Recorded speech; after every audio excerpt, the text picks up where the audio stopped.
Antes de comenzar con este magnífico curso, quisiera comentarte un poco sobre la base de Linux. ¿Qué es Linux básicamente? ¿Cuál es el motivo principal por el cual tú necesitas aprender Linux? Porque tú eres un programador, eres un desarrollador de software, quieres convertirte en un programador hecho y derecho, ¿verdad? Por lo tanto, necesitas aprender Linux. ¿Pero qué es Linux? Bueno, básicamente Linux es un sistema operativo de código abierto basado en Unix. Ahora, hay una gran diferencia entre Linux y Unix, pero hay algo que tienes que tener en cuenta. Linux está basado en Unix, pero hay una gran diferencia entre estos dos, como lo mencioné hace un momento. Básicamente Linux es de código abierto. ¿Y a qué me refiero que sea de código abierto? Es que cualquier persona puede utilizar el código fuente de Linux. Puede agregarle nuevas funcionalidades, pueden agregarle nuevas características. ¿Por qué? Bueno, porque es un sistema de código abierto, como lo mencioné hace un momento. Ya sabes qué es Linux. Sabes que es un sistema operativo y sabes una de sus características, porque tiene muchísimas, pero una de las más importantes es que es de código abierto. Pero ¿qué te parece si te comento un poco sobre su historia? ¿Cómo surgió Linux? ¿Verdad? ¿Quién fue el creador de este gran proyecto, de este gran sistema operativo? Linux fue desarrollado por el señor Linus Torvalds en el año 1991. Esto inició simplemente como un proyecto personal, pero a lo largo del tiempo, gracias a la gran comunidad y que Linux es de código abierto, muchos programadores han logrado agregar nuevas funcionalidades a este sistema operativo y se ha convertido hoy en día en uno de los más populares. Pero esto no es la historia completa de Linux. Linux tiene una gran historia y me gustaría contártela toda en este video. Pero este es un curso, así es un curso, y la idea de este curso es que tú aprendas Linux, ¿verdad? Aprendas mediante prácticas y ejercicios. Porque si yo me siento y te cuento toda la historia, probablemente te vas a aburrir un poco. Porque tú eres un principiante, tú eres una persona que quiere aprender Linux. Y con lo básico que te estoy mostrando de qué es Linux, para qué te va a servir, quién fue el creador, eso es más que suficiente, ¿verdad? Más que suficiente para que tú ya comiences ahora sí con la práctica, empieces a instalar Linux en tu computadora, empieces a ejecutar comandos y empieces a ver muchísimas cosas más. Y es lo que te interesa, por eso estás en este video, por eso estás en este curso. Y perfecto, una vez de haber visto una pequeña introducción a Linux, es momento de comenzar con lo bueno. Ahora es el momento de ver las distribuciones y hablar sobre el kernel de Linux. Hace un momento hablamos sobre su concepto y para qué sirve este sistema operativo y vimos un poco de su historia. Pero ahora vamos a ver las distribuciones. ¿Qué es una distribución en Linux? Bueno, básicamente una distribución sería como una versión. Ejemplo, si tú dominas Java o algún otro lenguaje, sabes que ese lenguaje puede tener versiones. Al igual, un sistema operativo, como en este caso Linux, puede tener varias versiones. Se le conocería como una distribución, ¿verdad? En este caso, como te lo dije hace un momento, una distribución sería como una versión, como puedes ver por pantalla, una versión de Linux con un conjunto de paquetes adicionales. Bien, ahora, se trata de un kernel. Todo esto se trata de un kernel estándar que está personalizado y este lleva un conjunto de productos o paquetes de software que ofrece el distribuidor. Pero eso sería una distribución en Linux. Ese sería el concepto base. Sería como una versión, como ya te lo mencioné hace un momento, ¿verdad? Y lo puedes ver por pantalla. Bien, ahora, ¿qué es el kernel? Porque también te mencioné un concepto clave y muy importante en Linux que es el kernel. Te mencioné que todo esto se trata de un kernel personalizado, ¿verdad? Y ese kernel, conlleva un conjunto de productos o paquetes de software, en este caso, que hará funcionar a todo el sistema. Y ahora, ¿qué es un kernel? Un kernel sería como el corazón del sistema operativo, sería como el núcleo de Linux, que va a permitir que el software y el hardware puedan interactuar entre ellos y puedan intercambiar información. Te voy a poner algunos ejemplos para que puedas comprender mejor qué es el kernel en Linux. Puedes ver por pantalla algunos ejemplos que te voy a mostrar y uno de ellos, por ejemplo, es gestión de hardware, ¿verdad? ¿A qué me refiero con esto? Mira, aquí nos dice, el kernel de Linux se encarga de interactuar directamente con el hardware de la computadora, gestionando los recursos como la memoria, la CPU, los dispositivos, almacenamiento y periféricos, ¿verdad? El kernel se va a encargar de asignar, por ejemplo, todavía no hemos visto este tema, ¿verdad? Pero lo vamos a ir viendo en el curso, el tema de procesos. Cuando tú ejecutas un proceso, el kernel se va a encargar de asignar una cierta cantidad de CPU a ese proceso. Bien, ahora, ¿qué sería un proceso? Un proceso sería básicamente como una instancia. Ejemplo, tú puedes ejecutar algún comando o los procesos en Linux, digamos, tú ejecutas un programa. Ahora, te voy a poner el ejemplo. Imagínate que el kernel se va a encargar de asignar una pequeña memoria del CPU, ¿verdad?, a ese proceso. Bien, entonces, en este caso tú estarías interactuando directamente el hardware y el software, y de eso se encarga el kernel. Esa es una de las características, o mejor dicho, una de sus funcionalidades del kernel. Tiene muchísimas. Por ejemplo, aquí podemos ver otra: interfaz entre software y hardware. ¿Qué nos dice? Proporciona una interfaz consistente y abstracta que el software del sistema y las aplicaciones interactúen con el hardware. Bien, ahora que ya tienes un poco la idea de un kernel de Linux, ¿verdad? Tienes la idea del kernel, tienes la idea de una distribución. ¿Qué distribuciones de Linux vamos a utilizar para este curso? Bueno, para este curso vamos a utilizar una clásica, la de Ubuntu, pero en Linux existen muchísimas distribuciones. Bien, aquí te voy a mostrar algunas. Por ejemplo, distribuciones para servidor, o sea, para poder administrar una aplicación, sería la Red Hat Enterprise Linux, Ubuntu LTS, Oracle Linux, ¿verdad? Y algunas distribuciones de escritorio, como por ejemplo para ir practicando, ir aprendiendo, serían las de Fedora, Debian, Ubuntu, Elementary, y la verdad que existen muchísimas distribuciones. Bien, tú puedes irte a internet, puedes googlear y puedes ir viendo las distribuciones que existen. Pero para el curso nosotros vamos a utilizar Ubuntu. Vamos a utilizar Ubuntu y te voy a mostrar también los pasos o el proceso para que tú puedas instalar Linux. Ahora, ya sabemos qué es Linux, hemos visto algunas de las características, hemos visto qué es el kernel, hemos visto las distribuciones y ya te mencioné la distribución que vamos a utilizar en este curso. Ahora, la pregunta del millón: ¿cómo vamos a instalar nosotros Linux en nuestra computadora? ¿Verdad? Porque lo más probable es que tú estés trabajando con Windows, seas un usuario de Windows que quiera aprender a utilizar Linux. Entonces, para ello vamos a hablar sobre el concepto de una máquina virtual, de una imagen ISO, y vamos a ver los pasos que tenemos que seguir para poder instalar, en este caso Linux, y ya empezar a trabajar de una vez por todas. ¿Qué es una máquina virtual y cuáles serán los pasos para que podamos instalar Linux en nuestro sistema operativo? Bien, nosotros estamos trabajando con Windows, ¿ok? Ahora, tú te preguntarás, ¿cómo yo puedo instalar Linux en el sistema actual en el cual estoy trabajando? O bueno, en mi computadora, ¿cómo yo puedo tener más de un sistema operativo? Bueno, esa respuesta es bastante sencilla y probablemente tú ya conozcas esto. Bueno, y si no lo conoces no hay problema, igualmente lo vas a aprender ahora. Básicamente vamos a trabajar con una VirtualBox, ¿verdad? Ahora, ¿qué es una VirtualBox?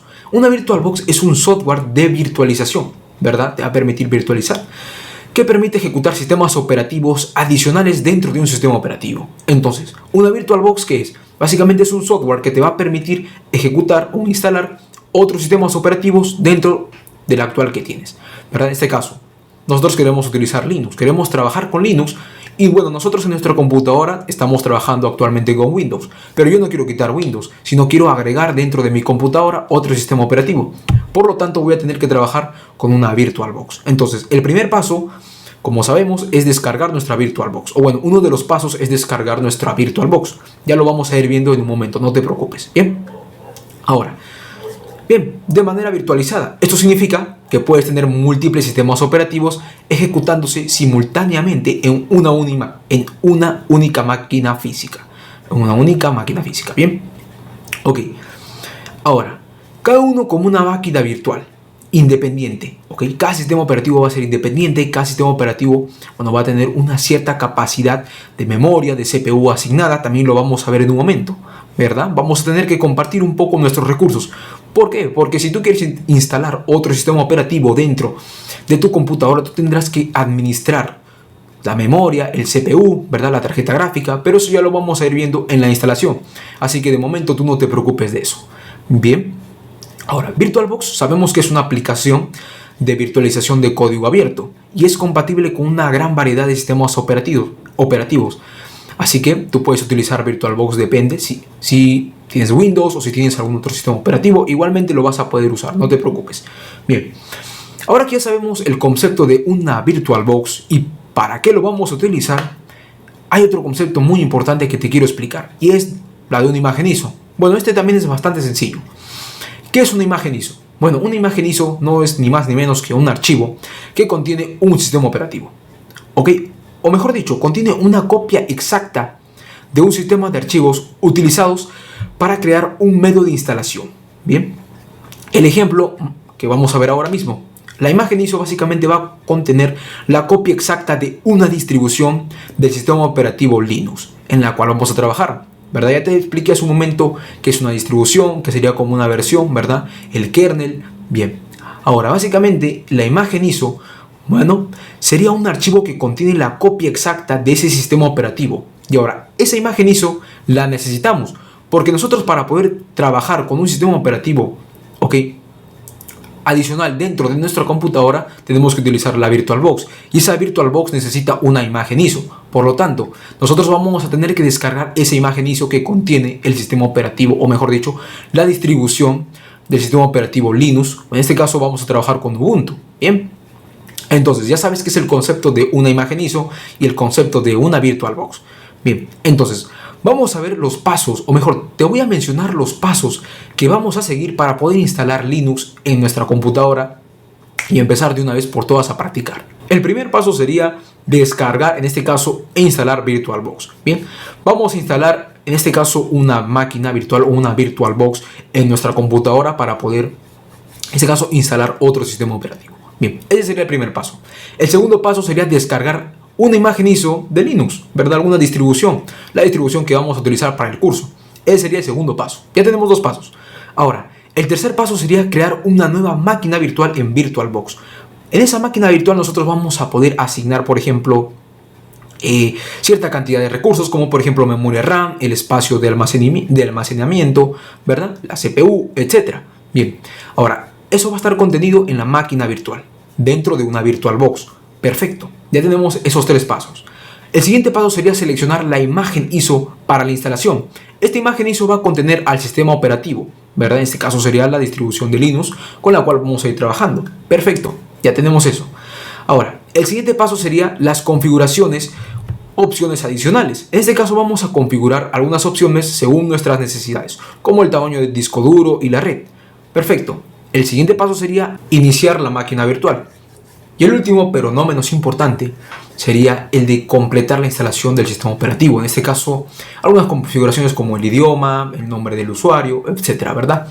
Básicamente estos serían todos los pasos a seguir para poder realizar nuestra instalación. Bien, ya tenemos el concepto de una VirtualBox, el concepto de una imagen ISO, los pasos de la instalación, el concepto de las distribuciones, el concepto del kernel, el concepto de Linux. Bien, ya tenemos todos esos conceptos claros. Bien, bueno, ahora vamos a ver un poco sobre la instalación. Bueno, vamos a completar o vamos a realizar la instalación de nuestro sistema operativo para poder ya trabajar de una vez por todas.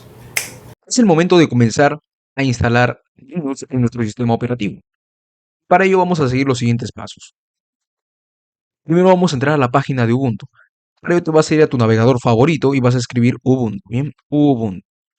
Bien, vamos a instalar esta distribución que ya le expliqué hace un momento, ¿verdad? Hemos visto una pequeña y breve introducción a lo que es este sistema operativo o este gran sistema operativo que ha cambiado al mundo, ¿verdad?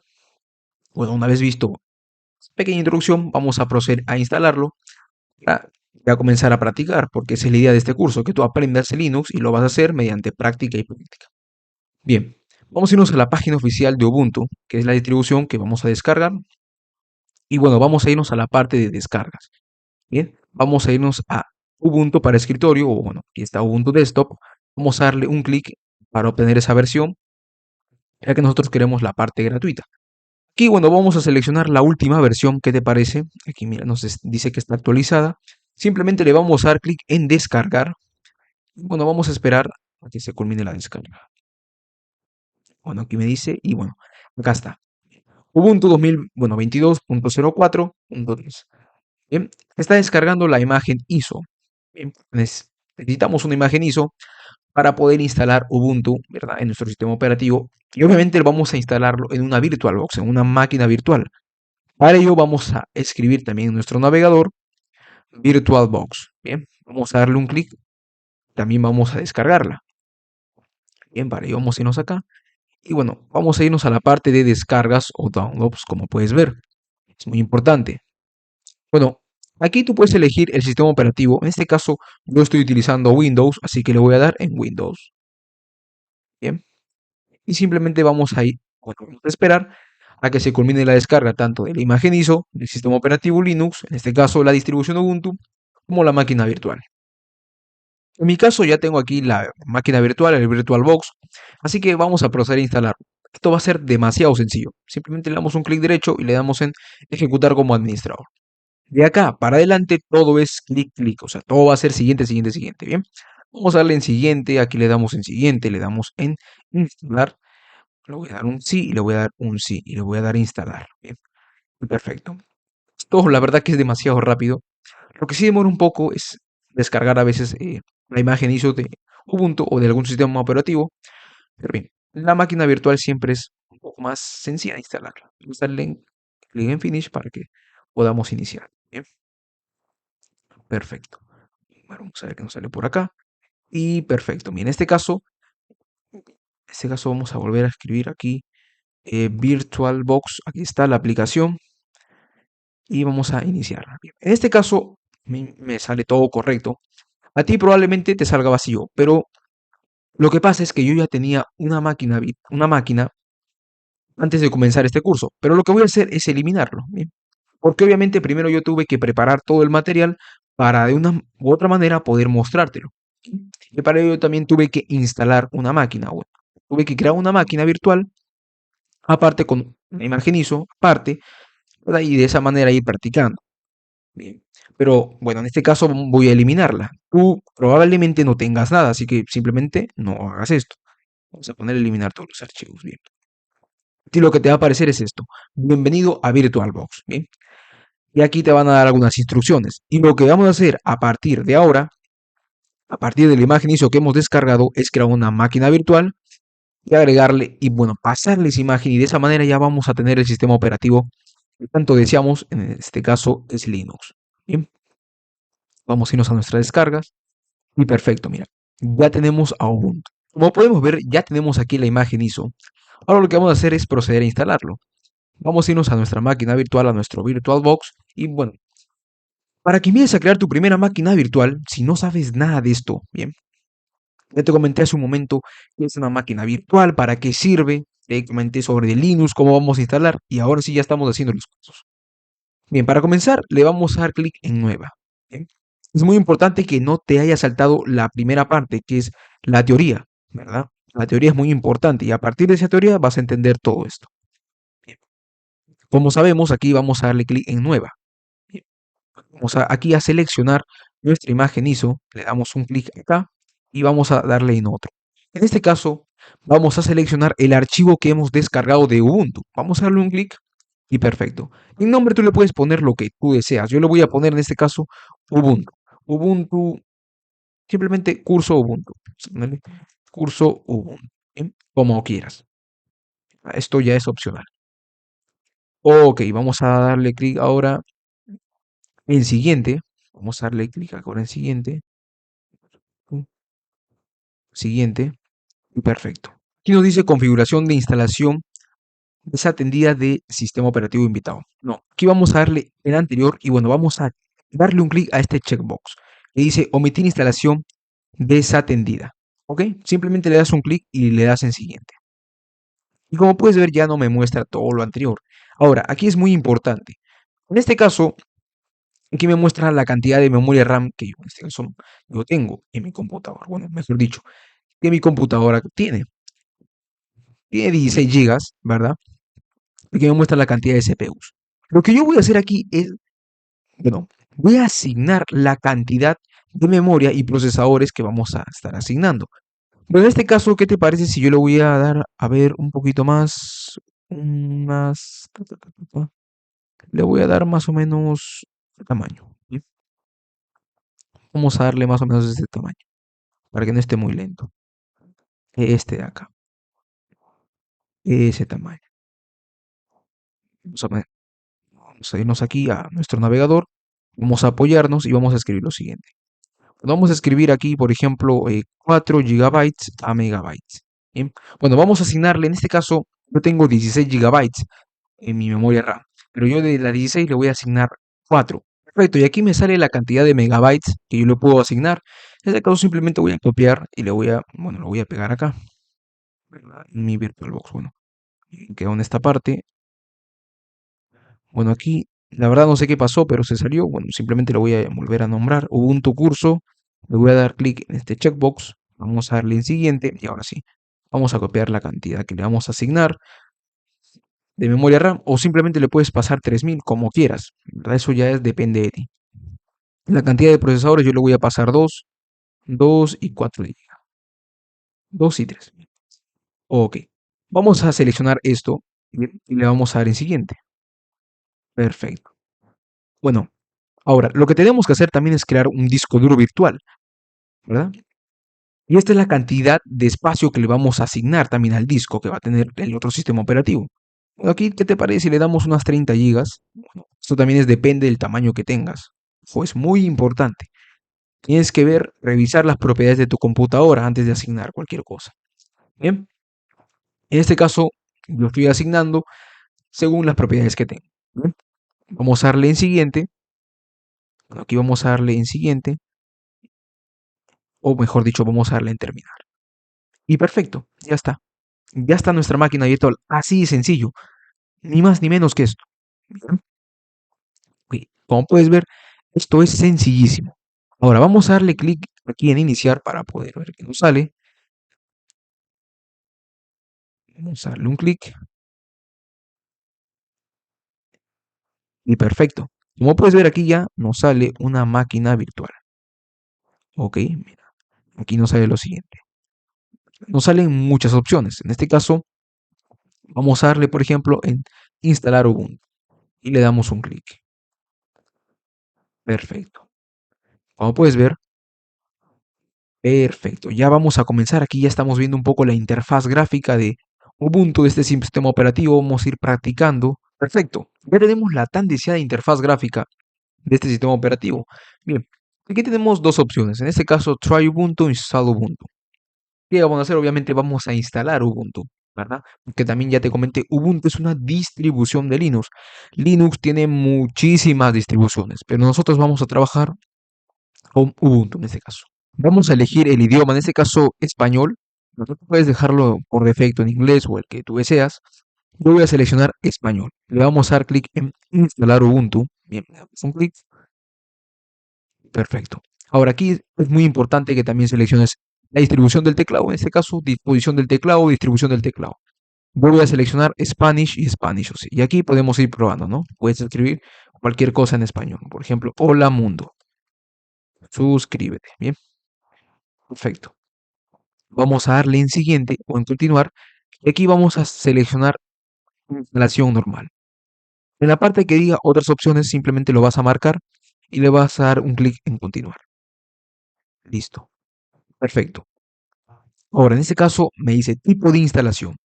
Tú vas a seleccionar borrar disco e instalar Ubuntu, ¿bien? Porque tú necesitas instalar un sistema operativo desde cero, ¿verdad? Entonces, para ello vamos a darle un clic en borrar disco e instalar Ubuntu. Perfecto. Vamos a darle en instalar ahora. Y en este caso, cuando dice esto, vamos a darle en continuar.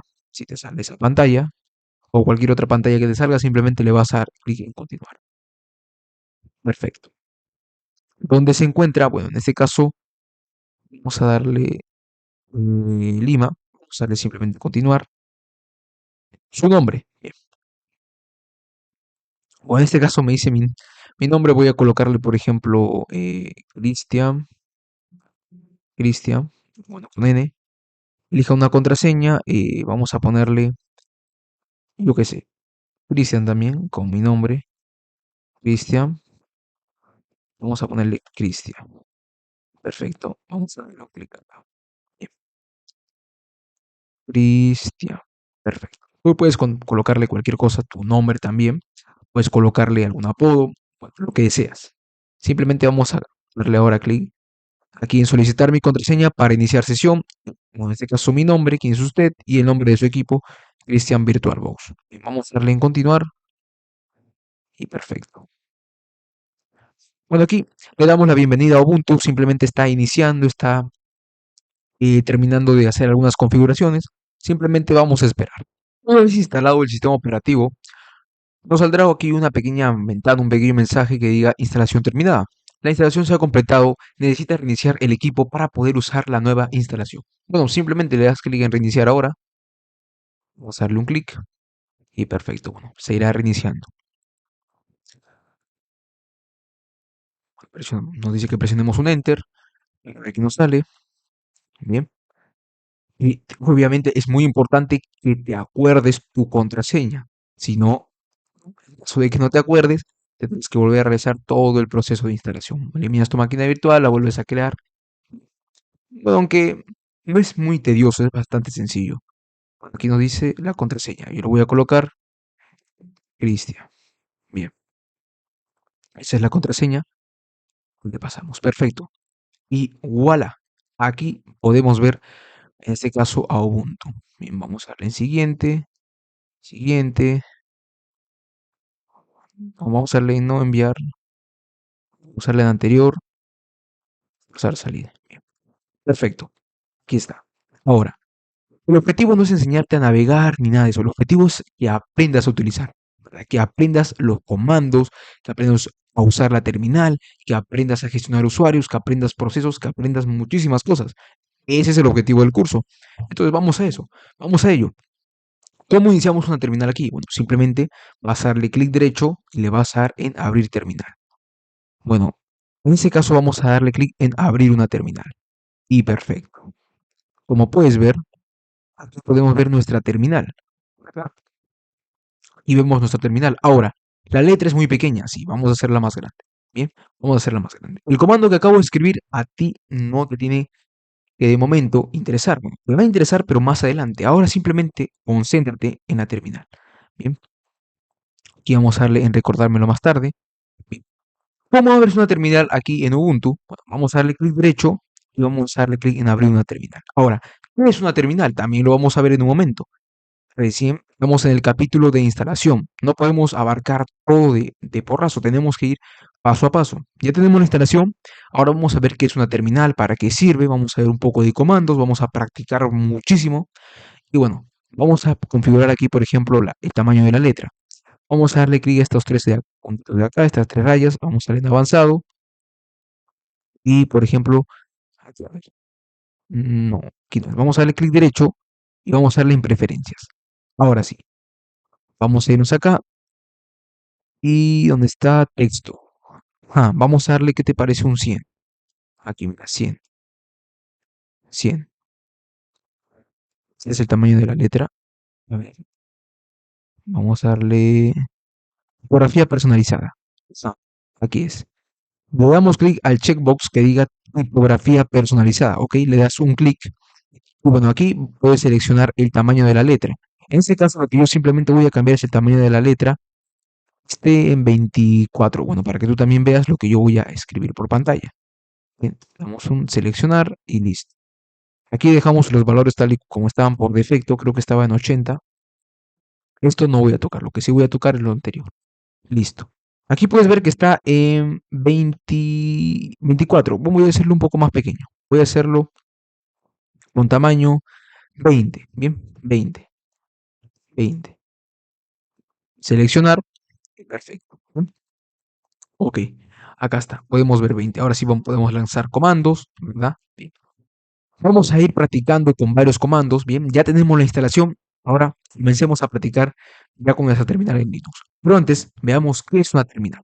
Aquí ya tenemos instalado nuestro sistema operativo Linux, ¿verdad? En una VirtualBox.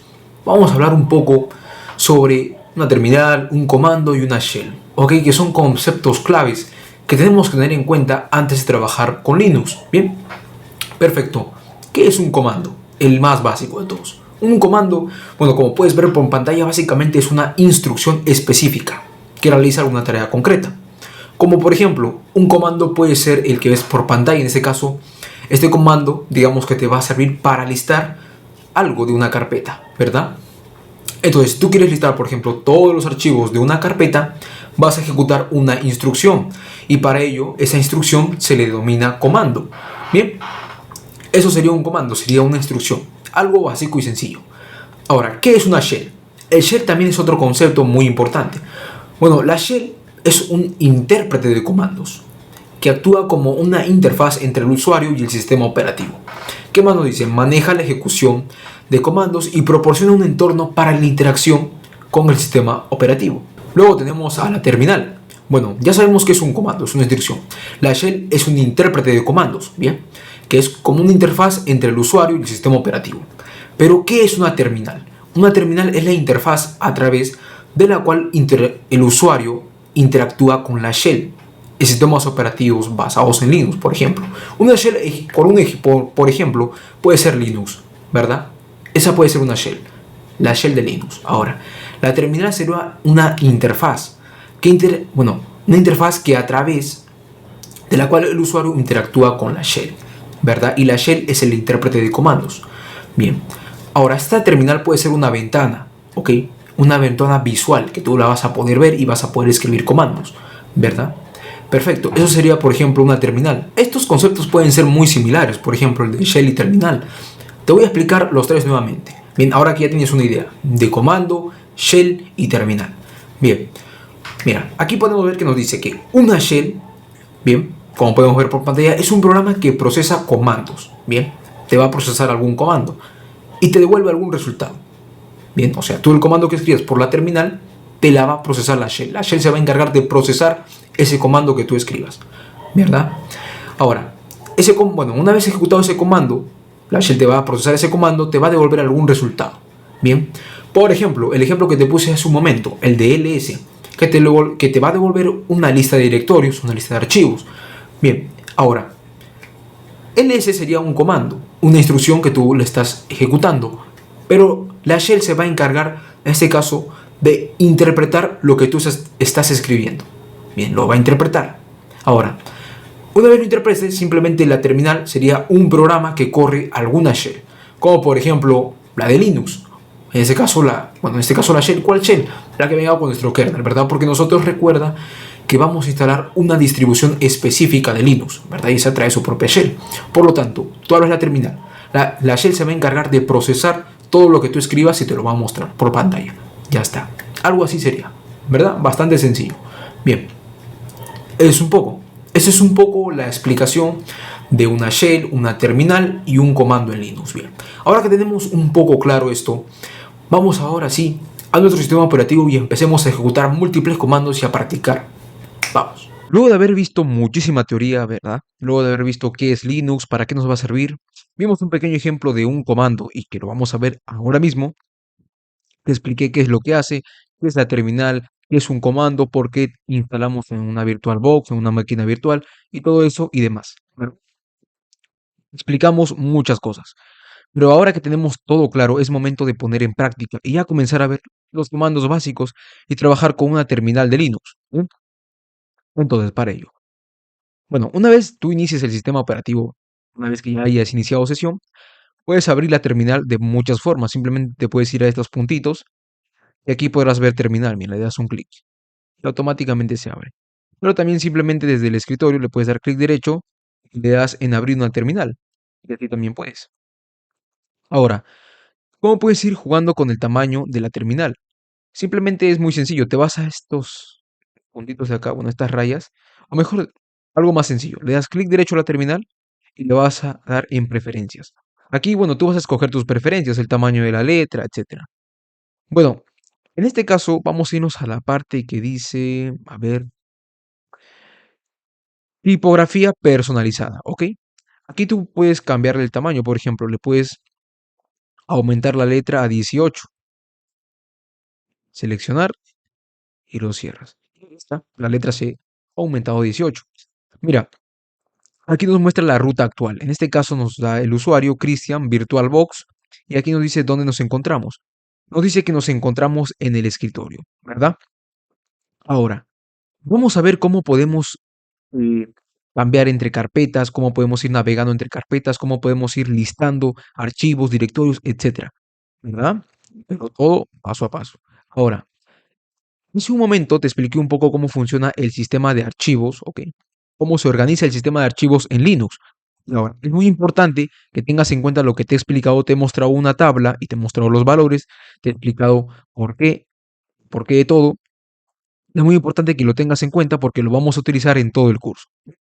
Vamos a comenzar con un comando básico que es cd, ¿verdad? Change Directory. Bueno, como tú colocas simplemente cd por defecto, te va a llevar a la ruta por defecto del sistema, en este caso de tu usuario. Bien, ese es cd. Ahora, también tienes otro comando muy interesante que es el clear, que te sirve para limpiar la consola. Como puedes ver, mira, tú colocas cd y ahora colocas clear, limpiar, se limpia la consola. Bien. Otro comando muy interesante que es pwd. ¿Para qué sirve este comando? Bueno, este comando simplemente te va a mostrar la ruta actual en la cual tú te encuentras. Bien. Colocamos clear y ¿verdad? Se limpia la consola. Entonces, bastante sencillo los comandos que estamos viendo.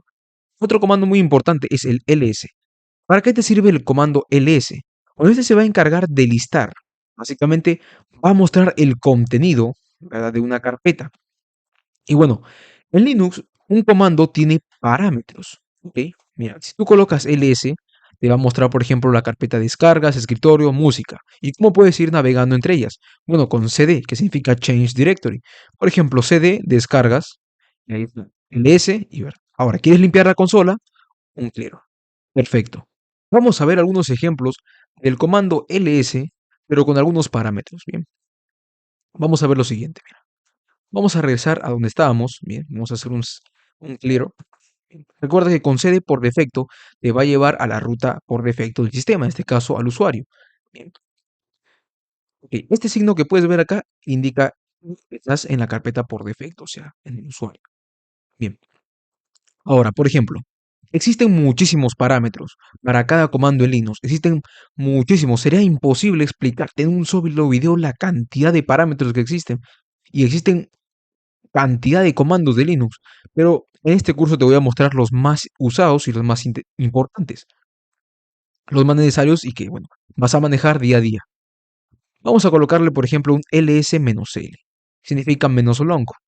ls-l te va a mostrar el contenido, pero te va a aparecer de modo detallado, o sea, por ejemplo, con el tamaño de un archivo, con la fecha de creación de un archivo, por ejemplo, aquí podemos ver la fecha, el 11 de enero, aquí la hora, ¿verdad? Aquí podemos ver el usuario, y aquí podemos ver otras cosas. Bien, este D indica que es un directorio. Lo demás no te voy a explicar porque vamos a ir viendo, bueno, lo voy a explicar, pero con el pasar del tiempo, con el pasar, o sea, del curso, ¿verdad? Porque creo que todavía no es el momento adecuado. Lo que sí tienes que tener en cuenta es que, por ejemplo, con ls-l tú vas a poder mostrar la información de una manera más detallada. En este caso, como puedes ver, aquí nos muestra la fecha, ¿verdad? Nos muestra el usuario, nos muestra también otra información, como por ejemplo, de que indica un directorio. Esto de acá, bueno, esto de acá son como las cantidades de subcarpetas, pero como te lo digo, de momento no te preocupes. Simplemente ten en cuenta que ls-l te va a mostrar información muchísima más detallada, mucho más detallada, mejor dicho, o más detallada. La opción que deberías tener en cuenta también es ls-a. ls-a básicamente lo que te va a hacer es mostrar los directorios ocultos. Es muy parecido a ls-l, pero como puedes ver no te muestra la información tan detallada, pero te muestra los directorios ocultos. Ahora, tú te preguntarás, ¿qué pasa si yo coloco ls-la? Si coloco ls-la, se van a mostrar el contenido, ¿verdad? Y, bueno, el contenido y aparte la información detallada. Y además se van a mostrar, bueno, los archivos que están ocultos. Si le colocamos ls-la. Así podemos ir jugando. Bueno, vamos a limpiar la consola. Y vamos a ver otro que también es muy interesante. En este caso, ls-lr. Bueno, ¿este qué hace? Bueno, básicamente te va a listar los archivos, pero ordenados alfabéticamente de manera decreciente. ¿Por qué? Bueno, pues le estamos pasando un R. Y R significa reverse, o sea, de manera decreciente. Aquí podemos ver que está ordenado alfabéticamente de la V a la D, o debería ser al revés, ¿no? De E, I, pero en este caso está de manera decreciente. ¿Ok? Para esto nos sirve la R, bien, para revertir, reverse, eso significa. Bueno, lo puedes tener en cuenta. Otro comando muy interesante sería ls menos, sería ls menos ls. ¿Qué significa L? Bueno, en este caso el menos L te va a mostrar la información detallada, pero el S lo que se va a encargar es de ordenar los directorios por tamaño. En este caso te está mostrando cada directorio por tamaño. Porque si tú le colocas un ls menos L, te va a listar. Pero en este caso, con un ls menos ls, te va a mostrar lo mismo, pero en este caso ordenado los directorios por tamaño. Vamos a hacer un clear, vamos a limpiar la consola. Clear. Y vamos a ver otro comando también muy interesante. Bueno, en este caso seguimos con ls y vamos a colocarle un menos lsh. Bien, puesto que, bueno, es muy parecido a ls menos l, pero aparte de que se va a ordenar por tamaño, en este caso como todo es igual, simplemente 4 kilobytes, me va a mostrar ahí así. Pero el H significa que te va a mostrar en formato humano. Hace un momento, si tú le colocas ls-l, como puedes ver, simplemente te muestran, en ese caso, los archivos, te muestra toda la información, pero no te muestra, por ejemplo, de manera detallada el tamaño. Bueno, si tú ves esto, 4096, si sabes de informática, obviamente vas a saber a lo que se refiere. Pero si no, si tú eres un humano común y corriente, en este caso simplemente eh, esta opción sería de mucha ayuda para ti, ¿verdad? Porque el H indica que se va a mostrar en formato humano. O sea, se van a ver con mejores detalles de lo anterior. Es una forma de explicártelo. Vamos a hacer una limpieza. Y ya estamos viendo bastantes, ¿ok? ls-l, ls-a, ls-lr. Y todo lo que te estoy explicando lo puedes aplicar. Puedes buscar ejercicios y practicar con estos comandos.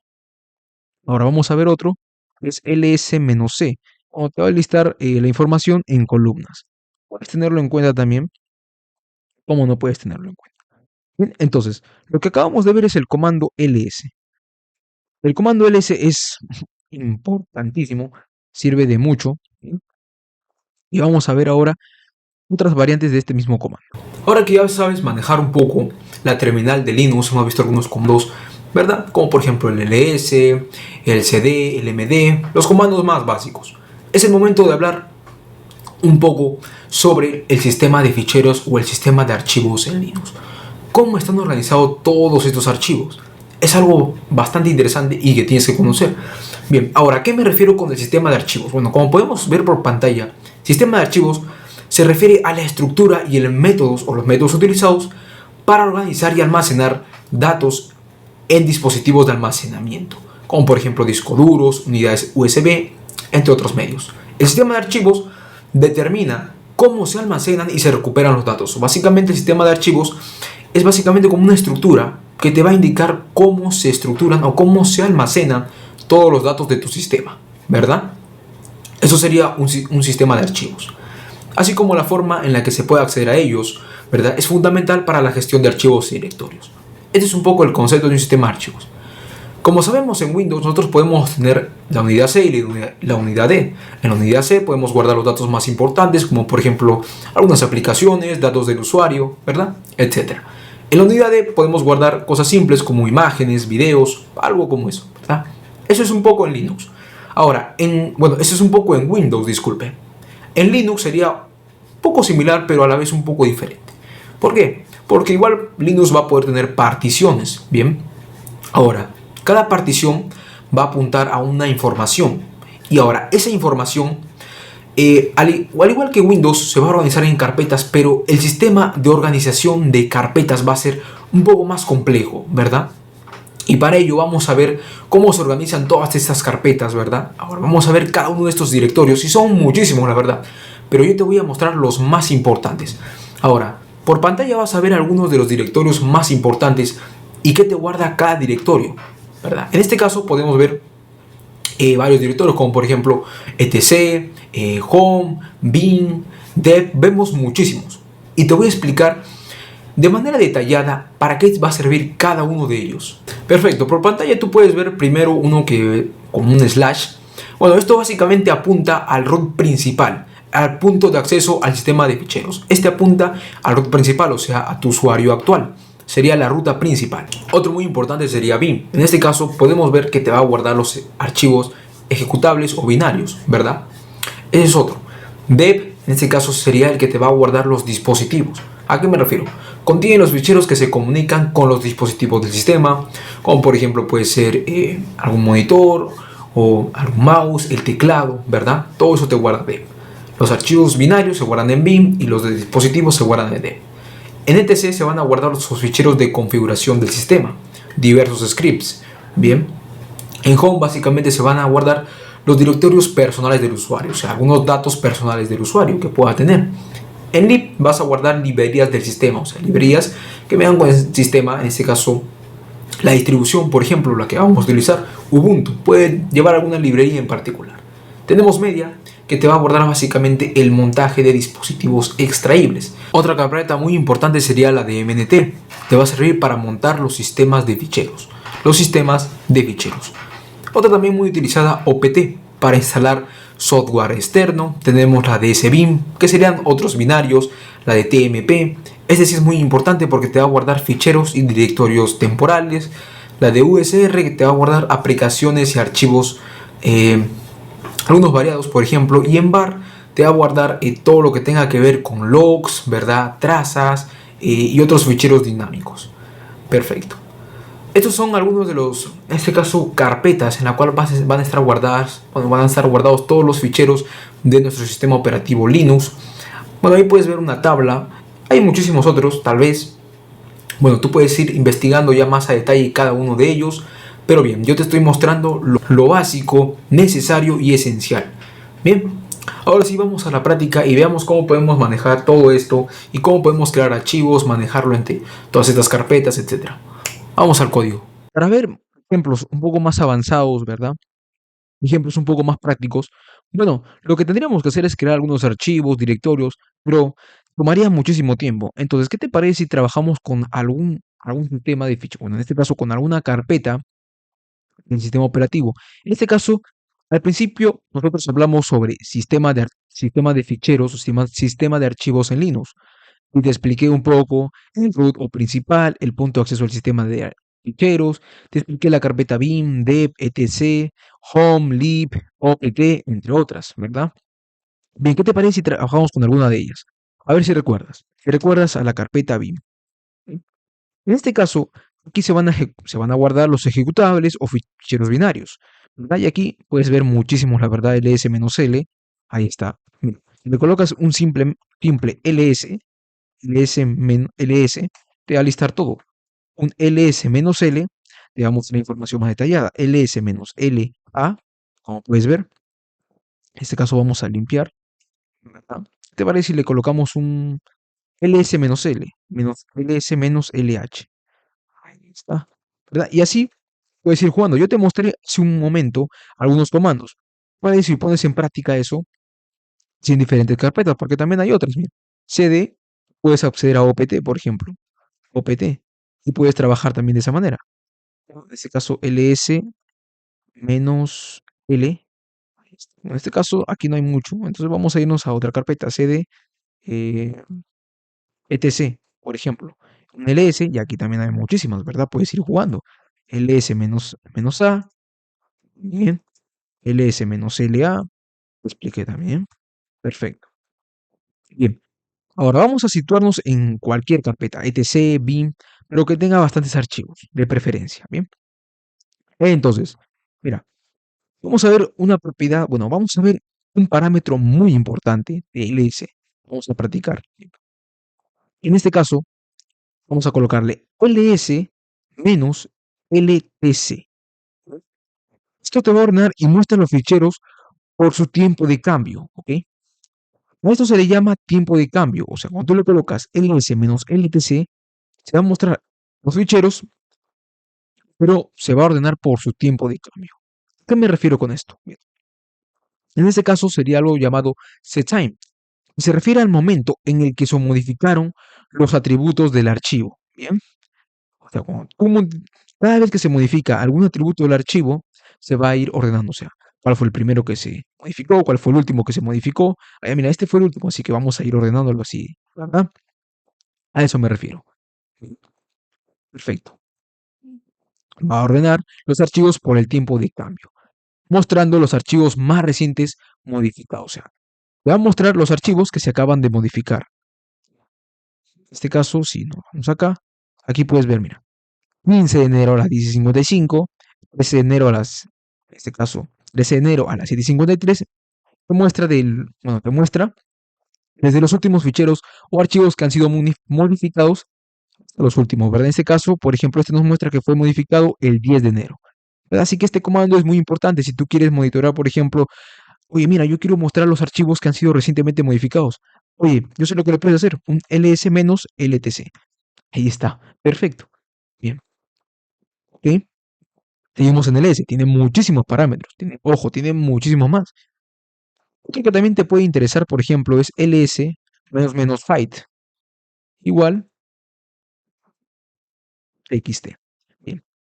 Este comando ya es un poco más complejo, Pero lo que va a hacer es mostrarte o listarte todos los archivos.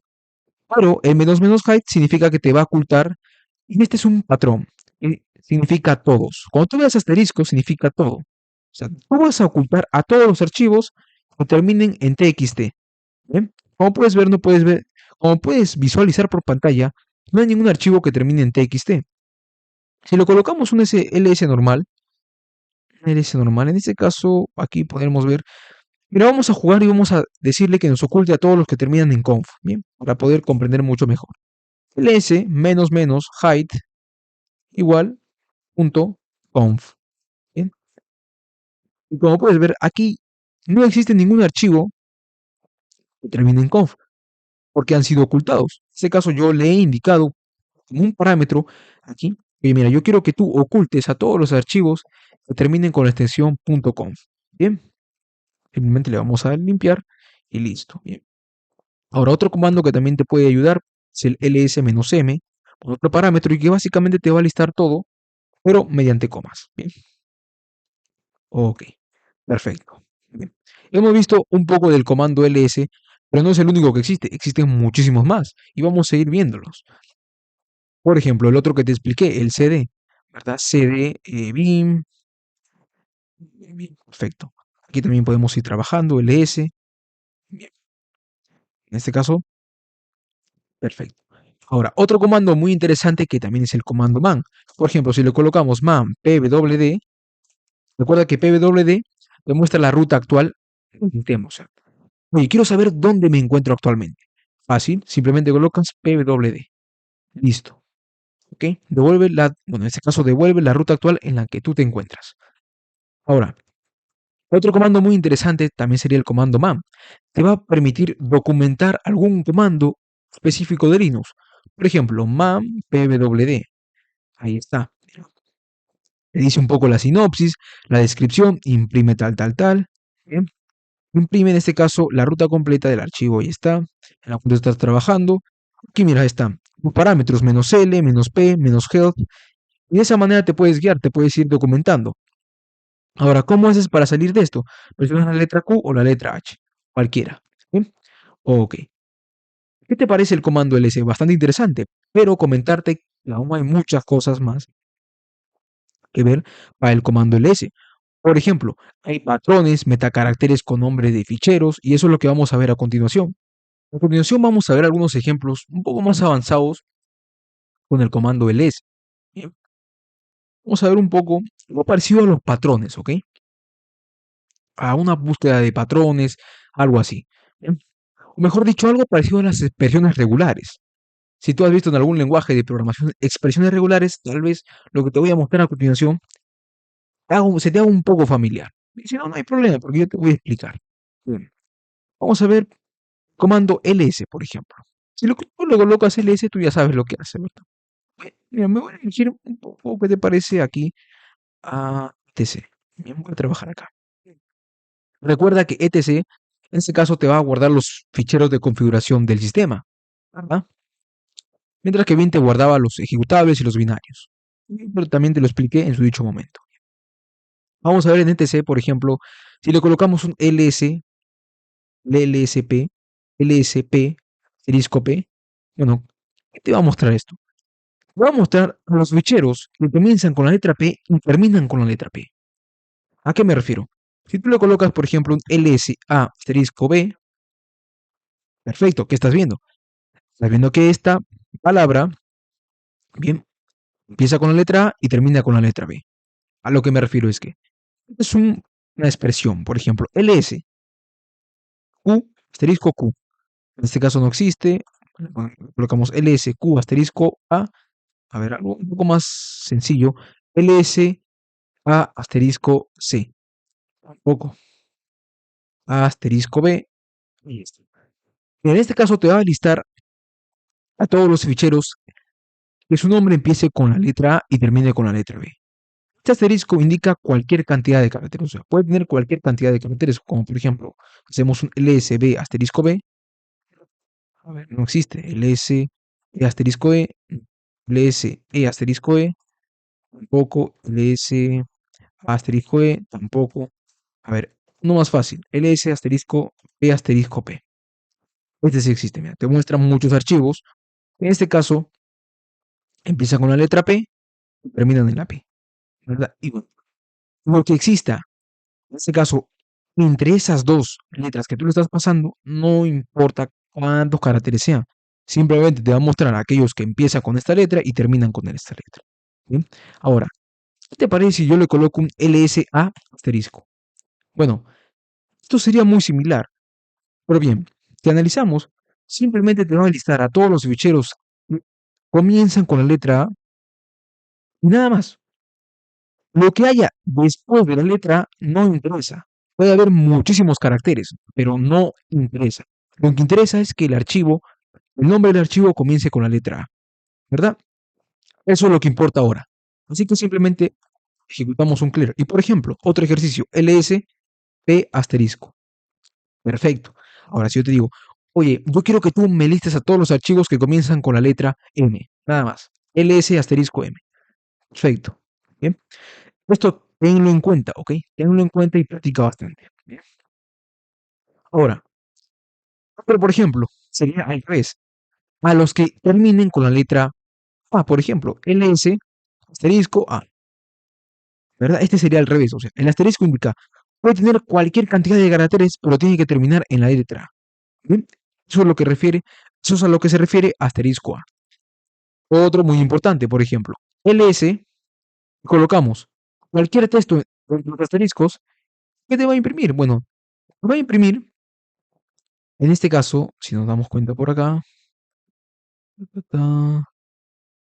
mm, acá, por ejemplo, puede empezar con cualquier cantidad de caracteres, pero tiene que contener sí o sí un MA. Por ejemplo, este contiene un MA. Este de acá contiene un MA, command, ¿verdad? Contiene un MA. Por ejemplo, si yo le coloco, le coloco ls asterisco asterisco conf, como puedes ver aquí, este de acá, ¿dónde está? Console, más compose, perfecto, aquí, ld.so.conf, ifconf, ¿verdad? Está listando a todos aquellos que tienen un conf, todos los que contienen un conf. Y ya estamos viendo un poco las expresiones. Por ejemplo, si yo me dirijo nuevamente a cdbin, aquí también puedo ir jugando, ¿verdad? Puedo colocarle un ls asterisco asterisco ma. Como puedes ver, bitmap, pathmap, yo tengo una ma, y tengo pma, ¿verdad? Y de esta manera puedo ir jugando. Ahora, otra muy interesante también que puedes tener en cuenta es esta, mira, ls asterisco m asterisco k asterisco. ¿A qué me refiero con esto? Me refiero que voy a listar los archivos, bueno, voy a listar todos los ficheros que contengan una M, cualquier cosa y una K. ¿Bien? O sea, tú puedes tener cualquier cantidad de letras al principio, pero tienes que tener una M y seguido de esa M cualquier otra letra. Pero seguido de esa cualquier otra letra, tiene que ser una K. Es indispensable que sea una K. Y luego cualquier letra. Enter. Ahí está. Mira, ojo. Tengo cualquier cantidad de letras, pero aquí tengo una M y aquí tengo una K. ¿Te das cuenta la M? Mira, por ejemplo, HP-M. Cualquier letra y una K. Pero la M y la K tienen que estar muy juntas. ¿Sí? Tú no puedes ver a la M y la K separadas. Este es el patrón que le estoy indicando. Por ejemplo, le puedo colocar otro patrón. Ya sabemos cómo podemos listar a los ficheros que comiencen con tal letra, que terminen con tal letra, que comiencen con tal y terminen con tal, que contengan tal cosa, ¿verdad? Ahora, también hay otra forma. Por ejemplo, podemos listar a los ficheros que comiencen con la letra A, luego siga cualquier carácter, pero solamente uno. O sea, a diferencia de esto, asterisco, mira, por ejemplo, aquí te va a mostrar ls asterisco, te va a mostrar a los ficheros que comiencen con A, pero luego pueden tener cualquier cantidad de caracteres. O sea, pero ¿qué te parece si yo solamente quiero listar a los ficheros que tienen máximo dos caracteres? Lo que me refiero a su nombre. ¿Bien? La cantidad de letras de su nombre son máximo de dos caracteres. Fácil, le colocamos un ls a un signo de interrogación. En este caso no existe acá. A ver, LSB y un signo de interrogación. Y ahí está, mira. Nos lista BC. ¿Qué BC? Porque en este caso comienza con la B y luego solamente le sigue una letra. En este caso la C. Si lo colocamos LS, BB, B, y de esta manera no existe. LSA de esta manera, por ejemplo, si le colocamos LSA y dos signos de interrogación, en este caso nos muestra PG, APT y AWK. Porque estos son los archivos o los ficheros en la cual su nombre comienza con una A y seguidamente tiene otros dos caracteres. ¿Bien? Por ejemplo, hacemos un clear y aquí le podemos colocar ahora LSP 123. En este caso, voy a mostrar todos los ficheros que comienzan con una P y seguidamente tienen tres caracteres. Bien, estas son un poco las expresiones, pero aún vamos a ver algunas más. Una muy importante que también puedes tener en cuenta es la siguiente. LS, bien, en este caso vamos a colocar entre, entre corchetes, le podemos colocar, por ejemplo, un AF y asterisco. Me lista básicamente todos los ficheros, me va a listar todos los ficheros que comiencen con la letra A o F, luego me lista cualquier cosa. Bien, o sea, el fichero me tiene que listar que comience con la letra A o F sí o sí. Cuando tú le colocas entre asterisco, bueno, en este caso entre corchetes, quiere decir que puede ser esta letra o puede ser la otra, pero tiene que ser letra A o F. Luego puede ser cualquier cantidad de caracteres. Puedes ver a F a F. Ahora, si yo le coloco algo como esto, cambia. En este caso me dice que no existe. A ver si le coloco una B. Ahora sí, mira, ¿verdad? Si le colocaba esto, si le coloco un LS entre corchetes, B y la F, y luego un signo de interrogación, esto quiere decir lo contrario a lo anterior. En este caso, voy a listar a un archivo que comience con la B o la F, pero seguidamente solamente tenga un carácter, a diferencia de un asterisco que puede tener cualquier cantidad de caracteres. ¿Bien? Ok, sigamos. Podemos ver ahora otro, como esto. Le colocamos entre corchetes, le colocamos PA, o sea, esto quiere decir, me lista todos los ficheros que terminen con P o A, básicamente. ¿Bien? Como puedes ver, aquí top, zip, zgrip, ¿verdad? Y así sucesivamente. Ok, ahora. Bien, esos son los que terminan y si tú quieres los que comienzan, lo cambias así. Así puedes ir jugando. Bien, así puedes ir jugando con los comandos. Bien, otro comando muy importante, otro parámetro, es por ejemplo este, lsg asterisco, este ejemplo, y le colocamos números acá. Por ejemplo, 0-0. Este me va a listar todos los ficheros que empiecen con la letra G y terminen con un número entre el 0 y el 9. En este caso aquí es un 9. Ok, bien. Como puedes ver, en ese caso, voy a listar a todos los ficheros que comiencen con la letra G, pongan cualquier cosa, ¿verdad? Pero terminen con un número, 0 o el 9. No tiene que ser 0 o 9, a diferencia. Cuando tú le colocas un guión y trabajas con números, tiene que estar entre el 0 y el 9. Bien, si tú simplemente le colocas, por ejemplo, esto y sin el guión, es muy distinto porque tiene que ser el 0 o el 9, ¿verdad? Pero a diferencia con el guión, significa que tiene que estar entre el intervalo del 0 y el 9. O sea, puede ser 1, 2, 3, 4, 5, 6, 7, 8. Bien, perfecto. Hacemos un clear. Y ahora vamos a ver lo mismo, pero con letras. O sea, ls, voy a listar eso, le coloco los corchetes y dentro le voy a colocar dg, le coloco asterisco, le coloco, le coloco aquí, por ejemplo, un rt. Me lista todos los ficheros en la que su segunda letra, bien, la segunda letra, sí o sí tiene que ser la segunda, esté entre la D y la G, y que termine en la letra R. Bien, bien. Le damos un enter, como puedes ver. Aquí tenemos cualquier letra al inicio. Y seguidamente, la letra tiene que estar entre la D y la G, ¿verdad? A, B, C, D, E, ahí, A, B, C, D, F, G, ¿verdad? Como puedes ver. le siga cualquier cantidad de caracteres y que tiene que terminar entre la R y la T, ¿verdad? Así que el guión es muy importante, porque el guión indica cómo tiene que estar en un intervalo. Pero si tú no lo colocas guión, la cosa cambia, mira. Si tú no le colocas un guión, tendría que ser diferente. Eso se leería de otra forma. Tiene que mostrarte al inicio una letra y seguidamente tiene que ser la D o la G. No puede ser otra. Ojo, aquí como puedes ver, las segundas letras todas son D o G. Luego puede tener cualquier cantidad de caracteres y tiene que terminar en la R o la T, pero tiene que terminar en alguna de ellas dos. Bien. Hasta el momento hemos visto comandos que nos van a permitir listar archivos, listar directorios, realizar búsquedas, bueno, todo lo que tenga relacionado todo lo que esté relacionado a búsquedas y listados. Pero vamos a ver a continuación algunos comandos que nos van a permitir, por ejemplo, crear ficheros, crear carpetas, ¿qué te parece? Eliminar carpetas, moverlas de un sitio a otro, ¿verdad? Todo eso es lo que vamos a ver a continuación. Y para ello, en Linux existen muchísimos comandos, pero yo te voy a mostrar los más usados. ¿Bien? Por ejemplo, para que tú puedas crear un fichero existe el comando touch, pero nosotros vamos a hacer un crear a la consola y vamos a regresar, bueno, en este caso al inicio, así que colocamos un CD. Perfecto. Vamos a crear una carpeta. Esta carpeta se va a llamar mkdir. Bueno, para que puedas crear una carpeta en Linux, tienes que escribir el comando mkdir. Esto te va a permitir crear un directorio, ¿bien? Un directorio o una carpeta, así se le conoce. Mkdir se va a llamar prueba 01. Prueba 01.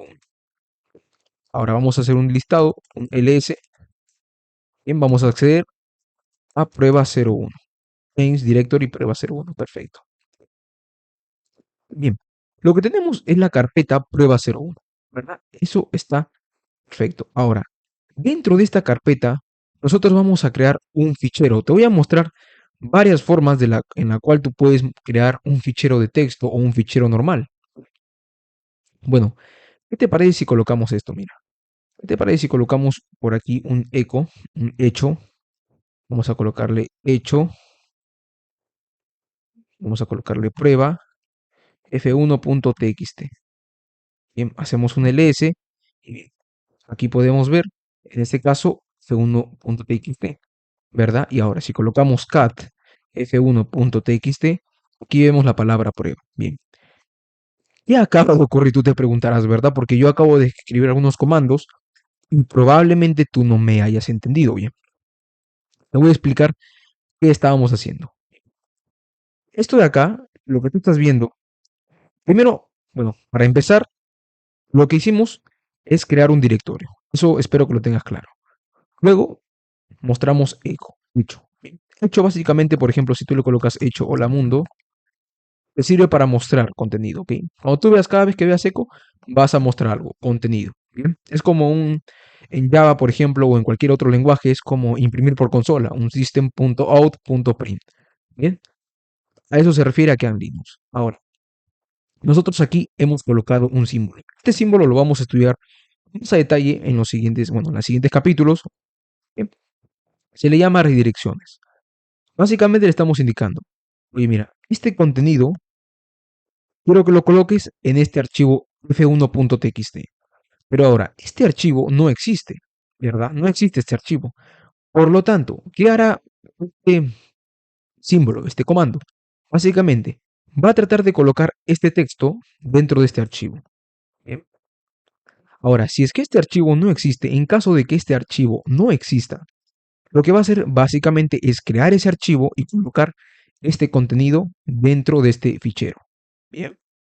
Básicamente, cada vez que tú veas este comando, bueno, esto vas a ver muchísimos ejemplos. Bien, un eco prueba y aquí le colocas un símbolo de redirección y vas a redireccionar este contenido a este archivo. Bien, ahora, ¿cómo podemos mostrar nosotros el contenido de un archivo? Fácil, con un cat. Por ejemplo, en este caso, si colocamos ls, vamos a colocarle ls-l. Aquí podemos ver la fecha de creación, ¿verdad? A la hora del archivo. Y por ejemplo, si le colocamos cat f1.txt,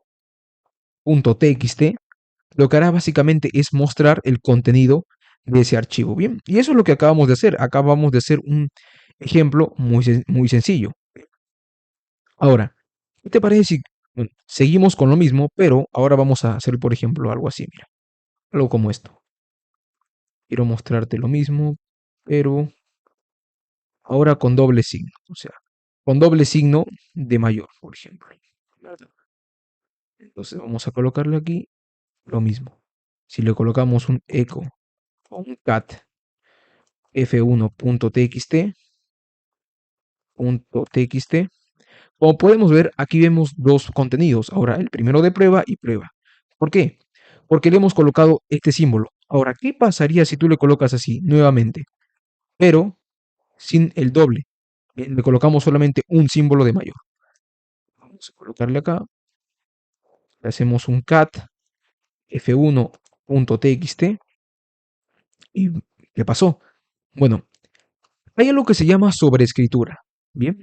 Y en este caso, esto se va a sobreescribir sobre un contenido, sobre un archivo.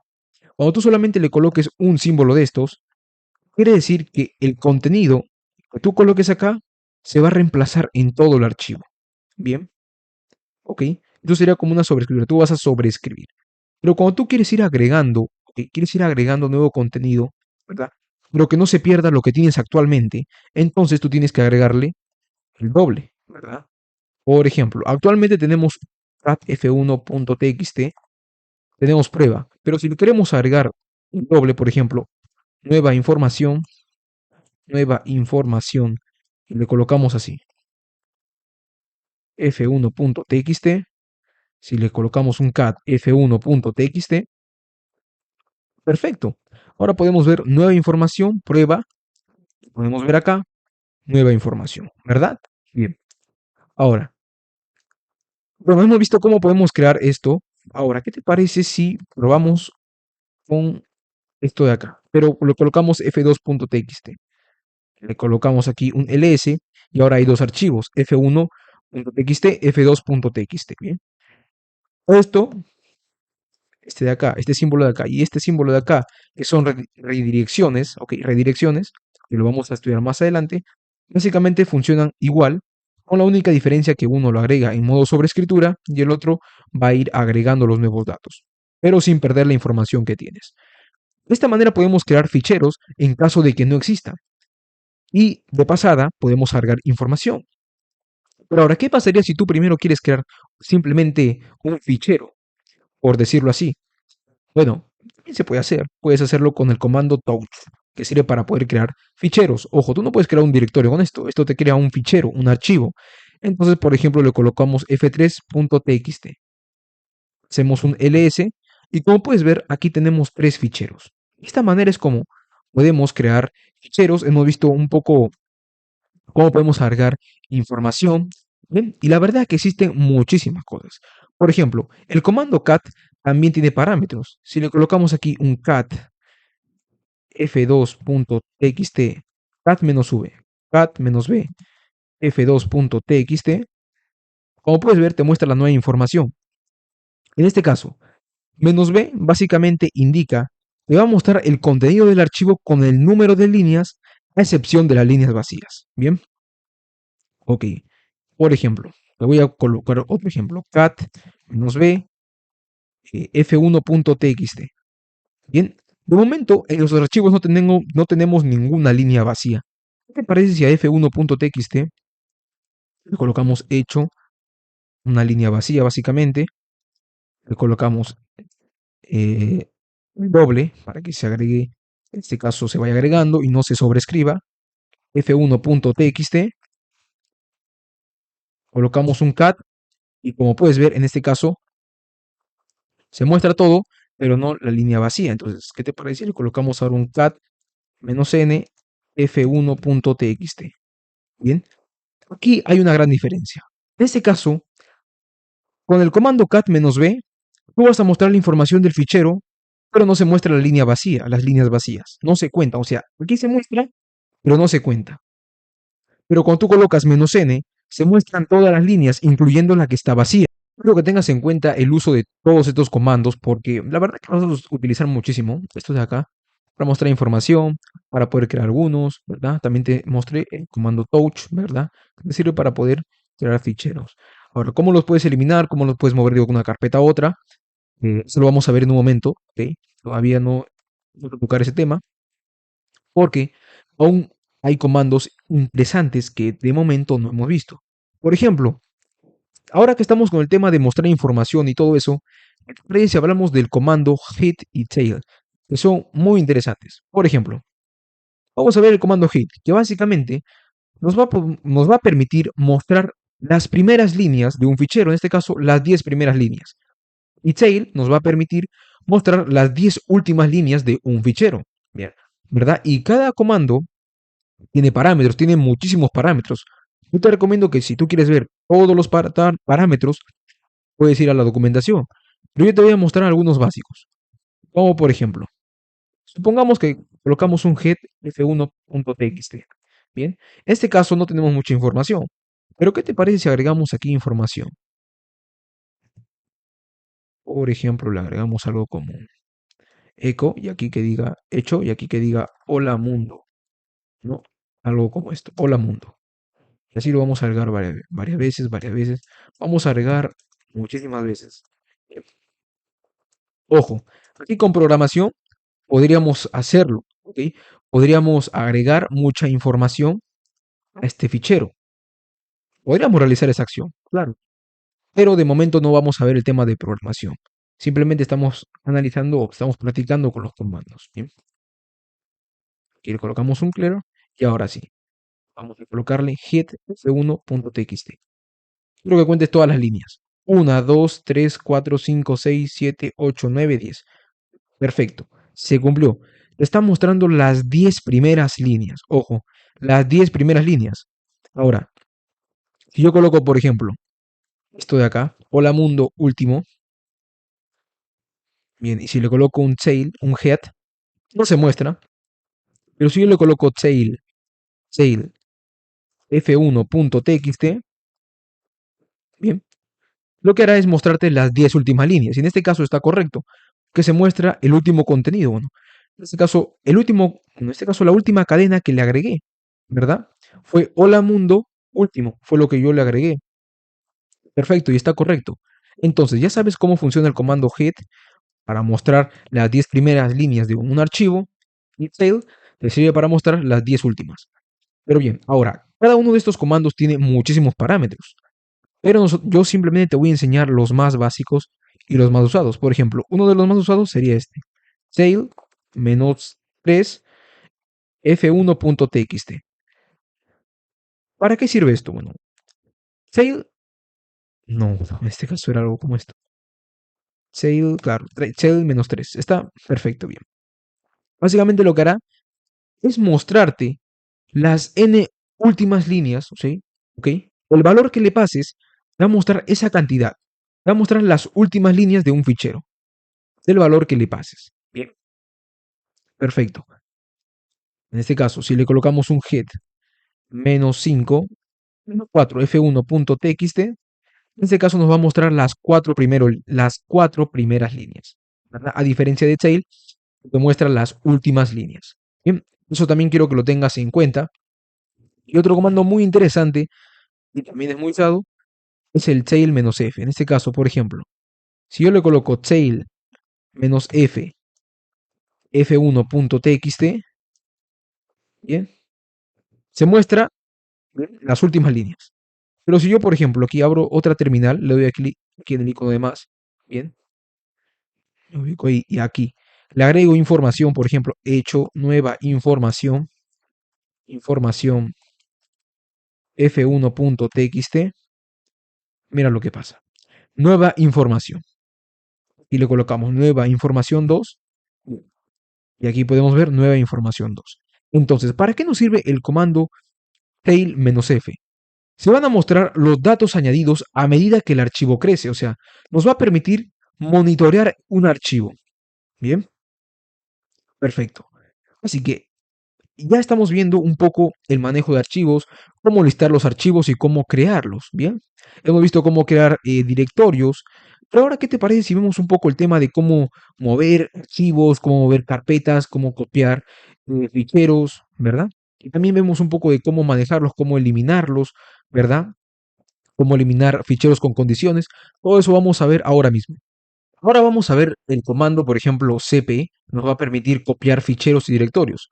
Para ello vamos a pausar todo lo que teníamos, ok, vamos a pausar todo lo que teníamos, control C, hacemos una limpieza de consola.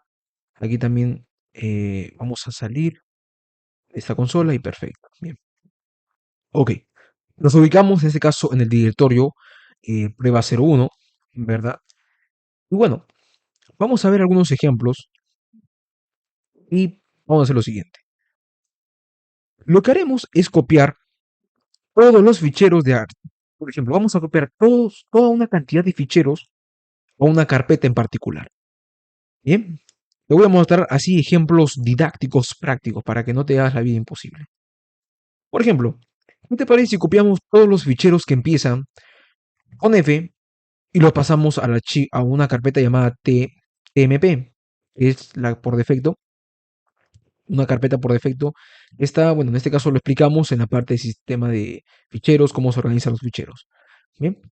O por ejemplo aquí, simplemente aquí mismo. Por ejemplo, si hacemos un mkdir prueba 02, hacemos un ls. Bien. Ahora, lo que haremos es copiar estos archivos. Mejor hacemos así de sencillo. Vamos a copiar estos archivos a esta carpeta. Entonces, vamos a empezar así, ojo. También ya hemos visto un poco de patrones, un poco de expresiones regulares, ¿verdad? Algunos ejemplos. Vimos el asterisco y todo eso y demás. Bien, espero que ya tengas claro ese tema también. Entonces, vamos a ir copiando. Vamos a copiar todos los ficheros. Ok, perfecto. Ojo, mira. Vamos a copiar todos los ficheros, en este caso que empiecen con F. A todos aquellos que empiecen con F, colocamos acá. Bueno, aquí está mal. Tiene que ser así. F y asterisco. A todos aquellos ficheros que primero tengan la letra F y luego pueden tener cualquier cantidad de caracteres y que sean de texto. ¿Ok? Lo vamos a copiar, en este caso, al directorio prueba02. Bien, de esa forma. Le damos un enter y me dice que prueba02 no es un directorio.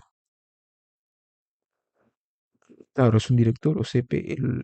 El objetivo prueba02 no es un directorio. Ah, a ver, vamos a copiar así, sin esto de acá. A ver, vamos a mostrarlo ahora sí.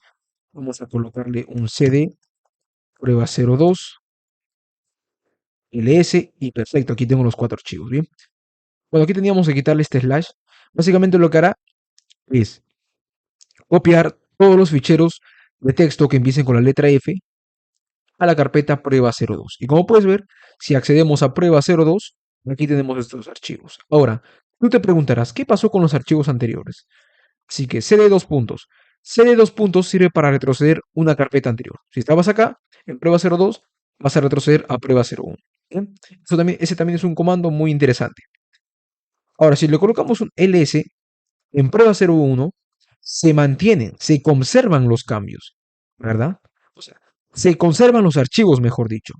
De momento no hemos perdido nada de información y eso está correcto. Bien, vamos a hacer una limpieza de la consola. Bien, hemos visto un ejemplo básico. Pero ahora, algo que tú, por ejemplo, quisieras hacer es copiar un directorio, el contenido de un directorio a otro directorio, por ejemplo, algo así. En vez de usar una expresión, vamos a crear un nuevo directorio.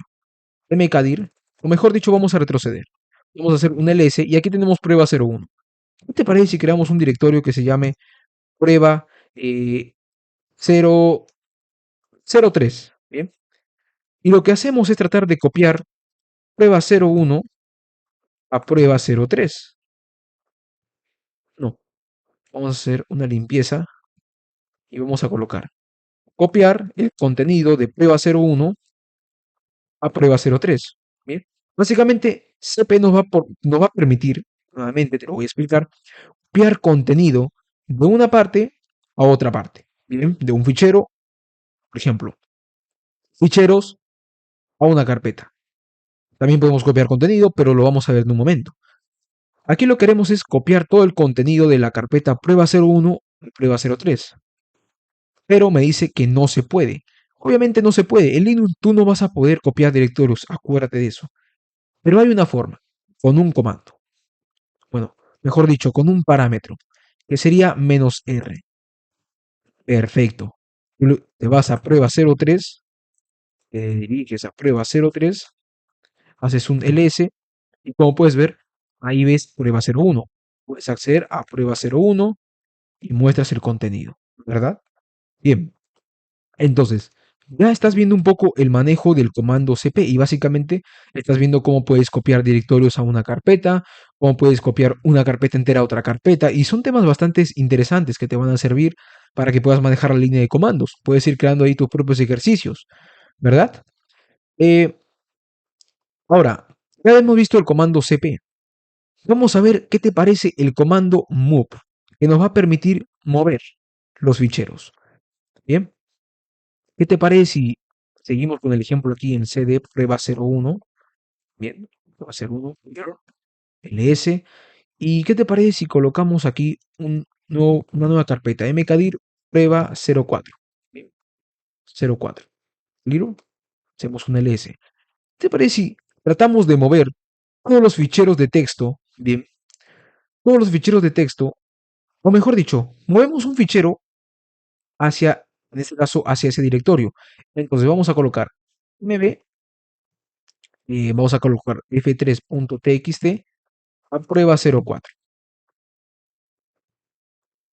Hacemos un ls y ahora colocamos eh, cd prueba 04, bien, cd prueba 04 y aquí hacemos un ls y perfecto. Aquí podemos ver el archivo f3.txt.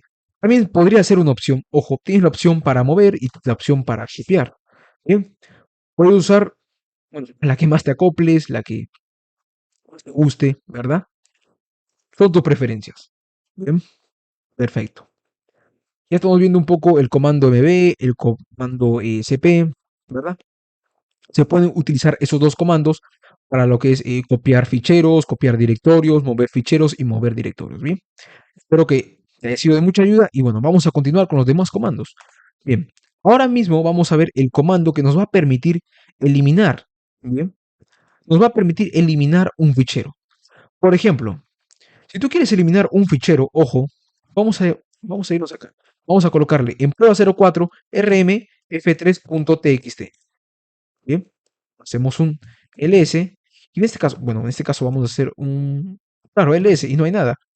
Está bien, perfecto. Te permite eliminar un fichero. Bien, bien, está bien, perfecto. Hacemos un ls y por ejemplo, aquí le colocamos rm prueba 01. Bien, ahora, no se puede borrar un directorio, ¿verdad? Si hacemos un ls, bien, está correcto, no se puede eliminar un directorio, pero hay parámetros que te van a permitir eliminar. rm básicamente es el comando que te va a permitir eliminar ficheros, directorios. En este caso, tal vez a ti ni siquiera te haya dejado eliminar el fichero por el tema de permisos. Pero el tema de permisos también lo vamos a ver más adelante. Pero a continuación yo te voy a mostrar comandos, atajos y algunos parámetros que te van a permitir eliminar ficheros, directorios sin ninguna dificultad. Y para explicártelo mejor, vamos a limpiar toda la consola, ¿qué te parece? Bien. Y vamos a ver algunos comandos con sus parámetros. En este caso RM con algunos parámetros. Bien. Perfecto. Mira, básicamente como te expliqué, RM es un comando. Te va a permitir eliminar algún fichero o algún directorio. Pero si tú no tienes los permisos necesarios, te va a dar errores. Y te voy a dar algunos parámetros que puedes usar para evitar esos errores. Bien, perfecto. Bueno, perfecto, vamos a comenzar. Supongamos que tú tienes un fichero, ¿no? Un fichero. En este caso, nos vamos a cd prueba 01 ls. Y en mi caso, cuando yo elimino un fichero, perfecto, y probablemente te pase lo mismo porque nosotros hemos hecho la instalación juntos y te permite eliminar ficheros. Pero en caso de que no te permita, puedes dejar aquí en la casilla de comentarios de este video, de este curso, eh, lo que te sale, el mensaje que te sale, y bueno, lo voy a leer y vamos a ver si me puedo brindar alguna solución, alguna guía para que te puedas guiar y puedas lograr eliminar ahora sí de manera satisfactoria el fichero. Pero bien, como puedes ver, cuando tú eliminas un fichero, en mi caso, funciona ok, por ejemplo, rmf4.txt.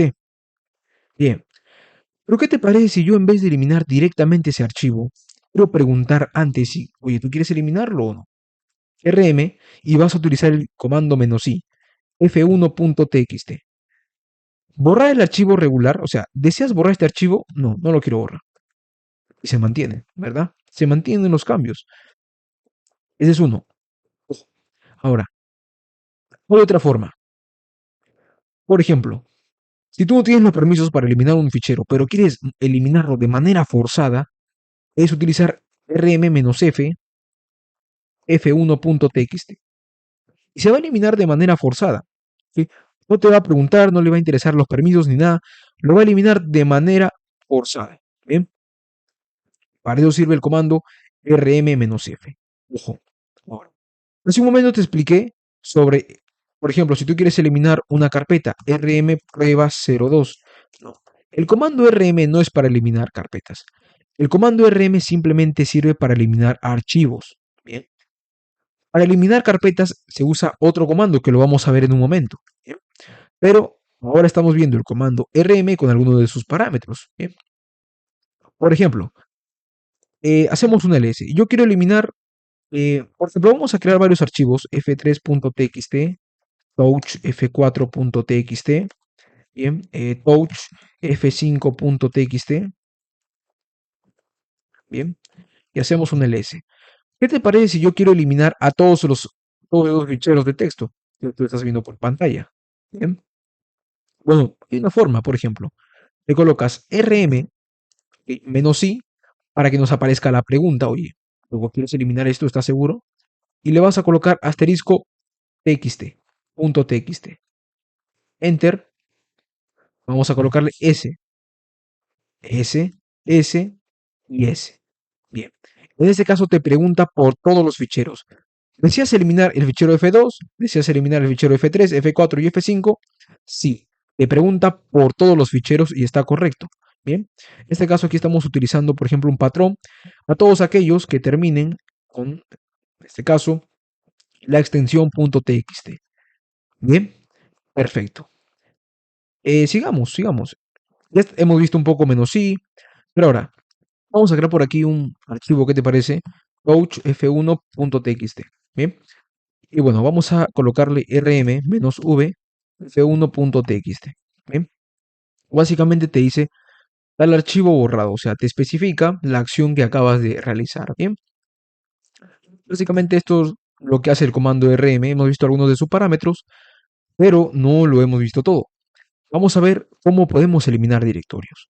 Si tú tratas de eliminar un directorio, por ejemplo, rm prueba 02, ¿verdad? Tratas de hacer esto, obviamente te va a salir un error porque no puedes eliminar de esta manera un directorio.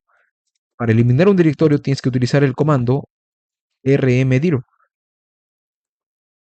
¿Ok? Rmdir. Bien, le colocas prueba 02. Bien, perfecto.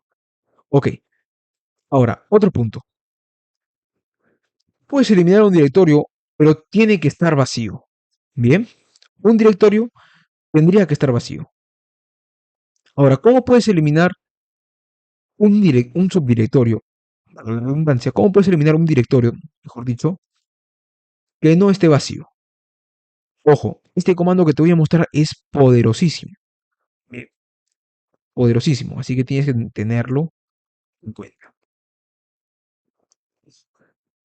Es rm menos, en este caso, vamos a utilizar el parámetro "-r", pero es muy poderoso, porque te va a eliminar un directorio y sus subdirectorios. Ahora, rmdir simplemente elimina directorios, pero que estén vacíos. Por ejemplo, vamos a hacer aquí un mkdir, prueba 05, parece, y le colocamos un rmdir, rmdir prueba 05. Bien, perfecto. Lo que estamos haciendo a continuación simplemente es eliminar un directorio vacío.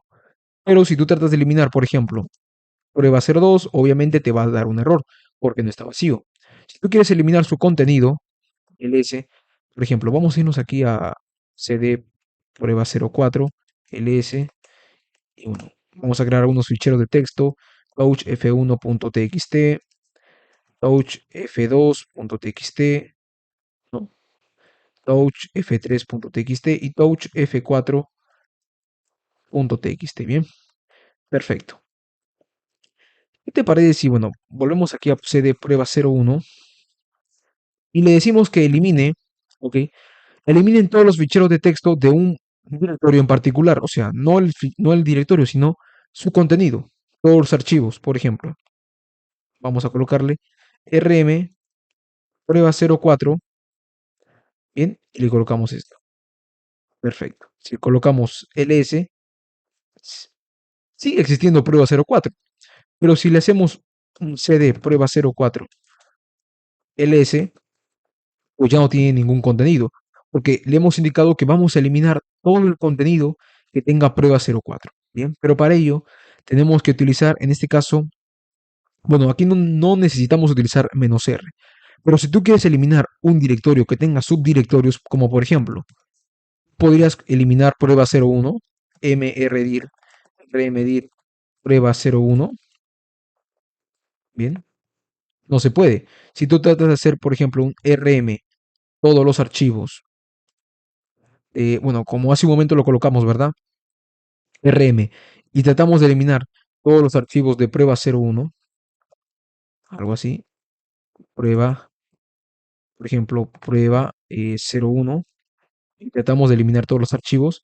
En ese caso no se puede borrar porque prueba 01 contiene subdirectorios y no puedes eliminar un directorio que contenga subdirectorios.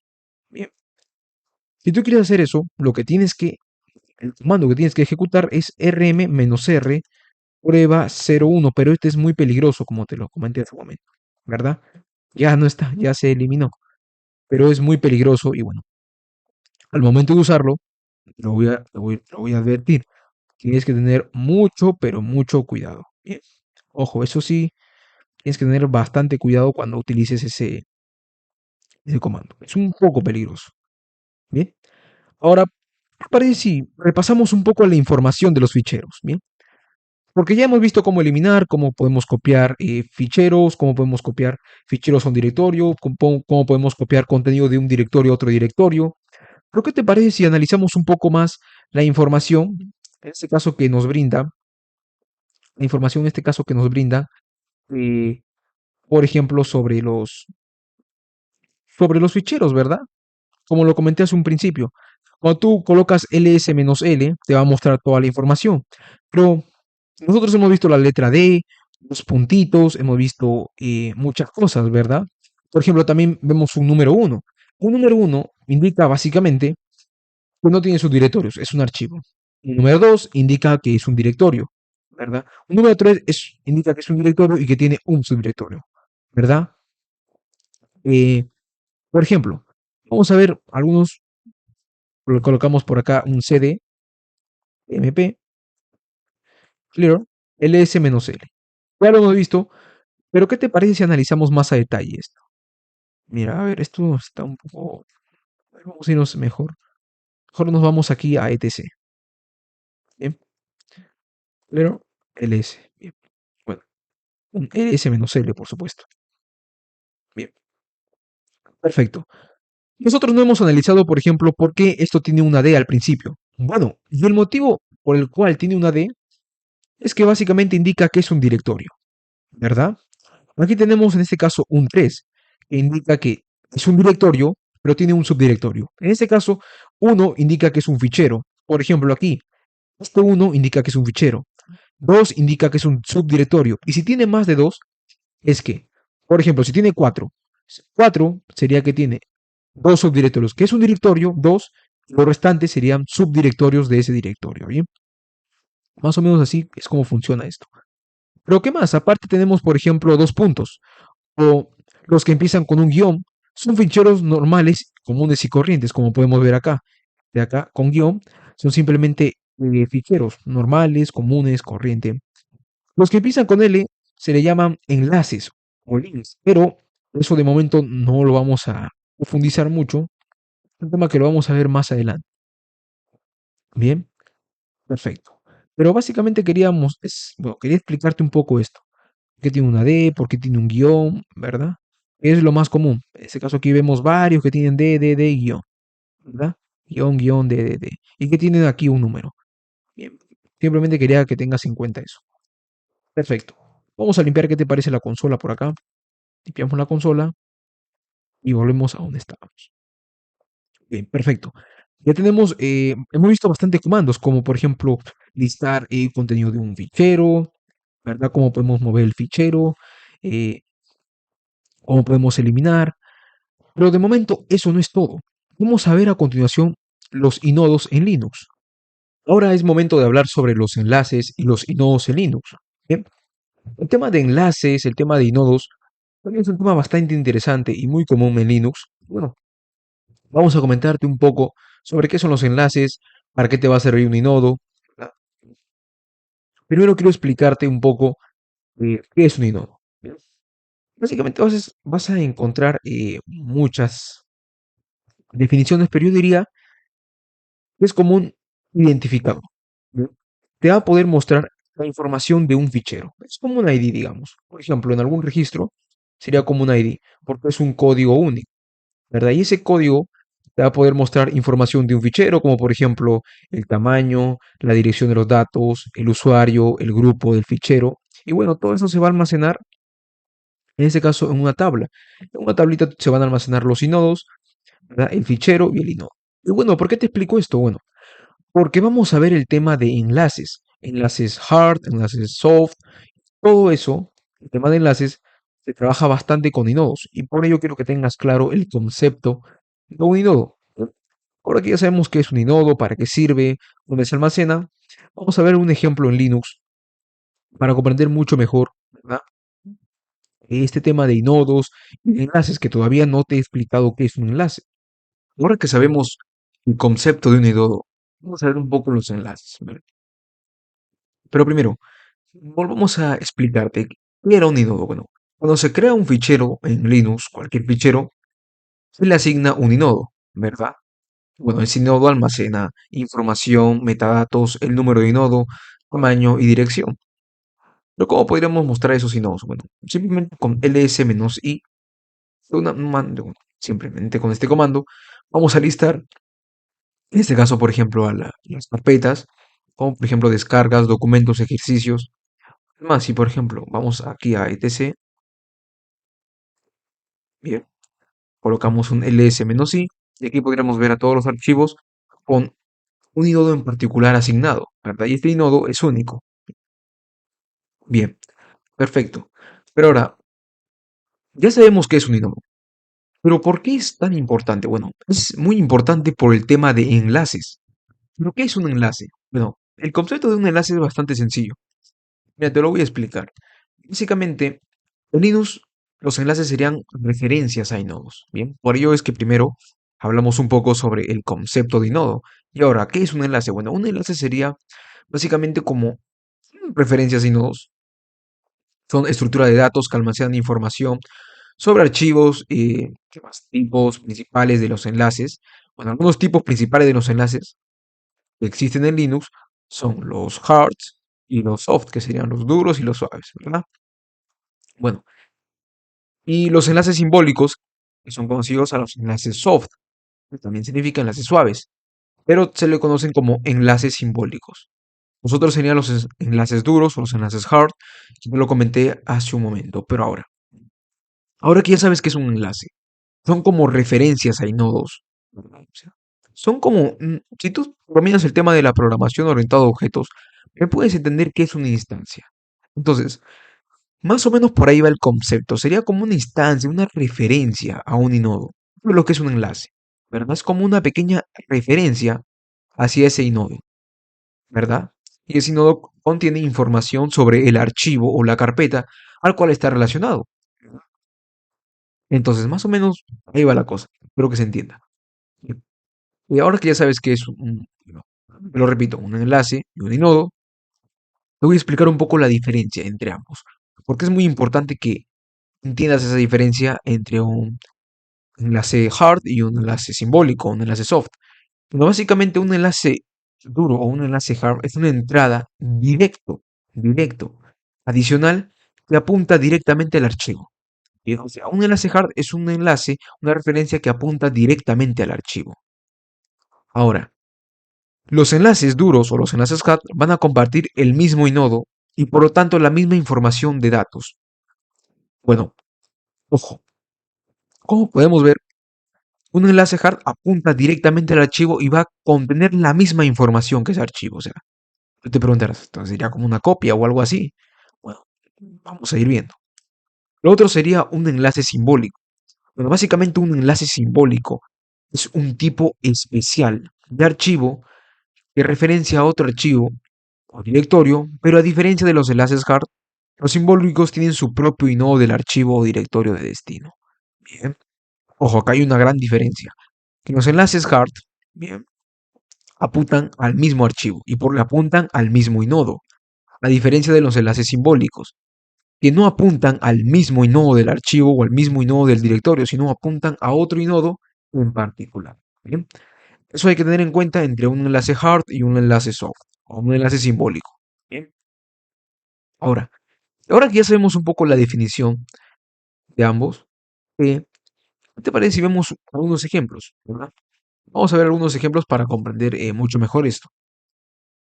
Bueno, supongamos que vamos a colocar aquí, a ver, vamos a hacer un, ya, vamos a colocar CD.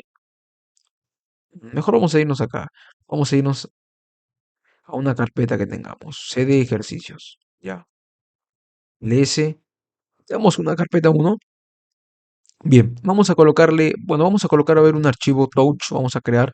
Se va a llamar AB. Bien. Clear, clear. Vamos a colocar ls. Vamos a trabajar con este archivo AB. Y lo que haremos es lo siguiente. Mira, vamos a hacer algo muy sencillo. Bueno, vamos a colocar ln. Bien, ¿para qué me sirve este ln? Bueno, básicamente vamos a crear un enlace. Vamos a colocar el nombre del archivo AB y nombre del enlace AB1, que es el primer enlace. Enter. Nada más. ¿Qué acabamos de hacer con este comando ln? Bien, estamos creando un link, un enlace. Y bueno, por defecto se crea el enlace de tipo hard, el enlace duro o el enlace físico. Bueno, no es más que una etiqueta, ¿verdad? O un nuevo asociado a un archivo que permite identificar el mismo archivo mediante nombres. Bien. Ahora, este comando ln se utiliza para crear, en este caso, etiqueta, ¿verdad? O el enlace a un archivo. Aquí le pasas el nombre del archivo y aquí le pasas el nombre de la etiqueta. Bien, perfecto. Ahora, si le colocamos ls menos l, bueno, vamos a colocar ls menos l, ojo, que veas, quiero que analices a AB1, quiero que analices AB, y acá hay otra, AB1. Te preguntarás, ¿pero por qué? ¿Por qué hay AB1? ¿Por qué existe AB1? Pues en este caso porque nosotros hemos creado un enlace de tipo hard, ¿verdad? Y si hacemos, ¿te parece un ls-i para listar los inodos? Mira, AB apunta al inodo 30, bueno, en este caso es el número 396.106, y en este caso AB1 apunta al mismo inodo. ¿Te das cuenta que acabamos de crear una referencia? ¿Verdad? Entonces, un enlace hard es una referencia con el mismo inodo a un archivo. Entonces, tú te preguntarás, ¿cómo es el mismo archivo? Si yo le cambio el nombre, por ejemplo, si yo elimino un enlace duro, un enlace hard, el archivo original permanece intacto hasta que se elimine él. O sea, tiene que eliminarse este en la acá, por ejemplo. Te voy a poner un ejemplo, ¿no? Eh, por ejemplo, si yo elimino un enlace, en este caso un archivo, este de acá, ¿qué te parece si eliminamos este? Mira, vamos a colocarle rm ab.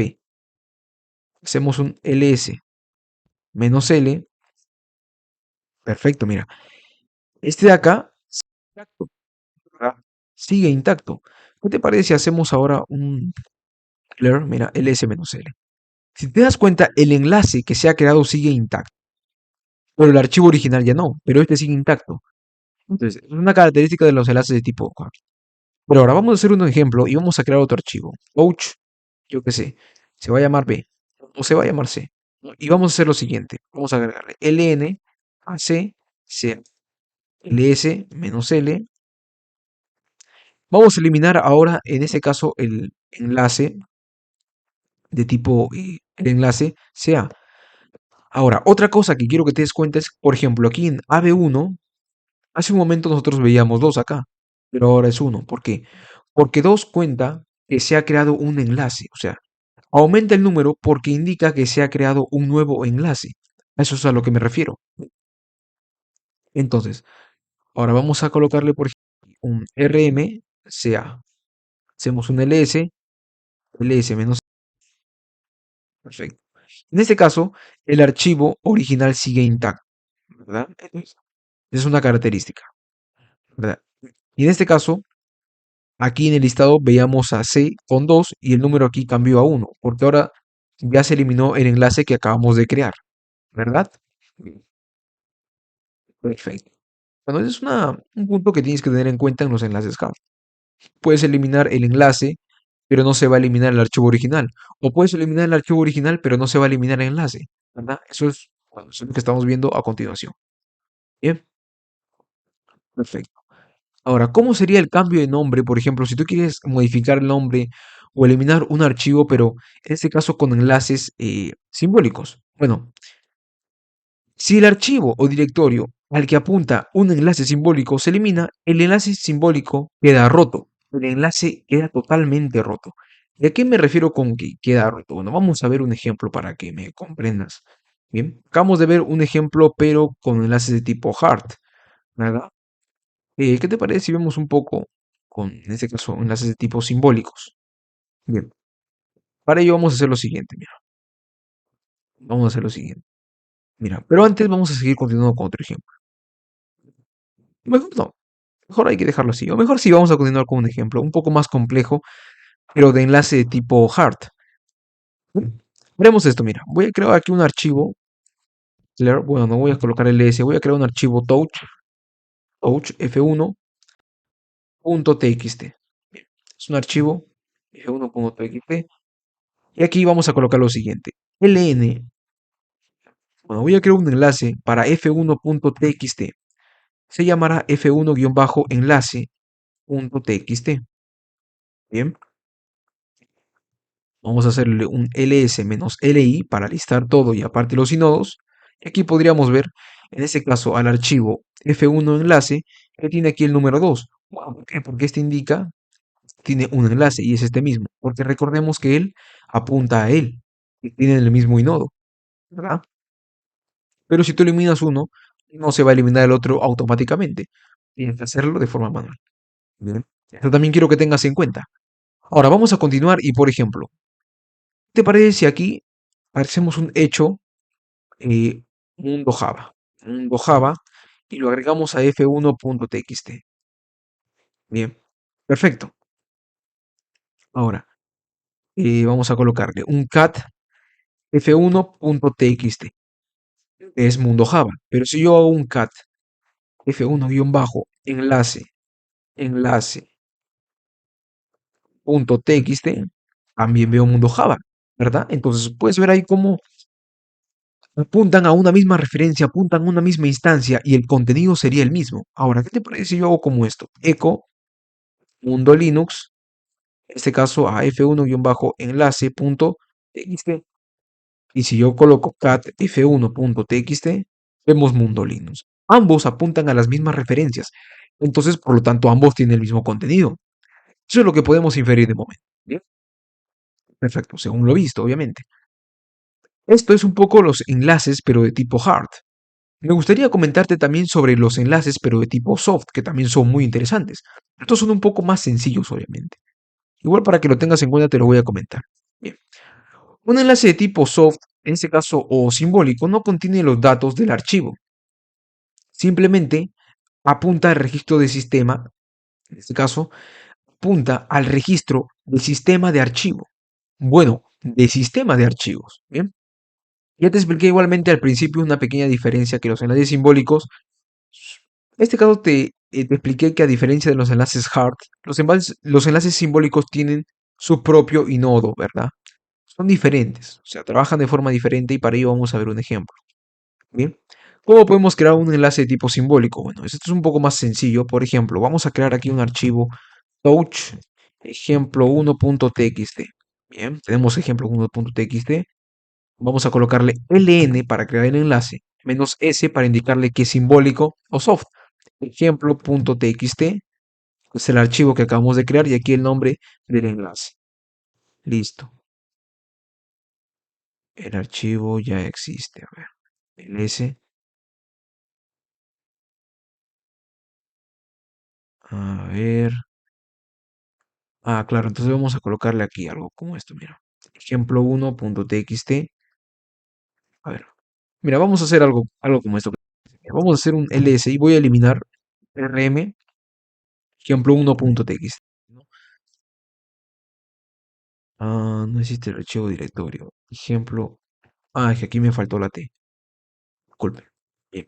Vamos a crear desde cero un archivo llamado touch. Vamos a ponerle ejemplo1.txt o ejemplo.txt nada más.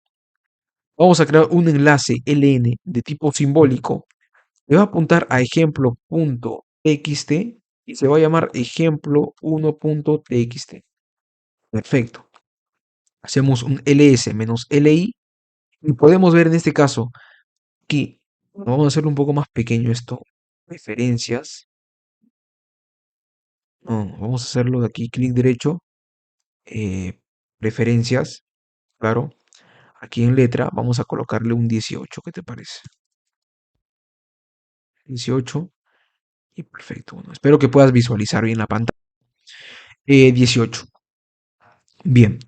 Y aquí a diferencia, vemos un enlace y solamente dice uno, ya no dos, porque ahora apuntan a diferentes inodos, ¿verdad?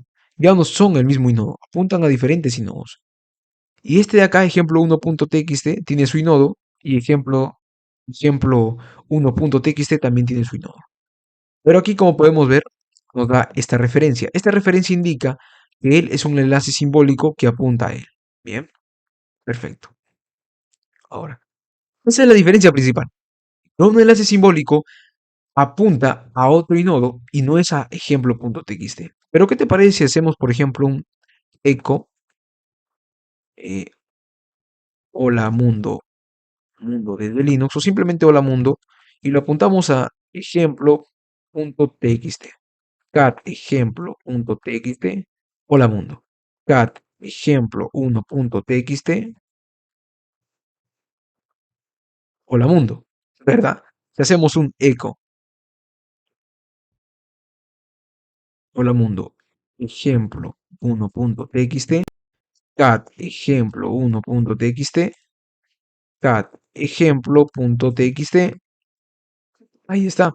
Eliminamos, por ejemplo, en este caso, vamos a eliminar de acá, ejemplo1.txt, este enlace simbólico, ls-li, y perfecto.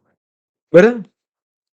Bueno, básicamente esa sería la principal diferencia entre un enlace simbólico y un enlace de tipo hard. Y el hard tiene, bueno, trabaja con el mismo nodo, que sería como una referencia directa, ¿verdad? Referencia directa. La diferencia de un enlace simbólico, pues sería lo mismo, un enlace, una referencia, pero ya no con el mismo nodo, ¿verdad? Perfecto. Esa sería la diferencia básica. Este es un poco el tema de nodos, un poco el tema de enlaces. Y bueno, sigamos con el siguiente tema del curso.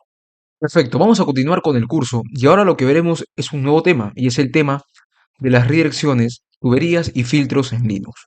Bien, ahora no te voy a explicar, no te voy a presentar una diapositiva porque esto no es muy complejo, la verdad. Es algo simple. Bueno, vamos a comenzar hablando un poco de los filtros, ¿ok? ¿Qué es un filtro? Un filtro es como un comando que básicamente a partir de una entrada te la va a devolver pero modificada. O sea, con una entrada de valores que tú le pases, le va a hacer algo. Como por ejemplo, si tú le pasas eh, por parámetros, le pasas, digamos, el color rojo. Y ese color rojo quieres volverlo más oscuro. Entonces tú lo vas a modificar mediante un filtro y lo vas a devolver más oscuro. Entonces, básicamente eso sería un filtro, sería una operación que va a encargar de hacer alguna modificación al valor que le pases. Eso sería un filtro. Bien, algo bastante sencillo, un ejemplo bastante simple. Bien, ahora, ese es el concepto de un filtro. En Linux, como también en programación.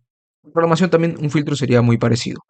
Ahora, Algo que tenemos que tener en cuenta cuando trabajamos con redirecciones, tuberías y filtros, bueno, en este caso son los flujos estándar de Linux. Existen entradas, salidas y errores estándares. ¿Mm? Bueno, y son tres tipos. Son stdin, stdout y std.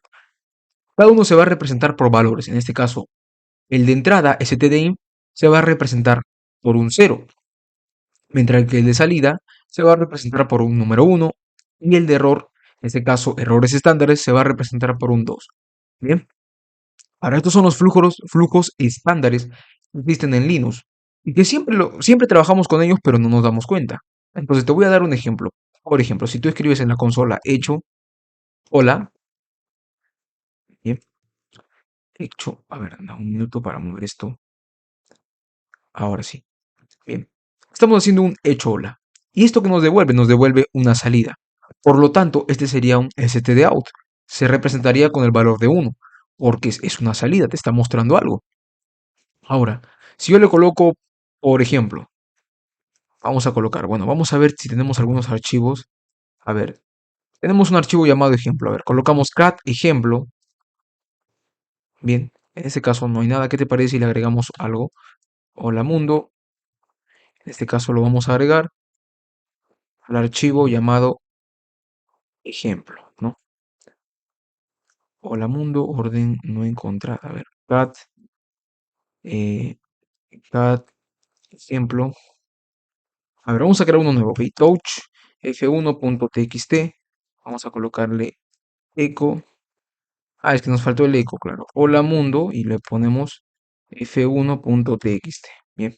Le colocamos un cat f1.txt y nos muestra hola mundo. Esta operación de tipo cat, en este caso, bueno, como nos está mostrando algo, también sería un stdout. En este caso, el cat f1.txt, bueno, lo que muestra es hola mundo, entonces sería un stdout. Ahora, algo que tal vez no quiero que confundas es que en este caso, al momento de hacer hecho hola, esto de aquí será un stdin, porque estás recibiendo algo, un parámetro, estás recibiendo el hola. Entonces, estás leyendo algo, es una entrada. Cuando tú recibes, se le llama entrada, y cuando tú muestras, se le llama salida. Bien, entonces, uno es stdout, el otro es stdin. Bien, pero ahora, ¿qué te parece si nosotros hacemos un cat de a.txt? En ese caso nos sale un cat a.txt, no existe el archivo del directorio, y está correcto, ese sería un stder, porque no existe ese archivo llamado a.txt, yo tendría que crearlo. Perfecto, y espero que todo esto esté quedando claro. Ahora, esto es, como te lo digo, son flujos que nosotros ya tendremos que saber, bueno, tenemos que sobreentender. En este caso, entrada, salida, cuando nos marca un error, pero tal vez no te lo expliqué al principio porque todavía no conocíamos muy bien los comandos. ¿Bien? Perfecto, pero es un tema que ya tenemos que conocer. Bien, listo, ya pasamos a ese tema. Ahora, vamos a ver un poco, ahora sí, el tema de las redirecciones, los pipes, ¿verdad? Los filtros. Redirecciones, pipes, filtros, vamos a ver bastantes ejemplos. Bien, existen muchos símbolos con los que vamos a trabajar. Como por ejemplo, vamos a trabajar con este de acá, mira, el de mayor, el de menor, ¿verdad? En este caso, este sería de redirección de salida. Se le llama redirección de salida. Sería redirección. En este caso, tú, por ejemplo, ¿verdad? Tú normalmente cuando, pues en este caso, déjame ver qué archivos tengo. Perfecto, mira. Vamos a trabajar con un eco hola. En este caso, al archivo f1.txt. Hacemos un cat f1.txt. Ya sabemos en este caso que esto es un stdout, sería una salida. Y bueno, recordemos que el stdout tiene el valor de 1, el error tiene el valor de 2, y en este caso el de entrada tiene el valor de 0. Bien, pero eso ya es un tema que ya lo tocamos hace un momento. Ahora sí, estamos mostrando el contenido de f1.txt. En este caso, lo primero que hemos hecho, mediante el símbolo de una redirección de salida, este se le llama redirección de salida. Lo que harás es mostrar esto en contenido en este archivo, pero vas a reemplazar todo lo que hay. Eso también te lo expliqué. Ahora, para que tú puedas añadir, sería la redirección de salida en modo añadir, sería así. Hecho, hola 2 de esta manera, f1.txt. Esta es la redirección de salida en modo añadir. Este es un modo. Entonces, si yo le coloco un cat f1.txt, me va a mostrar hola y abajo a 2. Perfecto. De momento todo eso ya lo tenemos claro. Ahora, se le conoce como una redirección de salida, en la cual nosotros podemos agregar datos a un archivo de texto. Por ejemplo, ¿pero qué te parece si nosotros queremos hacer alguna redirección de entrada? ¿A qué me refiero con esto? Te voy a poner un ejemplo. A ver, aquí en este caso f1.txt vamos a agregarle algunas otras cosas, como por ejemplo, yo le voy a agregar para mostrarte el ejemplo, eh, hecho eh, avión f1.txt. Vamos a ponerle la va, le colocamos C y perfecto. De esta manera. Te voy a mostrar el siguiente ejemplo. Sort f1.txt. Perfecto. Aquí cambia algo. ¿Y qué cambia? Aplica el sort a los datos del archivo. Es una redirección de entrada. En este caso ya no es de salida. ¿Cuándo era de salida, por ejemplo? Esta es una salida, ¿verdad? Que tú le vas a agregar, vas a mostrar esto acá. Vas a agregar, entonces sería una salida, vas a mostrar algo. Entonces, yo lo que voy a hacer ahora es una entrada. ¿A qué me refiero con una entrada? Esto es un poco diferente. Porque tú vas a hacer algo, vas a hacer esto dentro de esto, ¿verdad? Tú vas a ordenar, en este caso vas a ordenar los datos de este archivo f1.txt.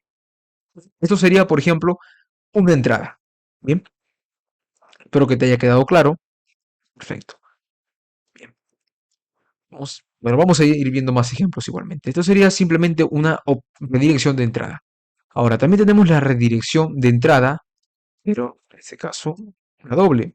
Sería como, por ejemplo, esto. Vamos a colocarle tr a o, bueno, aquí le vamos a colocar doble entrada y vamos a ponerle, bueno, vamos a colocarle en, o vamos a colocarle Linux. Bien, perfecto.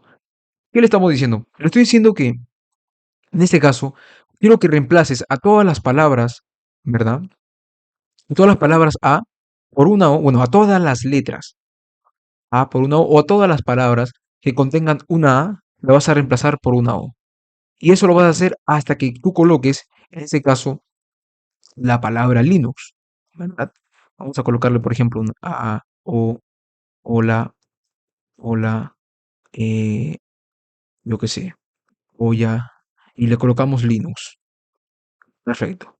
En ese caso, hoyo, y aquí también hoyo, ¿verdad? Perfecto.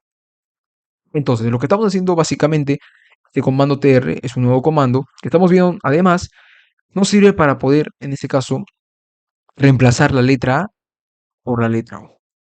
Y esto lo vamos a aplicar, en este caso, hasta que se escriba la palabra Linux. Para resumir la diferencia entre, en este caso, una entrada simple y una entrada doble, ¿verdad? Es bastante sencilla. El primer ejemplo que nosotros hemos visto es este de acá, mira. Lo voy a volver a proporcionar. Es el sort y colocamos en este caso f1.txt. Te lo voy a volver a explicar. Lo que estamos haciendo en este caso, o se usa esta entrada, es para poder redirigir la entrada, o sea, un comando a un archivo, mejor dicho. Entonces, tú estás redirigiendo un comando a un archivo. Lo que estás haciendo es mostrar, o sea, aplicar este comando a este archivo.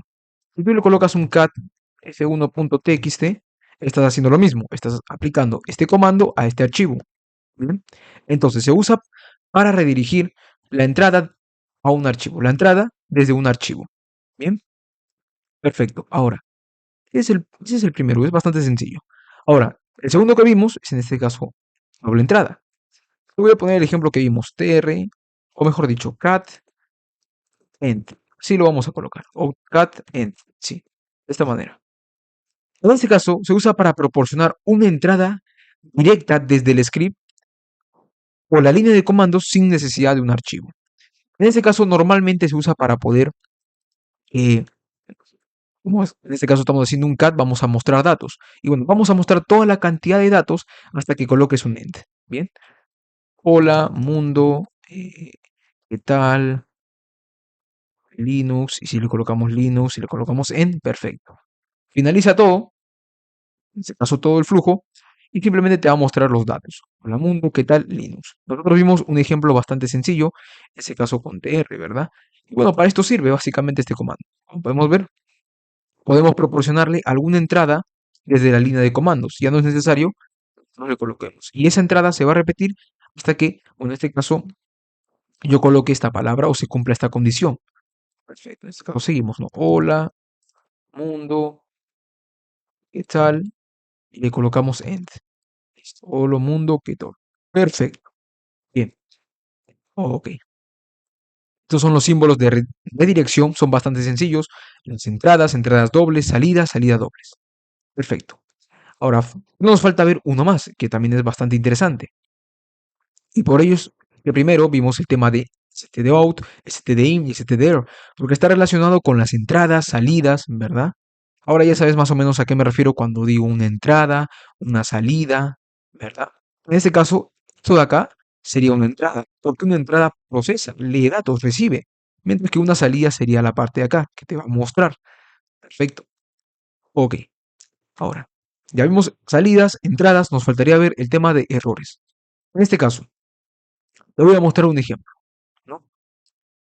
Supongamos que colocamos cat F20 y sale un error. No existe el archivo o el directorio. Bien, ahora, está perfecto. Ahora, supongamos que yo le coloco esto. Cat, ojo, cat F20, o sea, voy a mostrar el contenido de un archivo que no existe, le coloco 2. Este símbolo de acá, eso que sería tipo una salida, le coloco error.txt, perfecto, le coloco cat error.txt, mira lo que me sale. Me sale el contenido de este error. Y ahora, ¿qué hace exactamente este símbolo? Este comando es el comando que se le llama redirección de salida. Se usa para redirigir la salida del error, en este caso de un error estándar, de un comando hacia un archivo. Ya está. Ese es todo el lío. Lo que va a hacer es redirigir el error, el error de un comando que se produce al tratar de ejecutar un comando, se va a redirigir ese error a un archivo en particular. Y por ello le estamos colocando. Si al yo ejecutar cat F2, F20 me sale algún error, yo lo voy a redirigir al archivo error.txt. No existe ese archivo, no hay problema, lo voy a crear, ¿verdad? Perfecto. Eso es todo. Y ya está. Nada más. Perfecto. Con esto hemos visto, en este caso, el tema de redirecciones. Bueno, ya hemos practicado un poco el tema de redirecciones, hemos visto un poco el stdout, stdin, stdir, hemos visto los códigos, ¿verdad? Y hemos visto uno que otro ejemplo. Ahora es el momento de que hablemos un poco de las tuberías o los famosos pipes en Linux. ¿Bien? ¿Pero qué es un pipe? Bueno, básicamente, como le dice su propio nombre, es una tubería. ¿Bien? Básicamente, un pipe te va a permitir mandar la salida de un comando a otro. Eso es. Ahí es un pipe básicamente es una tubería que te va a permitir mandar la salida de un comando a otro. Ya está. Es como una tubería. ¿Por qué? Que el agua entra por un sitio y antes de llegar a su destino, entra por otro. ¿Verdad? Conclusión, tú podrías básicamente ejecutar un comando. Lo que te va a devolver ese comando, simplemente vas a poder ejecutar otro comando. Y vamos a ver un ejemplo, ¿qué te parece? Bien. Digamos que nosotros tenemos tres archivos. Vamos a crear tres archivos. Bien. Touch, ejemplo 1.txt. Vamos a colocarle touch, ejemplo 2, ejemplo 2.txt, touch, ejemplo 3.txt. Vamos a crear tres archivos. Ahora, a cada archivo le vamos a agregar un contenido. Hola mundo, algo fácil. Hola mundo.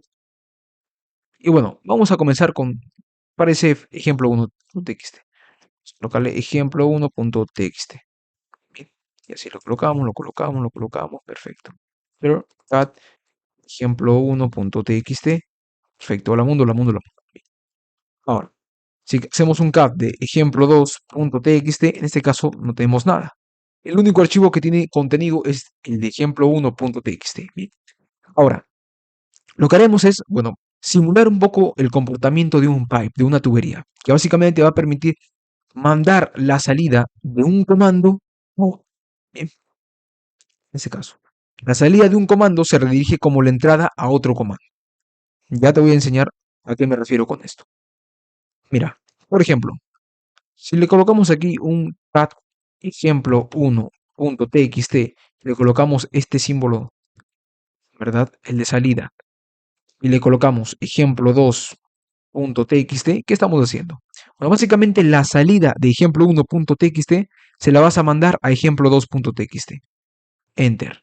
Cat ejemplo 2.txt se cumple con lo que te mencioné hace un momento. La salida de este, bueno, en este caso de ese archivo, los datos que te va a devolver se lo va a mandar a ejemplo 2.txt. Y ahora tú te preguntarás, ¿qué hay de ejemplo 1.txt? Todavía mantiene su contenido. Todavía se conservan los cambios. Ahora, este es un poco un ejemplo. ¿Pero qué tiene que ver esto con los pipes? Tiene que ver mucho. Porque todo esto lo podríamos reemplazar utilizando el símbolo de un pipe, de una tubería, ¿verdad? Vamos a ver. Ese ahí. Ese es el símbolo de una tubería, de un pipe. Ahora, vamos a ver algo un poco más complejo. R, vamos a reemplazar la U por la, o mejor dicho, la O por la A en ejemplo.txt. O sea, vas a ejecutar esto dentro de esto. Este comando dentro de un archivo. Y ahora, la salida de eso lo vas a colocar, en este caso, en ejemplo 3.txt. Bien, esto ya es un poco tedioso. Porque, por ejemplo, en este caso, a ver, aquí nos faltó colocar el ejemplo 2. Ahora sí, tr o gem. Hacemos un cat ejemplo 3.txt a la manda, a la munda, a la munda, a la munda. Está correcto. Bien. Ok, están bien. Pero los comandos son algo largos y también son un poco complejos. Y es más, ¿qué te parece si también le quisiéramos implementar que al final nos muestre el contenido de ejemplo.txt, ejemplo 3.txt? Bien, haremos algo similar pero con unos pipes para poder un poco facilitar el trabajo. Bien, lo primero que haremos es esto. En el ejemplo, en este caso vamos a colocarle un cat ejemplo 2.txt y vamos a reemplazar las letras. ¿Qué te parece? Reemplazamos en este caso, lo que haremos primero es un cat ejemplo 2.txt. Ahora, la salida, ok, como te voy a explicar. Básicamente el Py te va a permitir mandar la salida de un comando a otro. O sea, la salida en este caso, lo que nos va a devolver esto son los datos. Y estos datos se los vamos a devolver a otro comando. ¿Y cómo lo vamos a recibir? Mediante una tubería, mediante un pipe. Y para ello vamos a utilizar este signo de acá, ¿verdad? Este operador. Utilizamos el operador de pipe, el signo de pipe. Y bueno, lo que haremos es decirle, esta salida se la vas a mandar a este otro comando que yo te voy a pasar. Y en este caso es tr, la A por la O. Perfecto. Mira, se hizo mucho más rápido y nos ahorramos bastantes comandos. ¿Por qué? Porque hace un momento primero tuvimos que escribir este, mira. Algo como esto. Algo como esto. Y luego nuevamente teníamos que hacer un cat, ¿verdad? Pero ahora ya no. Simplemente le colocamos. Oye, mira, yo quiero que tú hagas una salida de este. Y a los datos que te va a devolver, le reemplaces simplemente la A por la O y lo muestras. Ya está. Y listo. Mediante una tubería. La salida de este, la entrada de este. Él va a procesar lo que te devuelva este. Y le podemos agregar más pipes. Por ejemplo, te voy a mostrar un ejemplo más para que me comprendas mejor. Y bueno, vamos a ir viendo también los pipes en todo el curso, no te preocupes. Y lo vamos a utilizar bastante. Te voy a mostrar otro ejemplo. En este caso, cat ejemplo 2.txt. Le colocamos, en este caso, lo que vamos a hacer es mostrar el contenido de ejemplo 2.txt. Pero en este caso, a través del pipe, vamos a colocar el comando wc que sería word count. Y te va a permitir contar una cierta cantidad de cosas, como por ejemplo, digamos, letras, palabras, pero yo le voy a indicar que te me cuente la cantidad de líneas. Nada más. O sea, de esta salida, quiero que me cuente la cantidad de líneas, en este caso, de este archivo. Que esta sería la entrada, esta salida es la entrada para el otro comando. Bien, entonces, a partir de lo que me va a devolver este, quiero que me cuentes la cantidad de líneas. Enter, y en este caso me dice que el archivo ejemplo2.txt tiene 8 líneas. Y estás en lo correcto. 1, 2, 3, 4, 5, 6, 7, 8 líneas. Bien. Entonces, este es un poco ejemplos de pipes de tuberías. Perfecto, espero que te haya quedado claro. Igual sigue practicando, mira otros ejemplos por internet y te puedes guiar de lo que yo te he mostrado. Ahora es el momento de ver un poco el tema de los filtros, porque hemos visto ya un poco los flujos, ¿verdad? Entrada, salida, errores. Hemos visto un poco los pipes, hemos visto las redirecciones, pero nos faltaría ver el tema de los filtros. Ya hablamos en su momento de qué es un filtro. este caso sería un filtro sería como un comando, alguna operación que se va a realizar algún flujo de datos y bueno, me va a devolver modificado o algún dato. El resultado va a ser un dato, ese mismo dato pero modificado. Eso básicamente es el concepto de un filtro. ¿Sí? Ahora, vamos a ver algunos ejemplos, ¿verdad? Y cómo podemos ejecutar algunos filtros. Ahora vamos a hacer lo siguiente.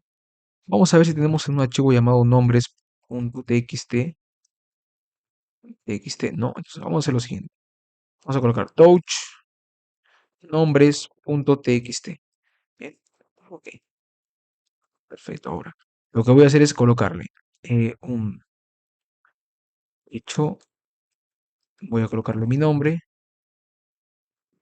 en este caso al archivo nombres.txt. ¿Verdad? Y de esta manera le vamos a agregar más nombres, como por ejemplo, mi segundo nombre, agregamos otro nombre, agregamos Jule, le agregamos Viallo, le agregamos Danudo, le agregamos, yo qué sé, Adrián, y le agregamos Adriano. Bien, le vamos a agregar algunos datos de prueba para poder ir trabajando. Ahora, vamos a colocarle otro Adriano y otro igual que se llama Cristian. Bien, bien. Vamos a hacer un cat nombres.txt. Acá está Cristian Raúl, Julien Viallo, Lanudo, Adriano, Cristian. Hay datos repetidos. ¿Qué te parece si eliminamos las filas repetidas? Para ello vamos a aplicar un filtro. Y lo primero que haremos es mostrar el contenido. Bueno, aquí voy a hacer un poco más pequeña la letra para que se pueda ver. Vamos a hacer aquí en preferencias, global, de la manera más sencilla. Eh, no, de esta manera no era clic derecho, preferencias. A ver si me sale ahora, sí, perfecto. Vamos a hacerle simplemente a 18, ¿bien? 18, para que tú también puedas ver, por supuesto. Bien, listo. Espero que ahí lo puedas ver. Bien. Mira, vamos a colocar un ejemplo cat nombres.txt. Lo que básicamente voy a hacer es primero mostrar el contenido del archivo nombres.txt. Y de esa salida, que sería una entrada para el siguiente comando, de esa salida, yo le voy a aplicar rápidamente un unique "-d". Y ahora, se lo voy a guardar en un archivo llamado repetidos.txt. ¿Qué estoy haciendo? Ojo, estos son varios pasos que estamos haciendo. Bien, tenemos varios para el comando unite, que lo que básicamente lo va a hacer es eliminar las filas repetidas. Tenemos varios parámetros. Uno de ellos es el "-d", que muestra las líneas que se repiten. Entonces, tú lo que vas a hacer básicamente es mostrar todos los nombres. Y a partir de esa salida, le vas a aplicar un comando mediante un pipe. O sea, va a pasar por esta tubería. Le vas a aplicar un unique-d. Y este te va a filtrar a todos aquellos, en este caso, todas las líneas que se repiten. Bien. Ahora, a partir de todo eso que has filtrado, lo vas a guardar en un archivo llamado repetidos.txt. Le damos un enter y si colocamos cat repetidos.txt, en este caso cat, aquí nos faltó repetidos. Claro, repetidos. No, aquí hemos colocado repetidos. Ahora sí. Vemos en este caso vemos, por ejemplo, Adriano. ¿Pero por qué solo Adriano? A ver si colocamos cat nombres.txt.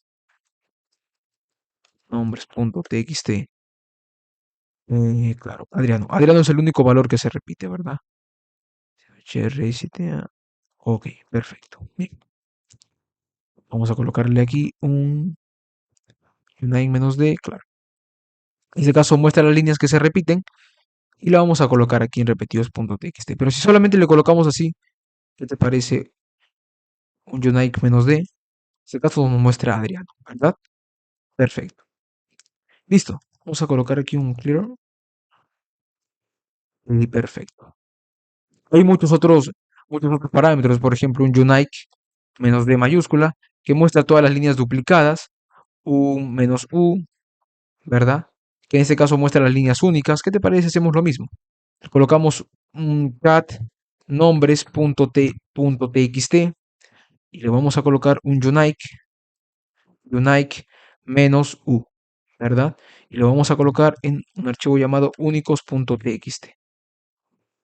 Cat únicos.txt. Y aquí vemos Cristian, Raúl, en este caso Cristian.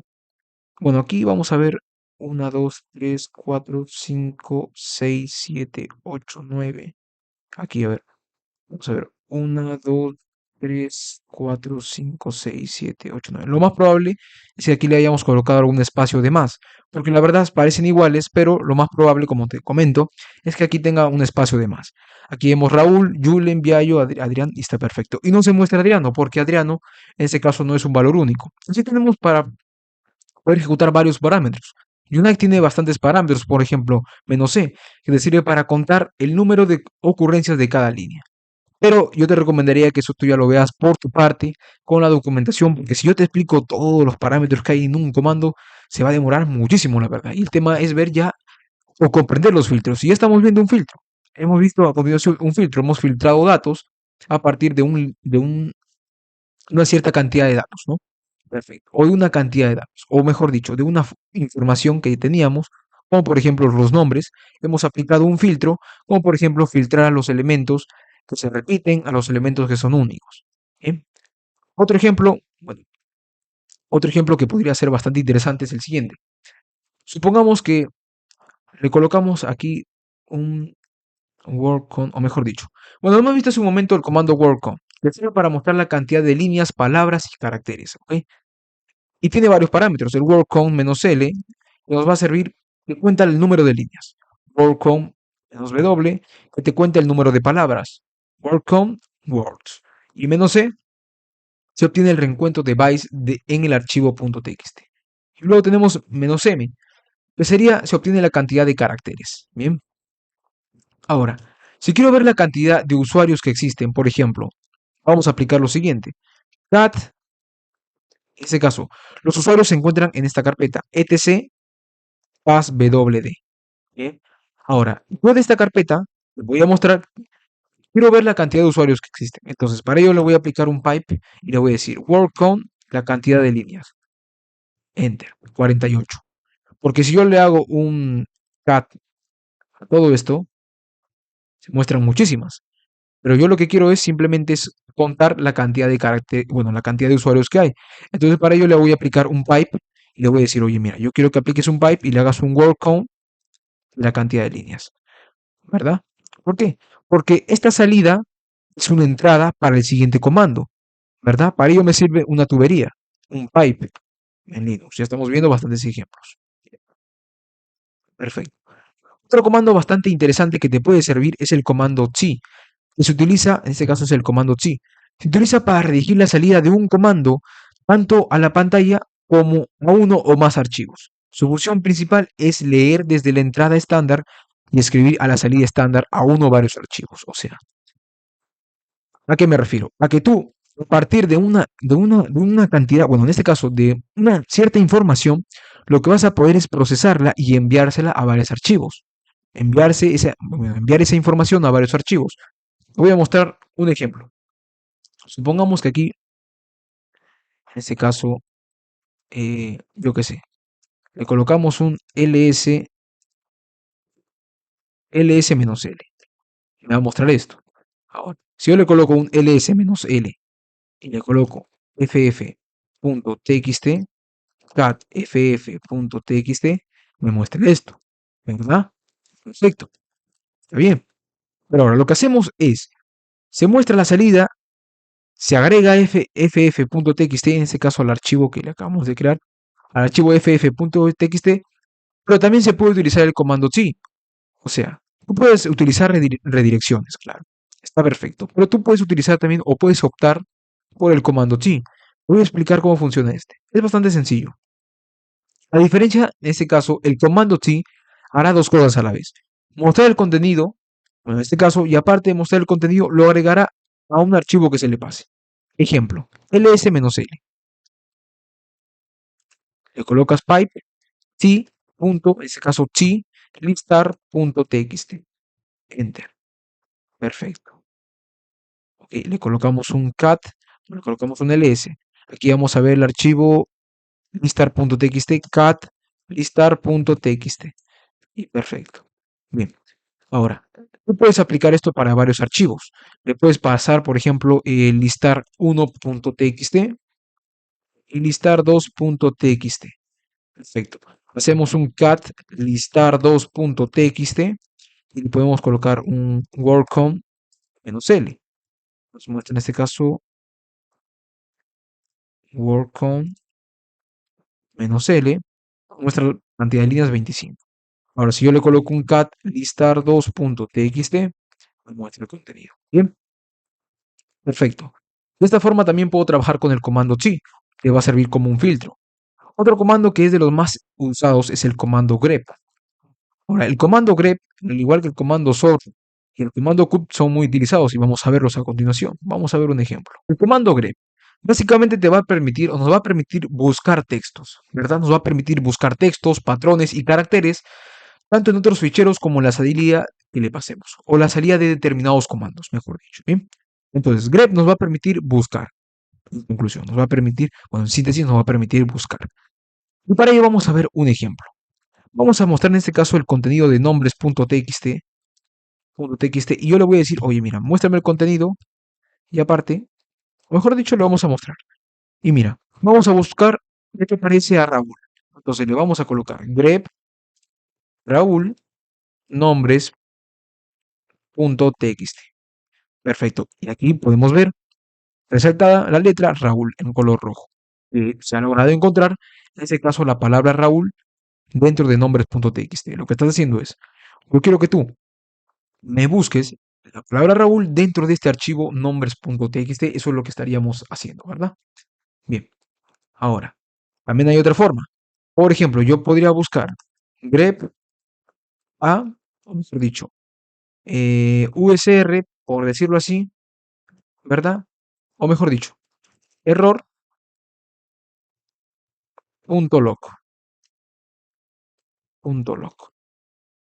error, o mejor dicho, de una manera así. Voy a buscar la palabra error en todos los archivos .log. En este caso, grep. Vamos a ver, tenemos que entrar a otra, por ejemplo, aquí en cd bark, aquí en la carpeta bark que hablamos en su momento, en los logs. Bien, y por ejemplo, le colocamos grep, vamos a buscar la palabra error en todos los archivos que terminen en .log. Ahí está, se marcan en color rojo, ¿verdad? Como puedes ver. Bien. Entonces, para ello te sirve el comando grep, te sirve para hacer alguna búsqueda, ¿verdad? Ok. Por ejemplo, también podríamos aplicar algún parámetro. Si le colocamos grep, en este caso vamos a colocar cd, le colocamos grep Raúl en asterisco. Básicamente lo que hará es buscarte esa palabra en todos los archivos y directorios. Bien, en este caso nos indica descargas es un directorio, documentos directorio y aquí mira, se ha encontrado y en únicos también se ha encontrado. Perfecto. Se va a buscar en todos los archivos y directorios la palabra Raúl. Ahora, le podemos colocar, por ejemplo, un grep de búsqueda -s Raúl asterisco. ¿Esto qué indica? Te va a buscar la palabra Raúl en todos los archivos, menos en directorios y los archivos que no tienen permiso. Bien, perfecto. Y ahora solamente te va a buscar en archivos y ya no en directorios. Para eso te sirve el comando -s. Y hay otros, en este caso, el parámetro -s. Hay otros parámetros que también le puedes pasar al comando grep, pero como te digo, ya sería cuestión de que tú lo revises, ¿verdad? Ahora, ¿por qué te explico este comando grep? Que es muy utilizado cuando utilizamos pipes, cuando utilizamos también el tema de filtros. Ese sería como un filtro. Bien. Y para ello, bueno, ese es el motivo por el cual te estoy enseñando. Bien. Ahora vamos a ver un poco el comando sort, que también es bastante usado y es muy interesante. Y es un comando que ya lo hemos visto hace un momento, pero no lo hemos profundizado del todo. Entonces, básicamente sort te va a permitir ordenar resultados. Bien. Ahora, cat nombres.txt y le pasamos un pipe. Yo quiero que a partir de esos datos, de esa salida, me la muestres pero ordenada. Adriano, Adrián, Adriano, Adriano, Viallo, Cristian. Aquí está, este tiene un espacio, si no me equivoco. Sí, ¿verdad? Porque son iguales, solamente que uno tiene espacio. Yuren, Lanudo, Raúl. Bien, se muestran ordenados alfabéticamente. Y es correcto. Bien, ahora. Por ejemplo, también tenemos el siguiente comando, sort -r nombres.txt. Voy a ordenar, pero de manera revertida, de manera inversa, mejor dicho. Bien. Reverse. Listo. Ese es el comando sort. Te va a permitir, en este caso, ordenar los resultados de manera inversa o de manera, en este caso, ascendente o descendente, por decirlo así. Ok. Algo importante que te quiero comentar es que sort ordena de forma alfabética. Entonces, vamos a colocarle, por ejemplo, eh, un do, ¿verdad? Menos MA sort. Do menos MA. Me muestra valores. Ahora le colocamos do menos MA sort. Perfecto. A ver, vamos a hacerlo un poco más pequeño. Aquí podemos ver. Vamos a colocarle un do menos MA, ¿verdad? Para mostrar en megabytes todo. En este caso aquí vemos que no hay un orden. Aquí empieza con 1, 0, 0, 0, 1, 0, 0, 1, 0, 0. Aquí hay 47. Ahí, ¿verdad? Los valores no están ordenados. Entonces, ¿qué te parece si le colocamos do menos MA? Nosotros sabemos que sort en este caso ordena de forma alfabética. Pero con do menos n, en este caso do menos MA sort, sort, no se van a ordenar. Va a seguir igual. No va a haber un orden en particular. Pero ¿cómo podríamos generar un orden cuando trabajamos con números? Bueno, podríamos hacerlo de esta manera. Do menos MA, le colocamos sort menos n. Bien, perfecto. De esta manera ya vemos a los números ordenados. Mira, ¿verdad? 0, 0, 0, 1D. Está correcto. Y aquí vemos 26, 26, 28, 29. Los valores ya están siendo ordenados de forma alfa, en este caso de forma numérica, con el parámetro menos n. Bien, también para que lo tengas en cuenta. Aquí es un pipe, se muestran los valores, ¿verdad? Los 2 megabytes y aquí lo vas a ordenar. Perfecto. Listo. Es el comando, en este caso, sort. Es bastante interesante y la verdad que el comando sort, al igual que el comando grep, tiene muchísimos otros parámetros. Todos los comandos tienen muchísimos parámetros. Por mí te los explico todos, pero sería muy difícil. Hay demasiados. Yo te recomiendo que veas un poco la documentación. Veamos ahora el comando cut. El comando cut básicamente te va a permitir imprimir partes seleccionadas de líneas de cada archivo en la salida estándar. O sea, yo solamente voy a mostrar ciertos campos, ¿verdad? Mejor dicho así, ciertos campos en una salida. Por ejemplo, ¿qué te parece si hacemos un cat? Hacemos un cat etc passwd. No, por favor, aquí es un mundo inmenso, te muestra muchísimas cosas, ¿verdad? Ahora, ¿qué te parece si hacemos algo como esto? Mira, hacemos un cat etc passwd, le colocamos un pipe y le voy a decir, oye, mira, yo quiero que tú cut menos d, ok, este es un delimitador, indica los campos que están separados. En este caso, vamos a colocarle menos d, dos puntos, menos f1. Bien, ahora vamos a colocarle menos f1. F1, bueno, o el F significa de files. Le estoy diciendo que en este caso lo que me va a devolver es el primer campo. Por algo le colocamos 1. Bien, y lo vamos a devolver con un delimitador de dos puntos. Ya te vas a dar cuenta. Le colocamos menos F1 y perfecto. Colocamos simplemente esto. Ya está. F1 y 5, ¿qué te parece? Enter. Voilà, voilà. Podemos ver simplemente dos partes en este caso. Vemos root y root, que serían dos columnas. Sería la columna número 1 y la columna número 5. Y ahora, ¿qué estoy haciendo? Estoy mostrando el contenido de etc passwd que nos guarda los usuarios. Y esa salida quiero que simplemente le hagas, en ese caso, le hagas como un cut, un corte. Simplemente te va a imprimir algunos campos y para ello tienes que colocarle un delimitador. El delimitador que va a separar los campos y es mediante los dos puntos. Luego le colocas menos F y son los campos que tú vas a mostrar, o mejor dicho, las columnas, la columna número 1 y la columna número 5. Bien, ¿te parece si hacemos otro ejemplo?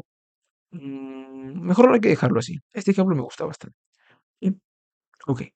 Como te digo, D y F trabajan con separación por campos. ¿Ok? Uno te da, es un delimitador y el otro te indica los campos. Bien, ok. Ahora, también se puede trabajar de esta manera, mira. Hecho, hola mundo, y le colocas, ¿no? Cut, cut, 1, en este caso menos B, le colocas 1, 2, 3. Bien. Esto sería un poco diferente, porque aquí yo voy a mostrar los bytes, ¿verdad? Voy a mostrar en este caso los bytes. Cut menos B sirve para mostrar los bytes. Voy a mostrar el byte 1, 2, 3, 1, 2, 3, o sea, voy a mostrar all. Esto te sirve para mostrar una cierta cantidad, en este caso de, o mejor dicho, unos ciertos caracteres de una cadena. Otro ejemplo, hecho, le ponemos Juan, le ponemos tipo este delimitador que sería un pipe 25. Bueno, en este caso voy a ponerle mis datos, ¿no? Cristian, vamos a ponerle mi edad y le vamos a poner mi país. Y le vamos a colocar aquí un pipe, ¿bien? O sea, a partir de esta salida, ¿verdad? De esta salida de acá, vamos a aplicarle un pipe. Sería, en este caso, la salida sería la entrada de otro comando, ¿bien? Y le voy a aplicar un cut menos D para el delimitador. Voy a mostrarlos con este delimitador y le voy a poner menos F. Le voy a colocar simplemente 2, enter. ¿Qué me muestra? Me muestra simplemente la edad. ¿Por qué? Porque le estoy seleccionando la columna número 2 y le estoy indicando que aquí estoy trabajando con un delimitador y el delimitador son los, en este caso sería este símbolo de pipe. Así como el ejemplo anterior, si te das cuenta, mira, el ejemplo anterior, este de acá, ¿verdad? Si simplemente le colocamos un UTC Pass WD, podemos ver que este tiene un delimitador y el delimitador son los dos puntos. Y por ello nosotros le colocamos, en su momento, le colocamos. Yo quiero que tú me muestres, ¿verdad? A todos aquellos que están mediante este delimitador, pero que sean de las columnas 1 y 5, nada más, ¿verdad? Siempre cuando tiene un delimitador tienes que indicarle. Bien, ese es un poco un ejemplo. Ahora, supongamos que tenemos otro delimitador. A ver, aquí, rojo, rojo, verde, azul. Aquí, ¿cuál sería el delimitador? Obviamente la coma. El delimitador sería la coma. Entonces, para yo mostrar la información de esto, por ejemplo, yo quiero mostrar la información de la columna 2 y 3. Tendría que ser algo como esto, mira. Tendría que hacer eh, put menos d, el delimitador, coma, y quiero mostrar la columna número 1. Listo, muestro rojo. Pero si yo quiero mostrar la columna número 2, tendría que colocarle 1-2, rojo-verde, ¿verdad? Y se muestra la coma porque es el delimitador. ¿Qué pasaría si yo no le indico un delimitador? Si yo no le indico un delimitador, ¿verdad? Simplemente te va a mostrar todo. Por ello es muy importante que tú le indiques cuál es el delimitador, cuál es el que separa los datos. A ver, aquí me faltó. Debe ser solo un carácter. Ah, es que aquí tengo que colocarle menos de coma. Ahora sí, ¿verdad? Perfecto. Listo. Este es un poco el comando cut, es bastante interesante. Te recomendaría que practiques bastante el tema de los delimitadores a partir de los ejemplos que te he dado. Puedes crear tus propios ejemplos, puedes consultar en alguna fuente de internet, ver ejemplos en GitHub, ¿verdad? Y así puedes ir practicando. Ese es un poco el comando eh, cut, al igual que el comando, en este caso el comando cut, claro, al igual que el comando grep, son bastante usados. Pero bien, hablemos del último comando que es bastante interesante, el último, pero no menos muy importante, es el comando translate characters, en este caso tr, translate characters, o trasladar caracteres. Bueno, esto ya te lo expliqué en su momento que básicamente te va a permitir reemplazar caracteres. Y para ello vamos a ver otro ejemplo, por ejemplo, echo, hola, hola, esta es una prueba. Le colocamos un pipe y le vamos a decir que yo, a partir de esta salida, yo simplemente quiero que le cambies la O por la X. Listo. Ahí está. Listo. Ya está. De esa manera. Perfecto. Y esto es un poco el comando eh, para trasladar caracteres, translate characters, pero también tiene uno que otro, en este caso uno que otro parámetro. Bien, vamos a colocarle echo, esto es una prueba, le colocamos un pipe, le colocamos tr menos d. Ah, listo. En este caso, No, es que aquí es TR, no TD. Bien. Esto es una prep y elimina la A. Lo que básicamente es, lo que hace esto es trasladar caracteres, pero con el parámetro menos D es eliminar, de delete. Te va a eliminar el carácter A. Si coincide con el carácter A, te lo va a eliminar. Y ahí está. Perfecto, te lo quitó. Listo. Para eso sirve este parámetro. Ahora, puedes colocar otro, por ejemplo, echo hola. Y le colocas, ¿no? TR, menos S, y le pasamos la A. Te va a reemplazar las instancias de caracteres repetidos en un solo carácter. Por ejemplo, ahí está. Bien. Entonces, el menos S simplemente sirve para reemplazar instancias de caracteres repetidos. Por ejemplo, si yo coloco un O y aquí le coloco varias H's, perfecto, simplemente aplica para A, porque le pasamos A. Pero si le pasaríamos la O, aplica para la O, pero ya no para la A. Bien, entonces un poco los filtros, son redirecciones, un poco los pipes. Espero que te haya gustado y pasemos a la siguiente sección del curso.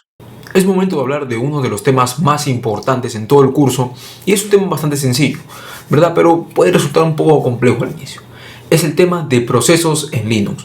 Bien, ¿qué es un proceso en Linux? Como puedes ver por pantalla, un proceso sería como una instancia de algún programa que se está ejecutando dentro del servidor Linux o de un servidor Linux. Bien, como sabemos, Linux, una de las características principales de este sistema operativo es que es multitarea, puede ejecutar muchas tareas a la vez. Por lo tanto, puede ejecutar más de un proceso al mismo tiempo, como podemos ver por pantalla. Bien, entonces, básicamente un proceso sería como una instancia de un programa que se está ejecutando. ¿No? Un ejemplo sencillo, en Windows, si tú estás ejecutando Google Chrome o algún otro programa, sería como una instancia. En Linux sería algo similar, como por ejemplo, algún comando, alguna instrucción podría ser un proceso. Bien, ok, listo. Tenemos eso claro, el concepto de un proceso, y sabemos que podemos tener múltiples procesos a la vez. ¿Por qué? Porque Linux es multiusuario, ¿verdad? Bien, esa es otra característica que tenemos que tener en cuenta. Bien, ahora, ¿cómo se encarga Linux de administrar? En este caso, creo que te lo comenté al inicio de este curso y te expliqué que Linux se encarga de asignar una cierta cantidad del CPU del sistema a cada proceso. O sea, le asigna una cierta cantidad de memoria a cada proceso. Te lo expliqué. Y si bien también te expliqué el concepto de un kernel. Bien. Entonces ya sabemos que cada proceso tiene cierta cantidad de memoria del sistema operativo. Ya sabemos que en este caso un sistema operativo como Linux puede tener muchos procesos en ejecución porque es multitarea o es multiusuario. Listo. Ahora, ese es un poco el concepto de un proceso. Ahora, una de las características fundamentales de los procesos es que tienen una estructura jerárquica de padre e hijo, como puedes ver en pantalla, ¿verdad? Y también tienen, bueno, en este caso, tienen varios estados. Pueden tener los estados de normal, los estados de zombie, los estados de ejecución. Tienen muchos estados, la verdad, los procesos en Linux. Pero yo simplemente voy a mostrar, como puedes ver por pantalla, los más, en este caso los más básicos, los más esenciales, ¿verdad? Como por ejemplo, simplemente el estado de normal, que significa que un proceso se ha ejecutado, ¿verdad? Y está listo. El otro sería, por ejemplo, el zombie, que quiere decir aquellos procesos que son eliminados, pero que de momento no han sido borrados de la tabla de procesos. También vamos a hablar en un momento sobre las tablas de procesos. Vamos a ver cómo poder manejar los procesos, vamos a ver un poco su jerarquía y lo vamos a ver a continuación. En un momento lo vamos a comentar más a detalle. Ahora, algo que quiero que también tengas en cuenta son los procesos daemon o los procesos de modo demonio. Estos no serían un estado, más que todo serían un tipo. ¿Por qué? Porque son procesos que se ejecutan en segundo plano. ¿A qué me refiero? Pongamos un ejemplo de un comando. Tú ejecutas un comando y se supone que la terminal se va a llevar toda la atención de ese comando, ¿verdad? Va a estar trabajando con ese comando. Bien, pero en este caso tú ejecutas un comando y a la vez la terminal quita la atención de ese comando y puedes seguir trabajando con otros comandos. Tú puedes seguir ejecutando otros comandos, pero ese comando anterior que tú has ejecutado se va a seguir ejecutando, ¿ok? Aunque ya no lo estés usando. ¿A qué me refiero? Que tú ejecutas un comando y vas a poder seguir ejecutando otros comandos, pero el primer comando que has ejecutado es un proceso, por decirlo así, y ese proceso va a estar en ejecución, y a eso me refiero en segundo plano. Y es un comando, en este caso simplemente te estoy colocando un ejemplo de un comando que se sigue ejecutando cuando tú estás utilizando o estás ejecutando a la vez otros comandos. Bien, eso sería un poco el ejemplo de segundo plano. Espero que me hayas entendido. Lo que te comenté hace un momento sobre, en este caso, la estructura de los procesos, ¿verdad? Que tiene una estructura jerárquica. Bueno, como puedes ver por pantalla aquí, bueno, simplemente te voy a mostrar las propiedades. Puedes ver una propiedad que es PID, que es el Process ID. Ese es el código 1 del proceso. Ese se le conoce como el proceso padre. Solamente podrá haber un proceso padre. Ese padre va a poder tener muchos hijos. En este caso, como puedes ver,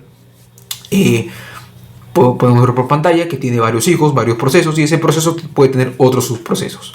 Bien, ahora sabemos que es el Process ID. Es el código único del proceso. Cada proceso va a poder tener un PID, un Process ID.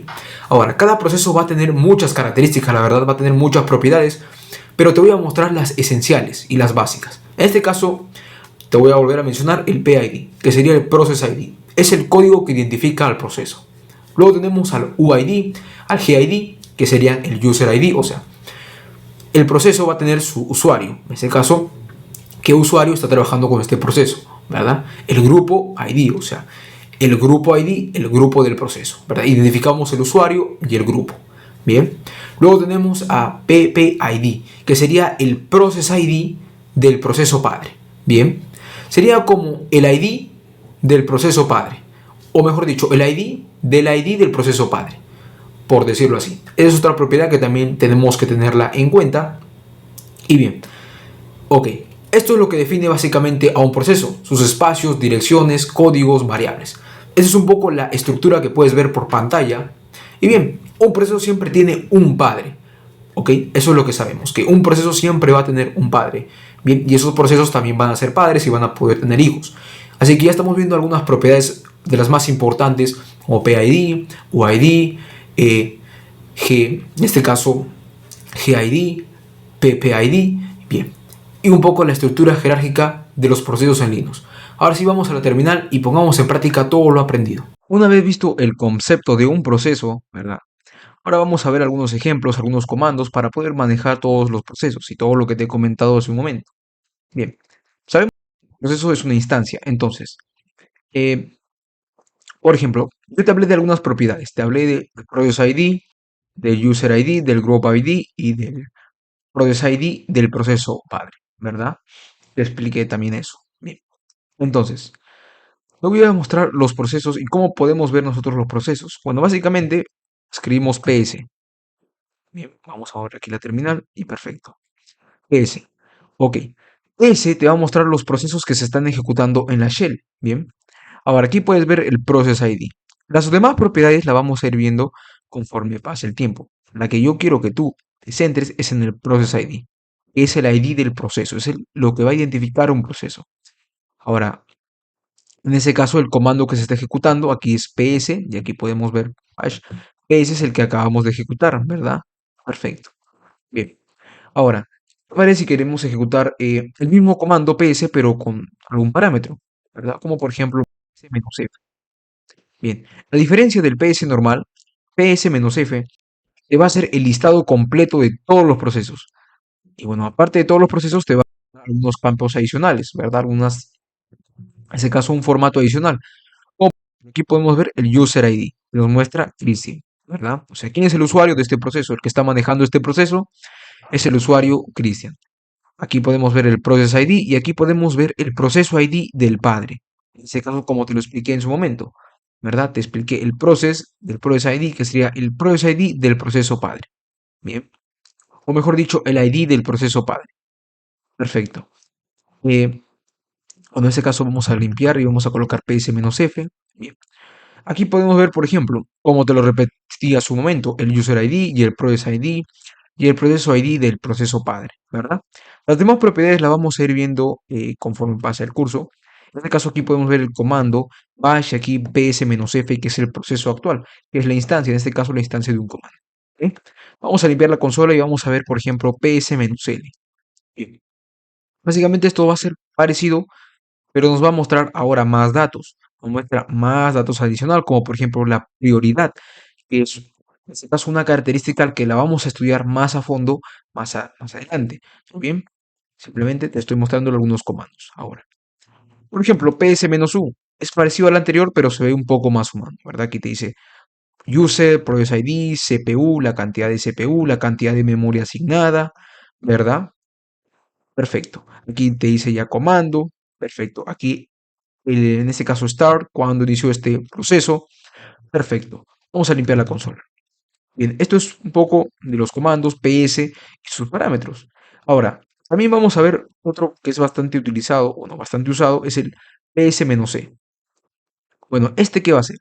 Básicamente te va a mostrar información de todos los procesos. PS-C te va a mostrar información de todos los procesos, no solo los asociados a la terminal actual, sino de todos los procesos. Bien, creo que tengas en cuenta eso. Ahora, por ejemplo, tú le puedes colocar aquí un clear y le puedes colocar PS-F.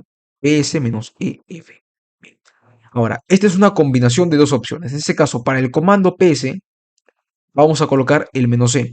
El "-C" muestra información de todos los procesos. Eso sí, lo sabemos. Y el F, como ya lo comenté en su momento, te va a mostrar, en este caso, la información detallada de todos los procesos. Incluye la relación de padre-hijos, usuario, la terminal, en este caso, etcétera. Como podemos ver acá, si nos vamos por acá, vemos bastante. Ahora sí lo vemos completo. A diferencia de un PS-C, que no tiene todas las columnas, pero un PS-EF te muestra varias columnas. ¿Bien? Como algunas que ya te comenté a su momento. Perfecto. Ok, listo. Estos son un poco de los comandos básicos que tenemos para poder ver los procesos, ¿verdad? Pero vamos a analizar más a detalle. Por ejemplo, colocamos un PS-F.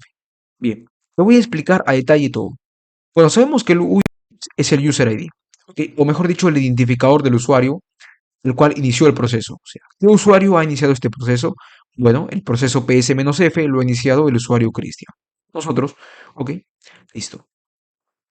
En ese caso tú puedes tener root o, bueno, lo que seas, ¿verdad? Pero en ese caso me dice Cristian. Ahora, tenemos un PID, que es el proceso ID. Es el identificador del proceso, ¿verdad? Tenemos el PPID, que sería el identificador del proceso padre, que indica quién es el proceso padre de este proceso.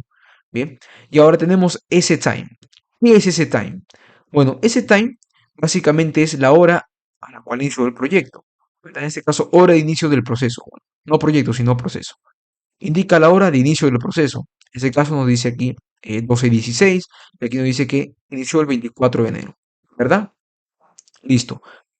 Tenemos aquí, en este caso, terminal, en este caso TTI, que significa la terminal a la cual está asociada el proceso. Veamos otra herramienta u otro comando, nos va a poder, no, en este caso nos va a poder permitir o nos va a permitir mostrar una representación visual de la jerarquía de todos los procesos en formato ARP, ¿verdad? Mejor dicho, vamos a ver toda la jerarquía de los procesos como un árbol. Vamos a mostrar todos los procesos del sistema, absolutamente de todos, en una estructura jerárquica, lo que facilita la comprensión de distintos procesos.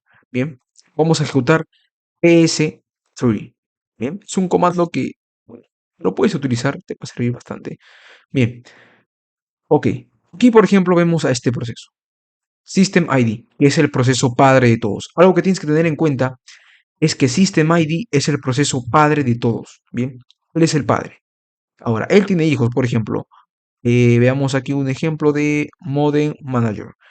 Modem Manager te dice que tiene dos procesos hijos. Bien, aquí por ejemplo, si bajamos, nos dice, ah, mira, GDM3 tiene un proceso hijo y este tiene dos hijos. En este caso, uno que es GMD Way, ahí está, y este tiene otros dos hijos, ¿verdad? Perfecto. Y aquí tiene esta parte otros dos procesos o dos procesos hijos. Y de esa manera, en este caso nos muestran las múltiples instancias del mismo proceso. En este caso, el asterisco serían como múltiples instancias del mismo proceso, mejor dicho, como podemos ver acá. Más que hijos serían como múltiples instancias, o sea, este aquí tiene dos instancias, ¿verdad? No hijos, sino dos instancias. Este acá tiene dos instancias, este dos instancias y este dos instancias, ¿verdad? Perfecto, eso es lo que muestra el asterisco. Bien, ok, listo. Como podemos ver, este de aquí también tiene dos instancias. Este de acá tiene cinco instancias. Y básicamente indica el asterisco y el número, la cantidad de instancias de un proceso. Perfecto. Listo. Vamos a limpiar aquí un poco la consola. Y esto es un poco el comando PS3. ¿Verdad? Listo. Ahora vamos a seguir practicando. Vamos a colocar aquí un... Bien, también podemos volver a colocar un ps-f para lo limpiamos, listo. Bien, ok. Ahora, ¿qué te parece si nosotros queremos mostrar los procesos o mostrar la información sobre los procesos que están en ejecución? Le colocamos un ps-p1. Bien, ok. En este caso, el argumento p se usa para especificar el ID del proceso que quieres consultar. Por ejemplo, ps-f. Yo le coloco ps-p y le coloco 1904. Puedo consultar sobre algún proceso en particular, ¿verdad? Listo. Por ejemplo, le puedo colocar así ps-efl para que se muestre en formato largo y me muestre toda la información, pero simplemente en este caso le coloco simplemente nada y lo voy a poder mostrar así. ¿Bien? Pero si queremos ver de un proceso en particular, se utiliza ps-p y aquí el process ID, ¿verdad? Es un comando que tal vez te puede ser, pero bien, ya estamos viendo un poco los procesos. Ya vemos que es un proceso. Por ejemplo, si yo le coloco aquí un ps mejor dicho, un ls y le coloco un ps-f, bien, aquí veo ps-f. ¿Por qué no veo ls? Porque este comando ya se ejecutó. Ya se ejecutó este proceso y ya terminó, ¿verdad? Pero si tú ejecutas, por ejemplo, algún comando que te permita hacer una lectura, ¿verdad? Aparte en una terminal, si tú ejecutas este comando, aquí vas a poder ver a ese comando, ¿verdad? O a esa instrucción. Pero eso lo vamos a ver más adelante. De momento simplemente vamos a ir limpiando. Ahora, si nosotros quisiéramos, en este caso, mostrar todos los procesos, pero con un formato de salida en particular, o sea, digamos, yo solamente quiero que se muestren tales campos, tales columnas, ¿verdad? También se puede, también lo puedes hacer. Y para ello vamos a ver un comando bastante interesante que es el ps menos y con este parámetro. Ahora, con este parámetro le vamos a poder indicar, por ejemplo, lo siguiente. uname, pc, ok, pcpu, pcpu, p, me, coma, parts. ¿Qué le estoy indicando acá? Bueno, en este caso, el comando menos, en este caso menos o uname, le estamos indicando que listará todos los procesos, ¿ok? Para eso sirve en este caso el menos c, para listar todos los procesos. ¿Bien? El menos o se usa para especificar el formato de salida. En este caso, uname muestra el nombre del usuario, ¿ok? O sea, el nombre del propietario del proceso. En ese caso, ¿qué te lista pcpu? En este caso te va a listar lo que es en este caso el uso del CPU del proceso, o sea, cuánto de CPU está utilizando este proceso, luego tmen, que sería la memoria del proceso, y luego args, que muestra los argumentos o comandos que se están ejecutando. ¿Bien? Y este, el nombre de usuario, o sea, el username, el user, el CPU, la memoria y los argumentos que se están ejecutando. Bien.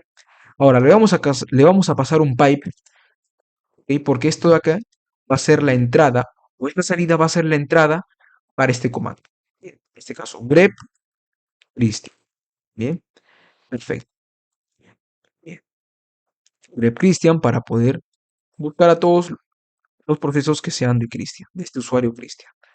Bien, grep Christian. Y le colocamos aquí un sort menos nr, le colocamos menos k, 3, le pasamos otro pipe, le colocamos hit 5 para que se muestren simplemente 5. Ahora, ¿qué estamos haciendo? Bueno, ahora, grep Christian es un comando que va a buscar por un patrón de texto. Bien, creo que si mal no me equivoco todavía, o ya lo hemos visto. Pero básicamente grep sirve para buscar por un patrón de texto Christian. Entonces, grep va a buscar eh, todos los archivos, mejor dicho, ¿verdad?, que coincidan con Christian. En ese caso está buscando la palabra Christian en la salida de este proceso. O sea, de todos los procesos va a buscar la palabra Christian a los usuarios o los procesos que sean del usuario Christian, ¿verdad? Ok, filtrando solamente los procesos que contienen esta palabra Christian. O sea, mira, lo voy a mostrar en este caso, todos los procesos. Y con menos o yo le indico que voy a listar simplemente ciertos campos. En este caso, el nombre del usuario, el propietario del proceso, o sea, el usuario actual, la cantidad de CPU del proceso, la memoria y los argumentos. Ahora, le voy a indicar que una vez listado todos estos procesos, yo le voy a pasar un grep. sea, voy a simplemente a obtener a todos aquellos que contengan el texto Cristian.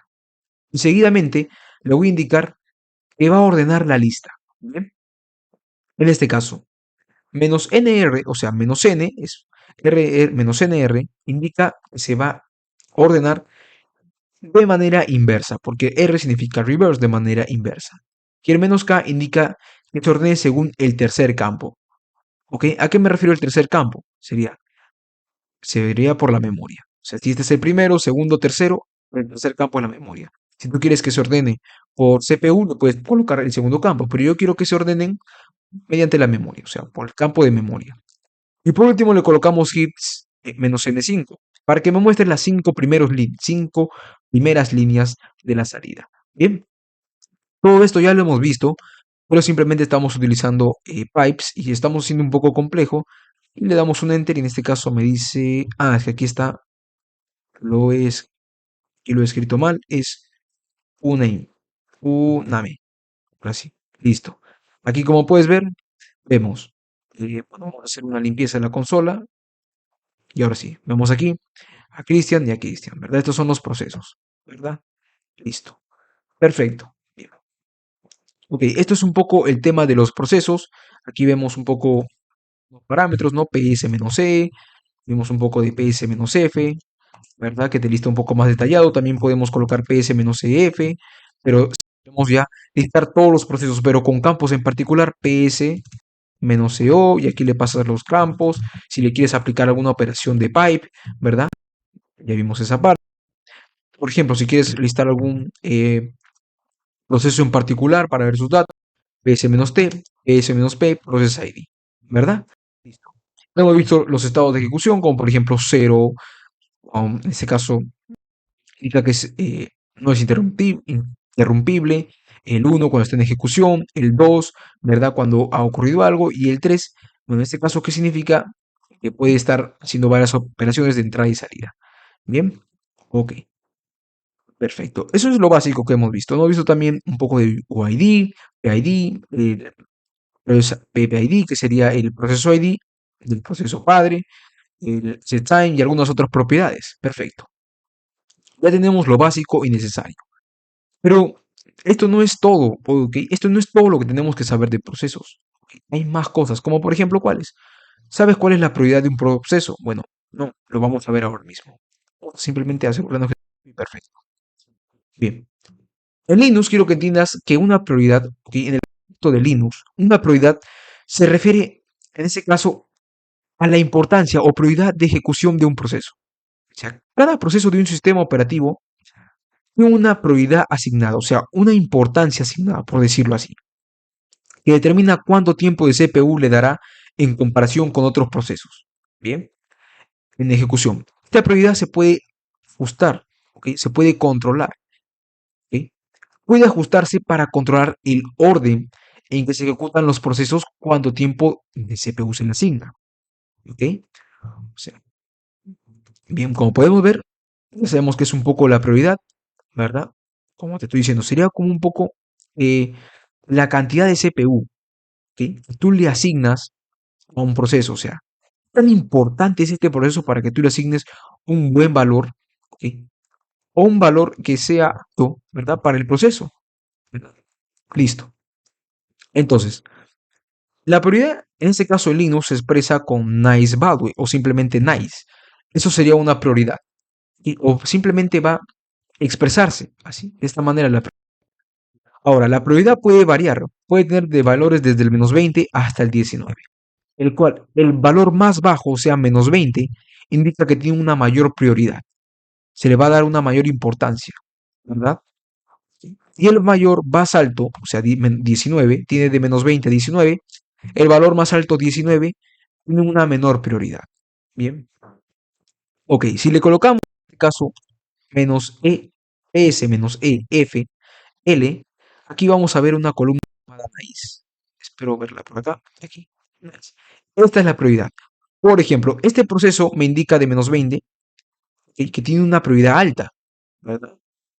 Por ejemplo, este de 0, ni alta, ni muy alta, ni muy baja. Está normal. Pero si vemos por aquí un número positivo, no vemos ningún número positivo, Pero bien, menos 20 indica que es una prioridad alta, ¿verdad?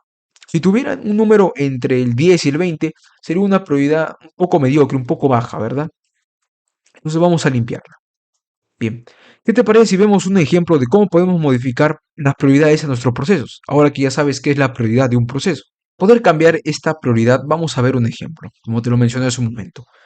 Bien, para ello vamos a abrir una nueva terminal, vamos a trabajar con dos terminales. Bien.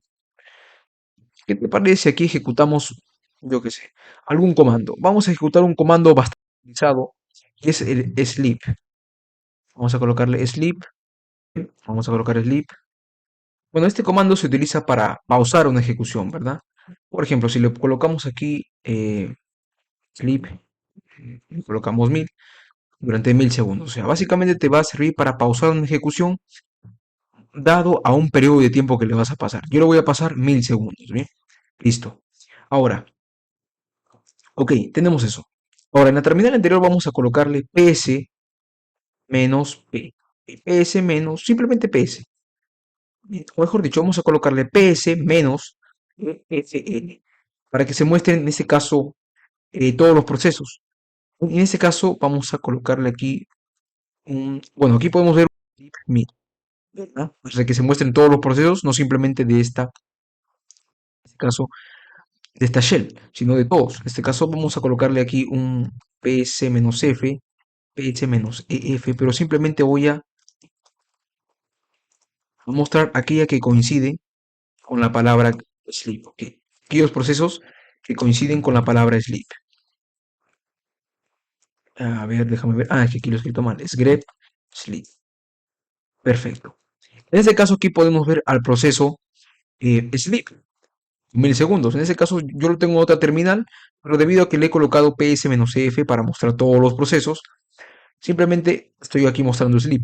Y aquí con un pipe le voy a colocar un grep sleep para poder buscar a todos aquellos que coinciden con la palabra sleep. Todos los procesos que coinciden con la palabra sleep. Perfecto. Ya tengo esa parte. Bien. Ahora, aquí podemos ver nosotros. mm, Parece.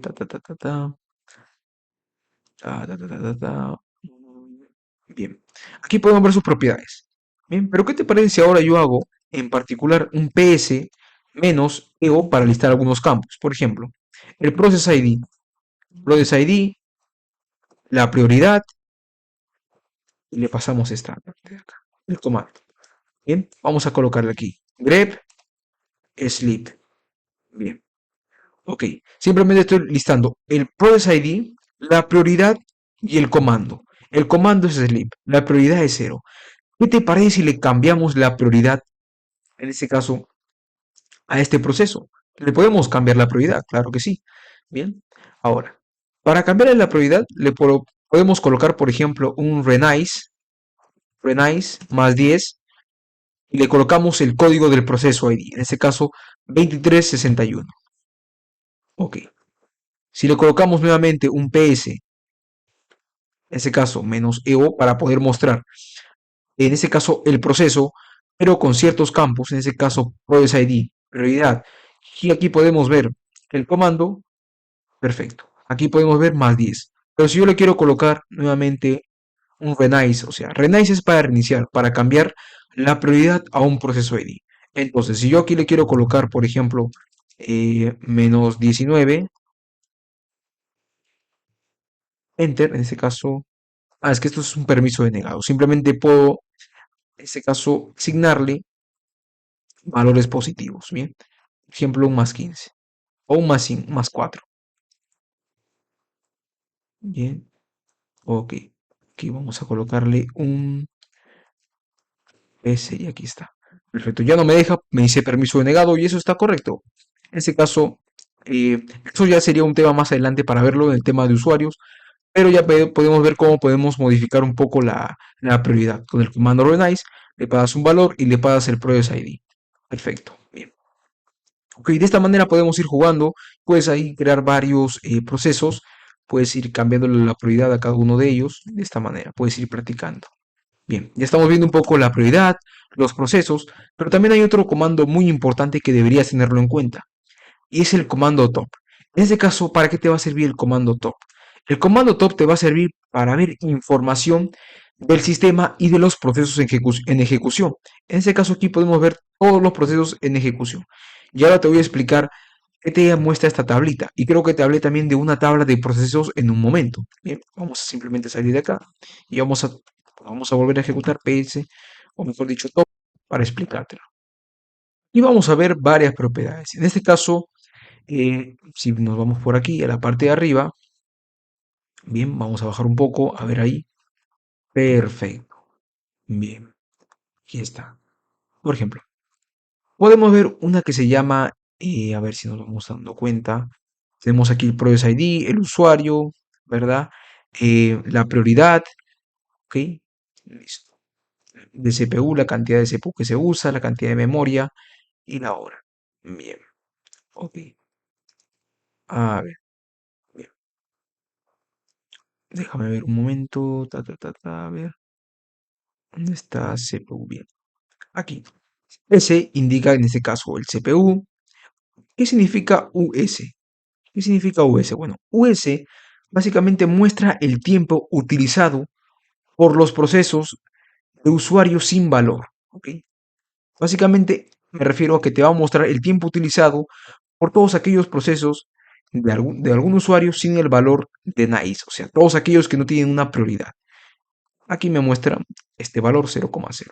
Todos tienen una prioridad, me está indicando. Bueno, aquí ya me va cambiando, ¿verdad? Según los procesos que me va mostrando. Listo. Tenemos SY, ¿verdad? SY también es otra propiedad que básicamente te va a mostrar el tiempo utilizado por los procesos del kernel. ¿Bien? O sea, la cantidad del tiempo que se ha utilizado todos los procesos del kernel. Bien. Aquí tenemos NI, que también te lo expliqué. Te va a mostrar el tiempo utilizado por los procesos de usuario con valor NICE, o sea, con el valor de prioridad. Este aquí te muestra el tiempo, en ese caso de los procesos, todos los procesos utilizados, pero que no tienen asignada una prioridad. Este te va a mostrar todos aquellos que tienen asignada una prioridad. Bien, aquí tenemos la de ID. Básicamente te muestra el tiempo de inactividad del sistema, o sea, ¿cuánto tiempo ha estado inactivo el sistema? Bien, aquí te va a mostrar este valor. Bien. Otro valor es el WA, o es el IO wait, que básicamente te va a mostrar el tiempo de espera para el procesamiento de datos, o sea, cuánto tiempo se demora para que éste pueda procesar datos. Bien, esta información también puede indicar demoras en la velocidad del disco, pero menos mal aquí no tenemos un valor muy grande. Bien, que sería un problema. Perfecto.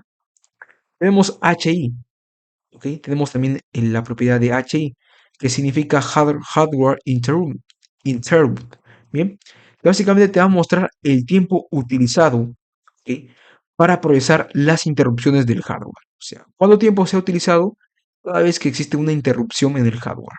Bien, ahora software. O sea, sí, sería lo mismo, pero simplemente que te va a mostrar el tiempo utilizado para procesar las interrupciones del software. Software interrupted.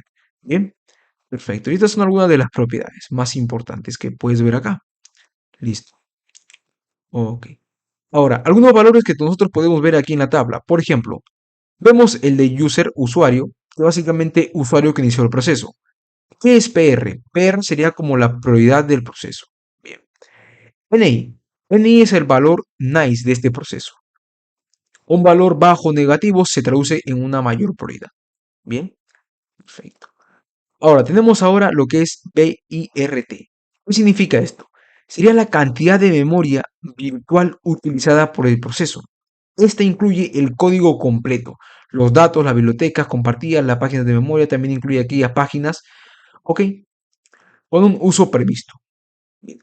Entonces, en conclusión, eso no, este campo va a llevar la cantidad de memoria virtual utilizada por el proceso, que incluye el código completo, los datos, las bibliotecas compartidas, las páginas de memoria. Bien. Tenemos luego a res, que es la parte de la memoria física que no ha sido intercambiada. Bien. Tenemos a SHR, que es el espacio de memoria que puede ser compartido con otros procesos. O sea, cuánto espacio de memoria tiene este proceso para que se pueda compartir con otros procesos. Estos temas ya son un poco más complejos de administración. Nosotros simplemente estamos viendo eh, para qué sirven los procesos, los comandos básicos. Esto ya es un poco un tema más complejo, pero igual te lo estoy mencionando. Tenemos luego la CPU, que es el tiempo del procesador en porcentaje utilizado por este proceso, bien, al igual que la memoria, sería lo mismo. Y bueno, tenemos aquí la hora, que es el tiempo total. En este caso vemos la hora. Ahí está. Perfecto. Listo. Nada más. Ya está. Sería como el tiempo total del CPU utilizado por el proceso. Bien. Ok. Perfecto. Estas serían algunas cosas básicas a conocer del comando top. Bien, pero lo importante, lo que quiero que sepas es manejar un poco los organize, un poco ese, ¿verdad? ¿Qué es un proceso? ¿Para qué te va a servir? Eso es lo importante que tengas en cuenta, ¿bien? Listo. Ok, perfecto. Ahora vamos a ver un comando también muy interesante relacionado a los procesos y es bueno, es el comando kill. Este comando o el comando kill básicamente se utiliza para enviar señales a procesos en ejecución. ¿A qué me refiero con señales? Básicamente, podría decir como terminar, ¿verdad? Porque el nombre significa matar. Aunque el nombre sugiere que se utiliza únicamente para terminar procesos, en realidad se utiliza para enviar diferentes señales a los procesos. Bien, perfecto. Y el efecto depende de la señal específica que se envíe. Porque existen muchas señales que tú le puedes enviar a un proceso. Por ejemplo, si le colocamos kill, simplemente kill "-l", se van a listar todas las señales que existen. En ese caso, hay muchísimas, la verdad. Vamos a colocarle aquí un clear. Vamos a hacer aquí un poquito más grande. Y vamos a colocarle aquí un clear. Colocamos kill "-l". Bien. Aquí podemos ver muchas. Bien. Pero en este caso yo te voy a enseñar una que es la de -9. No sé si la has logrado ver por acá. Kill "-l". A ver, voy a hacer un poco más grande esto. Ahora sí, kill -9. Aquí está. Seed kill. Yo voy a utilizar esta de acá. Bien. Puedes ir analizando todas acá. Puedes guiarte con la documentación, puedes buscar, puedes googlear y puedes ir practicando con todas. Por mí te explico todas acá, pero me voy a demorar mucho. Esa es la idea. Si la idea es mostrarte lo necesario. Bien. Ok, para ello vamos a utilizar en una terminal aparte un comando sleep, en este caso 1000. Bien, listo. Y para ejecutar algo por 1000 segundos. Ahora, le vamos a colocar kill -9 y le vamos a colocar el programa. Pero antes que todo vamos a colocarle ps-ef y le colocamos grep sleep. Listo. Bien, aquí tenemos el process ID. En este caso es este de acá. Bueno, vamos a colocarle aquí un kill -l y le colocamos, bueno, en este caso -9. ¿Por qué? Porque -9 tiene el código, en este caso, recordemos, si le colocamos kill -l, tiene el código número 9 y el código 9 significa seed kill, que básicamente lo que hará es terminar un proceso, ¿bien? Eso es lo que va a hacer seed kill o ese código. Entonces, para ello vamos a tener que terminar lo que te mencioné hace un momento, ¿bien? Vamos a colocar esto y le vamos a colocar lo siguiente, kill. Para terminar le pones menos, en este caso 9, -9, seed kill. Esta señal, ok, lo que va a hacer es terminar inmediatamente el proceso. Entonces le vamos a colocar process ID. De sleep sería 25, 25, 14. Listo. Le colocamos un ps menos, en este caso lo ps menos ef, grep sleep, y podemos ver que ya no está. Al igual, si nos vamos a la otra terminal, aquí podemos ver que dice terminado. Ok, ha sido matado o terminado. Perfecto. Bien, ahora, de esta manera también podemos ir trabajando, ¿verdad? Ahora, por ejemplo, si le colocamos aquí un sleep 30Y, ¿verdad? Perfecto. ¿Para qué sirve este Y? Básicamente este Y te va a servir, mira, si le colocamos aquí un ps menos f, o mejor le vamos a colocar simplemente PS. Aquí podemos ver sleep. Ahora, a diferencia de veces anteriores, nosotros hemos tratado de ejecutar, por ejemplo, ps. Vamos a colocar un ls, algo como esto, a ver qué nos sale. Bien, vamos a pausar simplemente.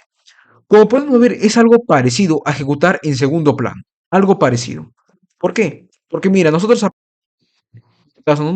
pesar de que, mira, no estamos aquí en la terminal actual con Sleep, si le colocamos PS, Aquí podemos ver, wow, ¿qué pasó? Vamos a colocarle sleep. Ah, es que lo colocamos simplemente 30 segundos. Vamos a colocarle 1000 y esto. Bien, listo. Ahora sí. PS y ahora podemos ver sleep. Se ejecuta como en segundo plano, en modo demonio. Algo parecido a lo que te expliqué hace un momento. ¿Verdad? Un proceso que se ejecuta de esa manera. Bien. Porque mira, nosotros podemos seguir trabajando aquí con comandos y ese proceso sigue en ejecución. El de sleep. Ahora, para terminarlo, simplemente con un kill -9, o en este caso vamos a colocarle PS para terminarlo.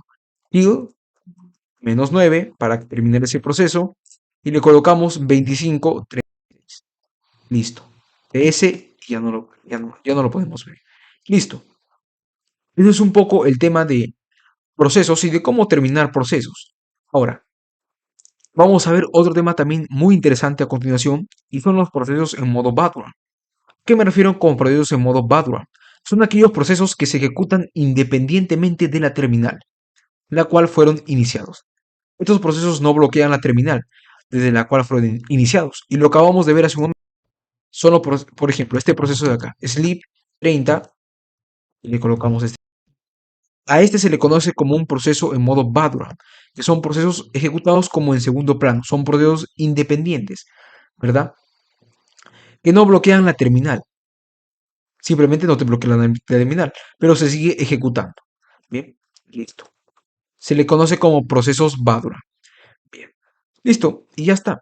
Simplemente eso es un proceso background. Hemos visto un ejemplo bastante clásico, un ejemplo bastante sencillo. Bien, y ahora para ello vamos a continuar. Primero voy a listar todos los procesos que hay y a ver, nuevamente PS, listo. Vamos a hacer un ejemplo. Sleep y le vamos a colocar 1000 y esto, listo. Ahora, le vamos a colocar PS, ok, PS menos EF, nuevamente, colocamos grip, sleep, listo. Acá está, bien. Ahora, vamos a utilizar un comando muy importante. Nuevamente le voy a colocar sleep, pero 500.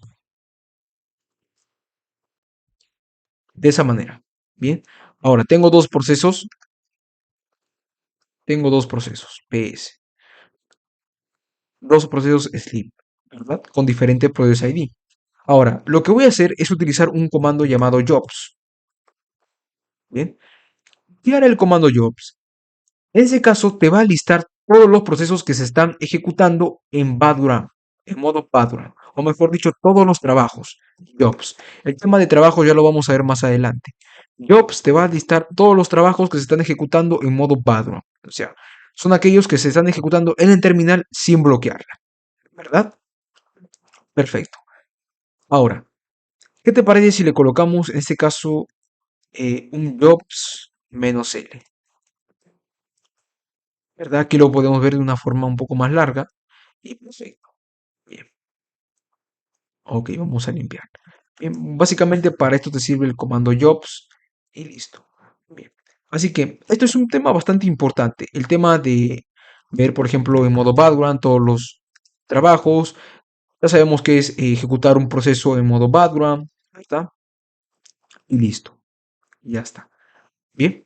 Este es el tema de procesos. Es un tema, bueno, no lo hemos ampliado mucho porque la verdad este es un tema un poco más grande, pero te he enseñado lo necesario, algunos comandos, algunos parámetros y te he enseñado también un poco la administración con el comando top. Bien.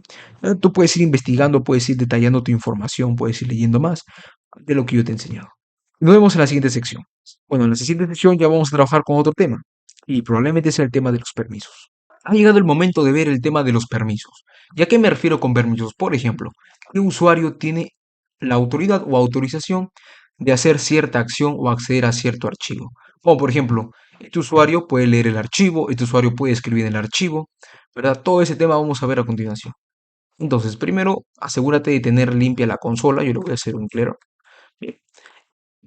Ahora, ¿cómo vamos a empezar con esto? Esto no es mucha teoría, más que todo es bastante práctico. Y vamos a hacer lo básico. Tenemos aquí en Linux un directorio, si le colocamos les etc passwd, bien, aquí en este directorio vamos a tener a todos los usuarios que hay de alta en el sistema, ¿verdad? Aquí podemos ver a todos los usuarios, en este caso Eh, Aquí puedes ir navegando, ¿verdad? Le das un enter. Bien. Ahí puedes ver a todos los usuarios del sistema. Perfecto. En este caso yo tengo dos. Tengo dos, uno que se llama Tess y uno que se llama Chris. Bien, ahora vamos a ver un poco la estructura de todo esto. ¿A qué se refiere con todo esto? Eso lo vamos a ver a continuación. De momento no te preocupes. Solamente quiero asegurarte. Bueno, aquí voy a colocarle, voy a abrir otra ventana y perfecto. Bien. Ok.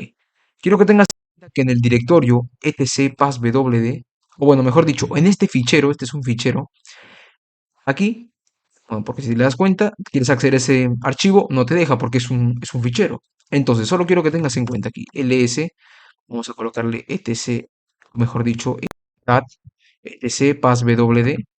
Bien, bien, en este fichero tienes todos los usuarios que hay de alta en el sistema, ¿sí? O sea, cuando tú creas un nuevo usuario, automáticamente lo vas a ver en este fichero, ¿bien? Ok. Ahora, otro fichero que quiero que tengas en cuenta para, bueno, el momento de trabajar con permisos en Linux, es el fichero, en este caso, cat. Vamos a colocarle etc row. Bien. Ahora, este fichero es un poco más sencillo, pero lo que te va a guardar este fichero, en este caso, son todos los grupos que tienes. En este caso, aquí puedes ver que tienes un grupo testing, ¿verdad? Un grupo de SSD, y tienes varios grupos, bueno, por defecto que vienen ya con el sistema. Ok, aquí tienes el grupo root, el grupo bin. Bien, vamos a limpiar. Ok, ya sabes los dos ficheros fundamentales. En este caso el passwd que viene con los usuarios y el grow que viene con los grupos. Y están ubicados en la carpeta etc. Perfecto. Bien, ahora ya sabes esas dos partes. Algo más que probablemente quiero que tengas en cuenta es esto. Si le das ID, bueno, simplemente te va a permitir ver los ID del usuario. O sea, por ejemplo, aquí puedes ver el identificador del usuario Cristian, que es 1000, el grupo ID al cual pertenece y los grupos, ¿verdad? Perfecto. Y de esta manera básicamente vas a poder ver, en este caso, las propiedades del usuario. Su grupo, sus IDs, etcétera. Su nombre, perfecto. Ok, esto simplemente lo tengas en cuenta antes de trabajar con el tema de permisos en Linux. Bien, vamos a comenzar un poco a ver los permisos que existen en los ficheros. Bien, y para ello, bueno, vamos a colocar aquí un comando muy interesante, ls-l. Bien, sabemos que aquí, en este caso, eh, aquí te indica con la D que es un directorio. Si ves un guión, te indica básicamente que va a ser un fichero normal. Si ves una L, te va a indicar que es un enlace. Si es una B, un dispositivo de bloque. Y si es un C, un dispositivo de tipo carácter. Pero aquí normalmente vemos la D y el guión, que significa que es un directorio, este es un archivo, ¿verdad? Mira, aquí tengo un archivo listar.txt, por lo tanto me da un guión. Aquí tengo un directorio llamado música, que por lo tanto me da un guión. Bien, eso ya sabemos. Pero ahora, ¿qué hay de las demás letras? Todas estas letras están relacionadas a los permisos en Linux y que al principio no lo hablamos, porque al principio vimos el tema de los comandos, redirecciones, etcétera. Bien, ahora es el momento de hablar de todo esto. Y bueno, básicamente aquí normalmente tenemos entre 9 letras, ¿bien? Que están agrupadas en tres. Las tres primeras son los permisos del propio usuario, ¿verdad? En este caso, del usuario eh, Cristian, ¿verdad?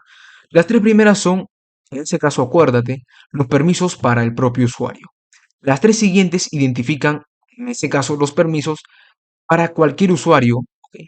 Para cualquier usuario, no importa, ¿verdad?, qué grupo pertenezca. En este caso, para cualquier usuario que pertenezca al grupo actual. Bien. Entonces, los tres primeros, por decirlo así, estos de acá, pertenecen al usuario actual. Listo. Estos de acá pertenecen, en este caso, pertenecen a cualquier usuario que pertenezca al mismo grupo de Christian. O sea, los usuarios que pertenezcan al grupo. En este caso también el grupo es Christian, si podemos ver por acá. ¿Ok? Perfecto. Ok. Las últimas, o sea, los últimos caracteres, bueno, apuntarían a los permisos para los demás usuarios de otros grupos que no pertenezcan al grupo actual. Bien, así que acuérdate bien. Las tres primeras para el usuario actual. Las otras tres para los usuarios del grupo actual. Y las últimas, bueno, serían para cualquier usuario de cualquier otro grupo. Así que ese es un poco el orden de las letras. Bien, ahora ya sabes por qué están estas letras. Bien, acuérdate que también te hablamos de este número al principio, indica los subdirectorios, directorios, etcétera. Aquí está el tamaño, aquí está la fecha y aquí está el nombre. Bien, ahora, en este caso, en la columna, ¿cuál sería el grupo? Bueno, ¿cuál sería el usuario del grupo? Normalmente lo podemos encontrar de esta manera. Este de aquí es el usuario y este de aquí es el grupo, ¿verdad? En este caso, aquí por ejemplo, vamos a comprobar. Aquí tenemos test y aquí tenemos root. En este caso sabemos que test es un usuario que yo he creado en su momento. Bueno, he creado hace un tiempo o tal vez lo he creado antes de grabar este curso. Bueno, aunque no lo creo porque yo he instalado este sistema operativo junto con ustedes. Así que lo más probable es que yo lo haya creado hace un momento para mostrarte de prueba. Tal vez tú no lo tengas, tal vez lo tengas, ¿verdad? Pero no importa. Lo importante es que mostrar que este es un usuario y este sería su grupo, el grupo root. Igualmente acá, Cristian y el grupo Cristian. Bien. Entonces ya sabes más o menos un poco esta estructura. Ahora, ¿qué significa la R? Porque tú aquí ves una R, ¿verdad? Una W y en este caso una X. Bien, la letra R significa read, básicamente que indica que un fichero se puede leer, ¿ok? Es legible, read. Bien, ahora, la W significa que este fichero se puede modificar, o sea, write de escribir, se puede modificar, se puede borrar el contenido e incluso cambiar los permisos. Eso significa la W. Y la X significa que este fichero se puede ejecutar. Bien, entonces, básicamente en los ficheros sería eso. Ahora, pongámonos a analizar. Aquí vemos R, W, X, ¿verdad? Ahora, esto apunta o son los permisos que apuntan al usuario, ¿verdad? Los permisos serían como los roles. ¿Qué acciones puede hacer este usuario? Bueno, este usuario, en este caso, como podemos ver, una R, puede leer el archivo, puede modificarlo porque tiene una W, o sea, puede escribir sobre él, puede eliminarlo, modificarlo y puede ejecutarlo, o sea, tiene todos los permisos. Algo así sería un poco el tema de permisos en Linux. Y bueno, para el caso de directorio sería bastante similar. Si algún directorio, por ejemplo, mis trabajos, ¿verdad? En este caso, este es un directorio, ¿verdad? Un directorio. Ahora, si tiene la R significa que se puede ver el contenido. Se le puede hacer, por ejemplo, un ls al directorio, porque tú no lo vas a hacer. Si tú quieres mostrar el contenido de un directorio, puedes colocarle ls. Y bueno, a eso se refiere read o la R. Vas a poder ver el contenido, vas a poder leer ese directorio, mejor dicho. Si tienes una W, significa que se puede modificar, crear y escribir y eliminar ficheros dentro del directorio. O sea, tú puedes interactuar con ese directorio, le vas a poder modificar el nombre, le vas a poder crear nuevos archivos, eliminar archivos del directorio, ¿verdad? Si tienes una X, significa que se puede acceder al directorio, porque tú no puedes ejecutar un directorio. Pero si tú ves una X, significa que puedes acceder al directorio. Bien, ok. Ahora, si tú ves en este caso algo como simplemente así tipo guiones, significa que no tienes permiso para nada. ¿Bien? El usuario no tiene permiso ni para nada, ni el grupo, nada, ni cualquier otro usuario. Y bien, por ejemplo, si vemos esto de acá, vemos en ese caso D indica es un directorio. Y ahora, vemos tres letras, R, W y X, que apuntan al usuario. Esto indica que el usuario tiene todos los permisos, tanto para leer en este caso sería un directorio, será el directorio, hacerle un ls, modificarlo, bueno, toda esa parte. Pero luego vemos puros guiones. Los guiones significan que no tienes permiso para nada. Entonces, simplemente, en este caso, indica que el directorio solo tiene permisos para el usuario. Bien. Y de esta manera tú puedes ir analizando todos, ¿verdad? Por ejemplo, este otro caso indica que es un fichero y este fichero solamente tiene acceso, bueno, el usuario tiene acceso para poder leerlo y modificarlo. O sea, tiene read y write, pero no puede ejecutarlo. Luego, por ejemplo, vemos para cualquier otro usuario de este grupo que solamente van a poder leerlo. Y bueno, para cualquier usuario que no sea de este grupo, simplemente también va a poder leerlo. Y de esta manera podemos ir viendo todos los permisos. Pero ya más o menos tienes una idea, tienes una guía de para qué sirve todo esto. Ya sabes por qué lleva el guión acá, por qué la X, por qué el R, sabes que van de 3 en 3 y bueno, eso es lo importante. Ya tienes esa base, ya tienes más o menos, sabes la estructura de los directorios y de los permisos. Bueno, los directorios y los archivos con sus respectivos permisos. Bien, ahora, perfecto. Ahora que ya sabemos un poco, tenemos algunas nociones de los permisos, de read, de la R, la doble, ¿verdad? Bien, vamos a ver cómo podemos colocar permisos, cómo nosotros podemos asignar permisos a un dicho usuario, ¿verdad? Bueno, cómo podemos asignar permisos para que un usuario pueda leer un fichero, pueda modificar un fichero o temas así. Bien, para ello vamos a utilizar la palabrita mágica chmod, el comando chmod. Que bueno, aquí vamos a pasarle dos parámetros a chmod. Bueno, el primero sería los permisos que quiero cambiar. O sea, esto aquí, permisos, y en bajo cambiar. Y luego, ficheros que quiero cambiar. Ficheros. De esta manera, o sea, tú le colocas chmod para poder colocar permisos, ¿verdad? O simplemente cambiar permisos y luego le colocas dos parámetros. El primero son los permisos que tú vas a cambiar y bueno, el segundo parámetro, los ficheros a la cual tú le vas a cambiar esos permisos. ¿Bien? De esta manera un poco va. Perfecto. Y vamos a hacer un ejemplo, ¿qué te parece? Vamos a crear un archivo llamado touch permisos, permisos 1.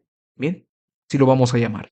Vamos a colocarle ls-l permisos 1 para ver un poco las propiedades. Bien, en este caso aquí podemos ver que mira, este es un archivo. Bien, perfecto, listo. Ahora, el usuario tiene permisos para leer el archivo y escribirlo, o sea, modificarlo. El grupo igualmente, o sea, los usuarios del grupo. Y cualquier otro usuario solamente va a poder leer. ¿Qué te parece si jugamos un poco con estos permisos? Los cambiamos un poco. Para poder hacer eso, lo que haremos es lo siguiente. Vamos a escribir chmod. Bien, ok. Y aquí, como lo dije hace un momento, el primer parámetro, permisos que quiero cambiar. En este caso quiero cambiar el permiso y colocamos un G más W. ¿Esto qué indica?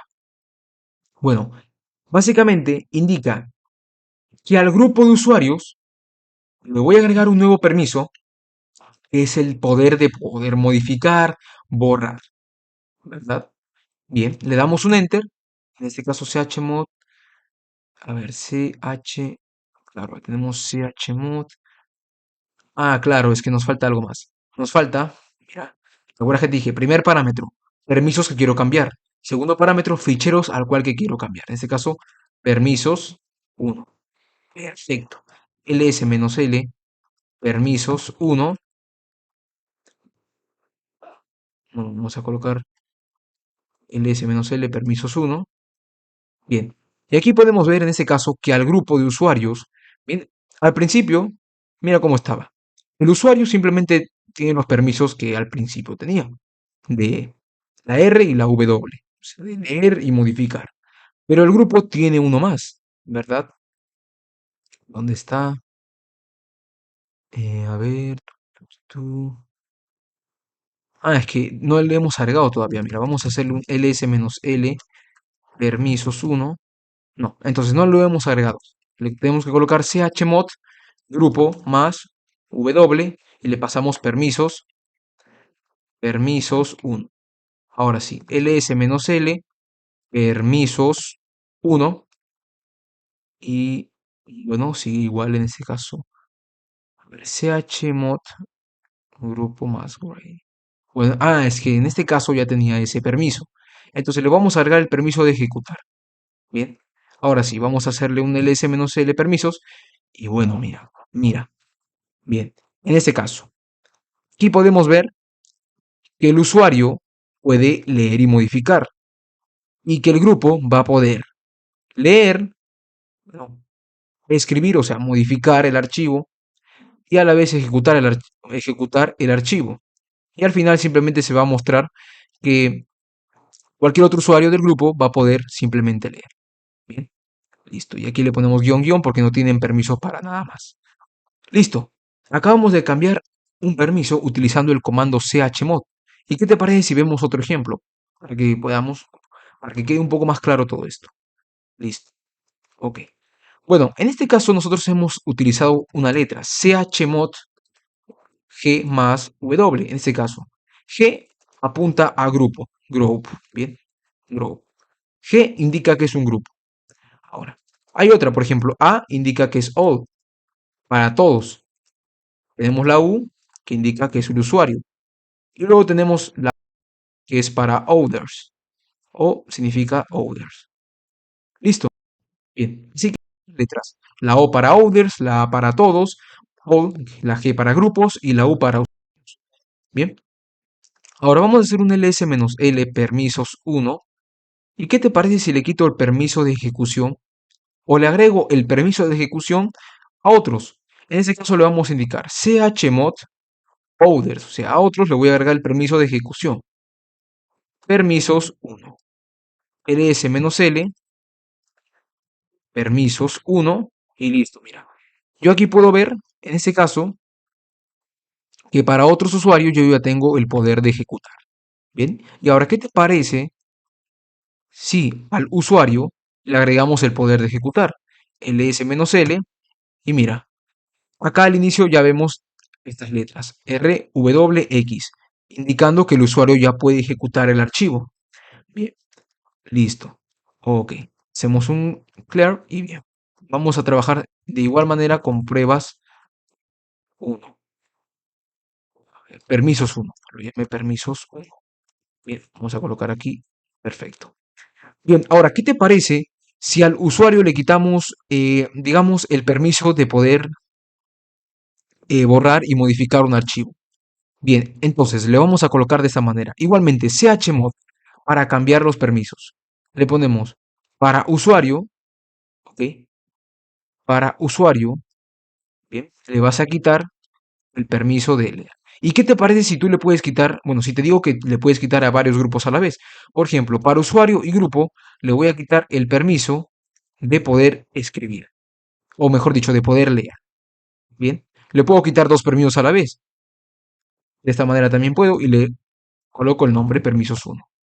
Hago un ls-l permisos y mira, el usuario ya no puede ni leer, en este caso ni leer ni modificar el archivo. Y de igual manera, en este caso para el grupo, como lo hemos colocado acá, ya que chmod indica, mira, yo le voy a cambiar los permisos al usuario y grupo y le voy a quitar, si tú le colocas menos, significa que vas a quitar. Si le colocas más, significa que le vas a agregar permisos. Entonces, con menos indicas que le vas a quitar los permisos de lectura, escritura y bueno, modificación. En ese caso, para este archivo, ¿verdad? Para el usuario y grupo de este archivo. De esa manera estamos practicando un poco con chmod. Chmod. Perfecto. Listo. Ok. Chmod, hacemos un clear, ls-l, permisos 1. Bien. Ahora, también podemos agregarle, por ejemplo, chmod al grupo, le podemos agregar este permiso y le ponemos una coma y al usuario este permiso. O sea, tú también puedes escribirlo de esta manera, colocándole una coma y ya no simplemente junto. Si no, lo puedes colocar por separado. Mira, por ejemplo, al grupo le voy a colocar R y al usuario le voy a colocar el permiso de poder, en este caso, modificar o agregar algo al archivo. Le damos un enter, falta el operando, a ver, grupo más R, claro, grupo más R, coma, es que nos faltó el archivo permisos 1. Ahora sí, ls-l, permisos 1, y bueno, en este caso, al grupo ya podemos ver que tenemos XR. Y en este caso, para el usuario ya tenemos la W. Bien. De esta manera podemos ir jugando y agregando permisos utilizando chmod. Ya sabes un poco las iniciales que tienes, ¿verdad? Y bueno, para directorio sería prácticamente lo mismo. Sería de igual manera. De igual manera para el directorio. Así que por ello no te voy a mostrar de directorio. Eso te lo voy a dejar en práctica, porque para directorio sería de igual manera que, bueno, en este caso, con chmod, los permisos y el archivo. De igual manera, esos serían un poco los parámetros. Ahora es el momento de revisar un poco la forma octal para poder asignar permisos, o bueno, mejor dicho, para poder ver los permisos, asignarlos, ¿verdad? Bien. ¿A qué me refiero con esto? Bueno, básicamente cuando yo hablo de forma octal, me refiero a los números del 0 al 7, ¿verdad? Que serían en total 8. 8 números que van a representar algo. Bien. En este caso te voy a explicar por qué se le llama octal. Bien, pero antes quiero explicarte los valores. Bien, básicamente cuando te menciono la forma actual, me refiero a que hay valores, que en total serían del 0 al 7. Cada valor va a representar algún permiso. Y primero tenemos el 4. El valor número 4 indica que un archivo, bueno, indica la R, que básicamente es lectura. El 2 indica escritura, la W. Y el número 1 indica ejecución, la X, ¿verdad? Entonces tienes los valores 4, 2 y 1. Esos son los valores que tú tienes. Bien. 4, 2 y 1. Perfecto. Espero que lo tengas en cuenta, que la 4 significa lectura, la 2 escritura, y el valor número 1 significa o indica ejecución. Bien, 4, 2, 1. Ok, 4, 2, 1, me acuerdo de lectura, escritura y ejecución. Ya está. Bien. Ahora tenemos una tabla de valores. Creo que yo, bueno, no creo, sino hace un momento te comenté que cuando tú ves solamente guiones indica que no tiene acceso.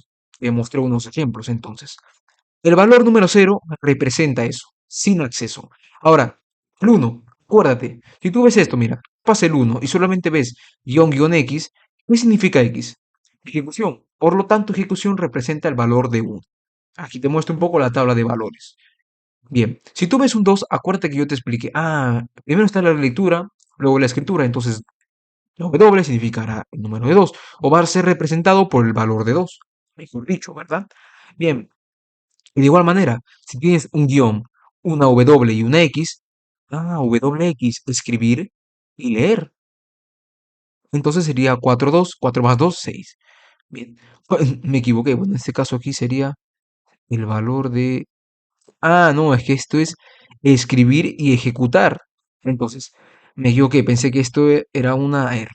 Bien, es escribir y ejecutar. Entonces, si tú vas a escribir y ejecutar, bueno, escribir tiene el valor de 2 y ejecutar de 1, 2 más 1, 3.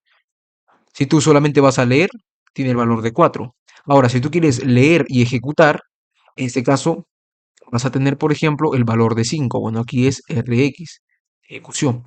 Si tú quieres leer y ejecutar, vas a tener el valor de 5, porque R está representado por el valor de 4 y la X por el valor de 1. 4 más 1, 5. Si tú quieres leer y escribir a la vez, bueno, la lectura tiene el valor de 4, la escritura del valor de 2, 4 más 2, 6. Y si tú quieres todo, simplemente tienes que sumar todos los números, 4, 2 más 1, 6. ¿Bien? Perfecto, esto es un poco la tabla de valores, ahí puedes verla.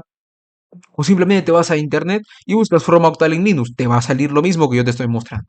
Bien, y ya está. Igual, lo voy a tener acá en cuenta, lo voy a colocar acá. Bueno, si es que en algún momento necesito, para no olvidarme, lo voy a tener acá. Para saber qué lectura es 4, escritura 2 y bueno, ejecución sería el valor de 1. Pero es bastante sencillo. Bien, así que vamos a continuar y vamos a ver algunos ejemplos.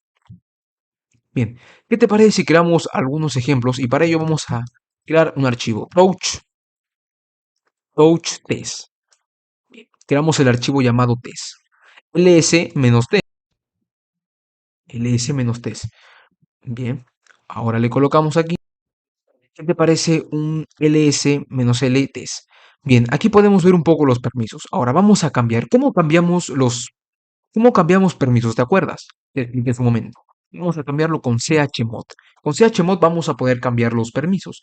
Así que le colocamos chmod. Y bueno, como hace un momento te expliqué la tabla de valores de la forma octal, simplemente le vamos a colocar 444, le colocamos el archivo test. ¿Qué indica esto?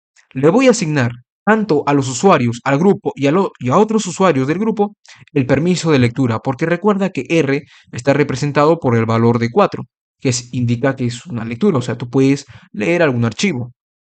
En este caso es un archivo, le puedes hacer un ls, lo puedes leer, puedes mostrar su contenido, puedes hacerle un cat. Perfecto. Le damos un enter y listo. Vamos a colocar ls-l nuevamente y el nombre del fichero test. Perfecto. Y en este caso vemos rrr, porque le acabamos de indicar hace un momento que vamos a cambiar los permisos. Porque recuerda que chmod sirve para poder cambiar permisos. Bien, veamos otro ejemplo. Un ejemplo un poco chmod 777. Le ponemos test. ls-l test de igual manera. Perfecto. Ahora vemos que tanto los usuarios, el usuario actual, como los usuarios del grupo y los usuarios que pertenezcan a cualquier otro grupo, tienen permiso para todo porque le hemos colocado 777. Y hace un momento te expliqué lo que representa el valor 77. Significa lectura, escritura y ejecución, ¿verdad? Bastante sencillo lo que estamos viendo. Ahora, vamos a colocarle un clear y si le colocamos chmod 000 test al archivo de prueba, le colocamos un ls-test. Bien, aquí podemos ver absolutamente nada, son simplemente guiones. Bueno, ¿por qué? Porque es un fichero que tú no vas a poder ni tocar, ni acceder, ni hacer ninguna otra acción. ¿Por qué? Pues nuevamente, porque en su momento en la tabla de valores de la forma octal te mostré que el 0 representa sin acceso. Bien, Si le damos un cat a test, por ejemplo, cat test, en ese caso permiso denegado. Ni aunque le coloquemos como sudo cap test, de igual manera, no se muestra nada. Bueno, comando sudo lo vamos a ver más adelante, pero básicamente, cuando tú veas el comando sudo, significa que tú vas a ejecutar alguna acción o algún comando como administrador. Bien, pero si le colocas captest sin sudo, igual te sale permiso denegado. ¿Por qué? Porque no tiene ningún permiso. Hace un momento lo hemos colocado. Le colocamos 000. Bien, o chmod, que básicamente te va a permitir cambiar los permisos tanto al usuario, al grupo y al grupo, bueno, al usuario, al grupo, a los usuarios que estén en ese grupo y bueno, a cualquier otros usuarios que pertenezcan bueno, a cualquier cantidad de usuarios que pertenezcan a cualquier otro grupo, ¿verdad? Ya sabemos eso. Perfecto, ahora que ya un poco manejamos el tema de los permisos, sabemos los valores que tenemos, me gustaría mostrarte un tema también bastante interesante, permisos, y bueno, básicamente sería el tema de poder cambiar, en este caso, por ejemplo, el propietario, ok, en este caso, el propietario, el grupo, a un fichero en particular. Por ejemplo, tú algún fichero puedes cambiarle permisos, pero ¿qué te parece si quieres cambiarle el propietario? Puedes cambiarle también al grupo de ficheros, eh, etcétera, ¿verdad? O sea, al propietario y grupo por algunos ficheros, o a una cierta cantidad de ficheros. Bien, he dicho, algunos ficheros en específicos. Pero bien, veamos la práctica para comprender un poco mejor. Mira, ¿qué te parece si agregamos lo siguiente? Mira, vamos a hacer una prueba y para ello vamos a colocar user add. ¿Qué hace user add? Bueno, básicamente user add creará, en este caso, un nuevo usuario. ¿Verdad? ¿Qué te parece si creamos un nuevo usuario? Entonces, para crear un nuevo usuario, aquí en Linux, estamos viendo el comando user add. Bien, le colocamos "-b", para darle aquí una carpeta, en este caso le vamos a indicar la carpeta home. ¿Ok? Perfecto. Y aquí le vamos a colocar el nombre del usuario. Yo le voy a colocar Raúl, mi segundo nombre. Y le voy a dar un enter. En este caso nos dice permiso denegado. Bien, bien. ¿Sabes por qué nos dice esto? Porque tenemos que colocar la palabra mágica sudo al principio. Bien. ¿Qué es sudo? Porque sudo indica que tú vas a ejecutar esto. Mira, vamos a indicar, te lo voy a poner tipo Windows, que tú vas a ejecutar esto como administrador, por decirlo así, como usuario de este sistema operativo. Bien. Entonces, tú con sudo vas a poder ejecutar estos comandos, que son, por ejemplo, cuando tú quieres agregar un nuevo usuario al sistema, cuando quieres agregar un nuevo grupo al sistema, todo lo que tenga que ver con el sistema, ¿verdad? Más o menos un poco de ahí va el concepto de eso. Bien, bien, así como quieres hacer alguna acción que requiera de permisos, cuando tú quieras hacer alguna acción que requiera de permisos nuevamente, tienes que el comando sudo. Bien. Perfecto. Y lo que acabamos de hacer es simplemente sudo user add, o sea, acabamos de agregar un nuevo usuario a nuestro sistema. ¿Cómo te puedes dar cuenta de que este usuario es correctamente? Fácil, cat, o simplemente le colocamos simplemente cat, le colocamos etc as wd. Y aquí podemos ver a Raúl. Perfecto.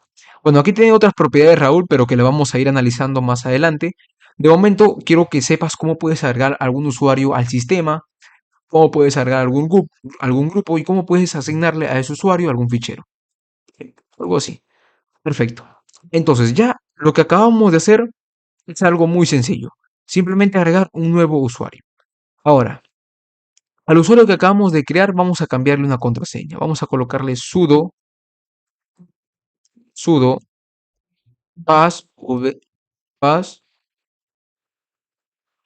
y le colocamos aquí, por ejemplo, el nombre del fichero, o mejor dicho, el nombre del usuario, Raúl. Nueva contraseña, le ponemos Raúl y listo. Ok, simplemente la contraseña es Raúl y ya está. Poder probar, digamos, las credenciales del usuario actual, vamos de cambiar, Raúl, podemos hacerlo de esta manera. Mira, le colocamos las letras al F3, vamos a darle un clic para entrar en modo tipo consola. Bien, ok. Perfecto. Bueno, aquí simplemente le vamos a colocar, digamos, vamos a colocarle un Raúl, Raúl, listo. En ese caso, vamos a colocar un clear ls menos l. No se ve mucho, pero bien. De esta manera hemos iniciado sesión, en este caso en alguna otra consola, como podemos ver acá, como Raúl. Ahora, ¿cómo podemos salir de esa consola? Bueno, para salir colocamos las letras Control, Alt, o en este caso Control, Alt y F1. Y de esa manera podemos salir. Listo. Perfecto, en este caso ya tengo a Raúl, ¿verdad? Puedo iniciar sesión como Raúl, pero yo simplemente le voy a dar como Cristian. Listo, bien. De este modo es como podemos agregar nuevos usuarios. Bueno, tú de esa manera puedes agregar cualquier cantidad de usuarios. Ahora vamos a ver cómo cambiar el propietario de un fichero. En este caso, supongamos que yo voy a fichero touch A1, ls-l A1. Aquí podemos ver que el propietario es Cristian. Pero ¿qué te parece si le cambiamos el propietario a este fichero y le indicamos que yo quiero ahora que el propietario sea Raúl? Entonces le colocamos sudo y le colocamos chown. ¿Bien? Con este comando. ¿Por qué sudo? Porque tú vas a ejecutar algo como administrador. Bueno, va a ser una tarea administrativa, por decirlo así, o un cambio que es administrativo, porque cualquiera no puede cambiar, en este caso, a un fichero el usuario. Eso es algo que está, bueno, que está relacionado con el tema de la administración. Bien, entonces, sudo, le vamos a colocar sudo, vamos a colocarle pass w. ¿Qué? Porque es un tema de administración, como te lo comenté un momento, y tiene cierto permiso. Entonces, para ello, como sudo. Sudo, para ejecutar esto como superusuarios, por decirlo así, pass wd, bien. Bueno, en este caso sería chown, el comando chown. ¿Para qué? Para cambiar el propietario de un fichero. Le colocamos, en este caso, Raúl al fichero A1. Y de esta manera le cambiamos de autor, en este caso de propietario. Chown significa, en este caso, que tú vas a cambiar el propietario de un fichero. Básicamente, la sintaxis o los parámetros serían el comando, el nombre del nuevo usuario que le vas a asignar y el nombre del fichero al cual le vas a cambiar. Enter. Le colocas un ls-l a1 y perfecto. Aquí puedes ver que ahora dice Raúl y ahora. En este caso, Raúl pertenece al grupo Cristian, ¿verdad? Vamos a darle un clear para limpiar. Perfecto. De esta manera es como podemos, en este caso, cambiar el usuario. Pero ¿cómo podemos cambiar los grupos? Bueno, en este caso tenemos en Linux un grupo llamado root por defecto y vamos a cambiarle ls-l a1. Bueno, vamos a cambiarle este fichero para que sea del grupo root. Entonces, para ello le colocamos igualmente sudo, pero ya no chown. Chown es para los ficheros. Simplemente le colocamos chgroup. ¿Qué significa esto? Change group. La CH de cambiar y la GRP de group. Acuérdate de eso. Y en este caso para chown igualmente. Change, CH de cambiar y owner, ¿verdad? Cambiar dueño. Igualmente acá, CH, GRP, cambiar grupo, change group. Le ponemos el grupo root, el archivo A1, ls-l A1. Y perfecto. Acabamos de cambiar de usuario y de grupo. Bueno, ya sabes cómo cambiar el usuario, cómo cambiar el grupo y cómo le puedes cambiar los permisos a un archivo. Y bueno, por eso hemos visto el tema de permisos. Hemos visto toda esa parte. Bueno, vamos a continuar con el curso y pasemos a la siguiente sección. A continuación vamos a hablar bueno, de las variables de entorno, que es un tema bastante sencillo, va a ser un tema bastante corto, más que todo un poco teórico y vamos a ver uno que otro comando, pero es un tema muy complejo, ¿no? Bastante sencillo. Bien, bueno, básicamente, ¿qué son las variables de entorno? Como sabemos, hasta el momento, si tú has trabajado con Windows alguna vez, probablemente has escuchado el término variable de entorno, o son como variables globales, ¿ok? Son variables que están disponibles para todos los procesos en un sistema operativo. O sea, son variables tipo globales que están disponibles para cualquier proceso que quieras realizar en el sistema operativo. Están destinadas a guardar, porque una variable es como un USB que te va a guardar una información. Básicamente va a guardar o almacenar información global que va a poder ser utilizada por diversas aplicaciones y comandos. O sea, básicamente una variable es como un espacio de memoria que te va a guardar algo que se va a poder usar de manera global. Bien, o sea, se va a poder utilizar en todo el sistema. Bien, perfecto. Por ejemplo, en el sistema Windows, o bueno, simplemente aquí en Linux, ¿alguna vez has creado la variable de entorno Java? Bueno, si estás en Linux, probablemente, si estás aprendiendo Linux, probablemente no. Pero en Windows has creado la variable de entorno para Java.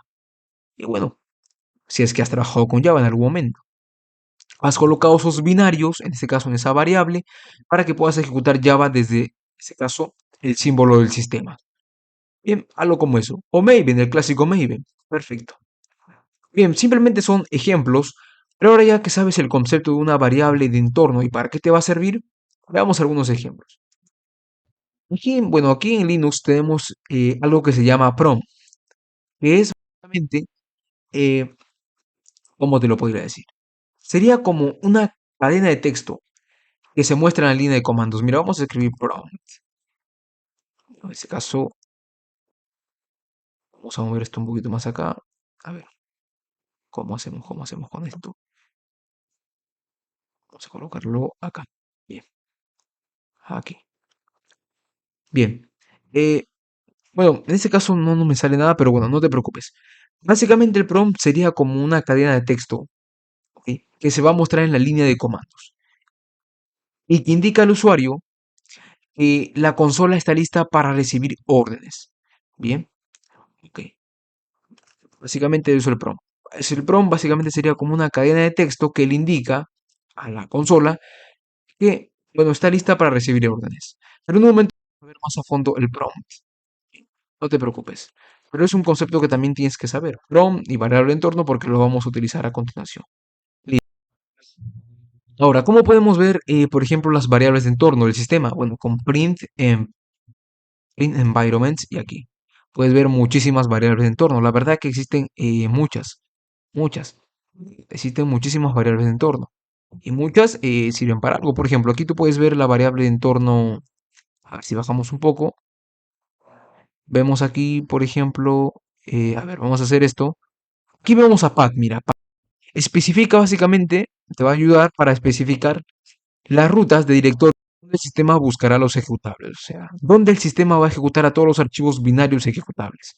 Luego, por ejemplo, tenemos por acá a home. Bueno, vamos a hacerle algo como esto. Vamos a hacerle esto. eh, print emp, print emp. Y aquí le colocamos un pipe que diga grep, que sea home. Mira, aquí vemos home Christian. Bueno, básicamente home también es una variable de entorno que te va a representar, en este caso, el directorio de inicio del usuario. Bien, ya sabemos que tenemos a path, a home, luego tenemos otra, por ejemplo, en este caso tenemos aquí a emp, o mejor, a pwd. En este caso es así, pwd en mayúsculas. Bueno, wd contiene la ruta del directorio del trabajo actual. Esa también es una variable de entorno. Bien, otra tenemos aquí a term. Bueno, que básicamente te va a guardar el tipo de terminal que se está utilizando. En ese caso, esta terminal es de tal color, ¿verdad? Y esta es la versión. Ese es el tipo de terminal que se está usando. ¿Bien? Y es algo que pertenece para todo el sistema, porque esta terminal se usa para todo el sistema. Todo el sistema puede utilizar esta terminal. Otra variable muy importante que puedes tener en cuenta es la de display. Display. Bien, básicamente esta variable especifica el servidor de visualización para aplicaciones gráficas. O sea, ¿cuál es el servidor que se utilizará? En este caso aquí vemos el servidor. Se utiliza para visualización de aplicaciones gráficas. Otro muy importante es el PS1. PS1. grep PS1. Bien. A ver, no lo encontró. A ver, grep PS1. Eh, perfecto, bien. En este caso nos dice que para esta versión, bueno, para esta versión no nos viene el PS1, pero qué raro. Ok, normalmente aquí me tiene que venir también el PS1, pero bien. El PS1 básicamente es una variable que se utiliza para definir el formato del indicador de la línea de comandos. Bien, también conocido como el prompt. Perfecto. Básicamente el indicador de una línea de comandos se le conoce como prompt. Bien. Pero en este caso yo tengo un error, porque para la versión que yo he instalado no me viene el prompt. ¿verdad? Que básicamente sería como un mensaje. Tú escribes prompt y aquí te va a mostrar por la consola que escribas tal cosa.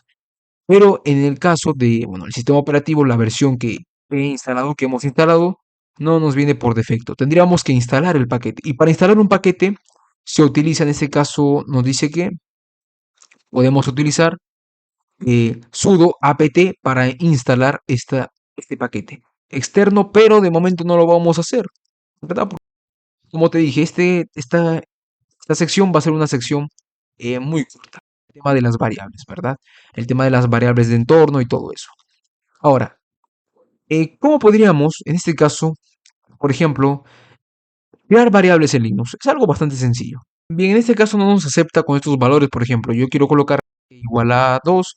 Bueno, yo le coloqué hace un momento a igual a 2 con espacios, no. Si tú quieres crear una variable o asignarle un valor a una variable, pones, por ejemplo, mi o variable igual a 1, ¿verdad? Pero todo tiene que estar junto, ¿bien? Ahora, esto no es una buena práctica poner el guión bajo a las variables, pero este no es un curso de programación, así que no te voy a enseñar eso de práctica, de buenas prácticas. Simplemente es un ejemplo, y si quieres mostrar esta variable, le colocas hecho, pones signo de dólar, mi guión bajo variable. Bien, y aquí vemos el 1. Por ejemplo, si quieres mostrar una variable en particular, una variable de entorno, le colocas aquí ps1. Bueno, en este caso, aquí podemos ver el prompt de ps1. Bueno, sí existe ps1, mira. Aquí no sale esto. Pero bueno, vamos a mostrar otra en particular, una más sencilla, pwd, el directorio actual. Bien, perfecto. Otro, por ejemplo, el path, donde están los binarios, y ahí está. Listo. Bien.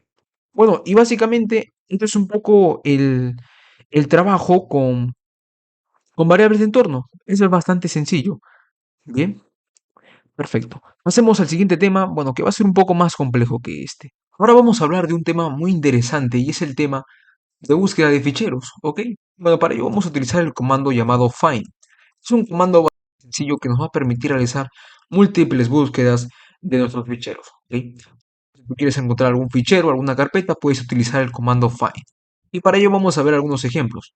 Bueno, primero, ¿cuáles son las opciones de este comando? Este comando es bastante sencillo y es muy utilizado, así que por ello te lo voy a mostrar. Y son las siguientes. Primero, directorio de inicio, o sea, ¿cuál es el directorio en el cual tú vas a buscar? Y luego le colocas el término de búsqueda. Es un poco la estructura de este comando. Bien, perfecto. El lugar en el cual vas a realizar alguna búsqueda y el término el cual vas a buscar. Bien, simplemente ahora le das un y para, bueno, simplemente lo quitamos. Y bien, te voy a poner un ejemplo. Vamos a acceder aquí a Bing, ¿bien? Vamos a acceder a Bing. Bueno, aquí en Bing tenemos mucha información, ¿verdad? Pero ¿qué te parece si hacemos algo como esto? Find. Le colocamos punto, menos name, le colocamos a todos aquellos que comiencen con una F. Bien, ¿qué haremos? Básicamente, esto ya lo explicamos en su dicho momento, bien, un poco de estas expresiones. Básicamente lo que hará es buscar a todos los ficheros que comiencen con la letra F. Cual su nombre comience con la letra F. Ahora, básicamente, ¿qué indica el punto? El punto apunta al directorio actual en el que estoy. En este caso, apunta a Bing. Bien, le damos un Enter y perfecto. Me muestra a todos aquellos, en este caso, ficheros que comienzan con... Perfecto, vamos a limpiar. Listo. Ahora, otro ejemplo. Por ejemplo, le colocamos find. En este fichero quiero buscar al nombre que contenga la palabra conf. Bueno, para indicarle que contenga, simplemente le colocamos entre asteriscos y le colocamos conf. Y bueno, aquí podemos ver apt-config, imconfig, getconfig. ¿Ven? ¿Ven? Listo.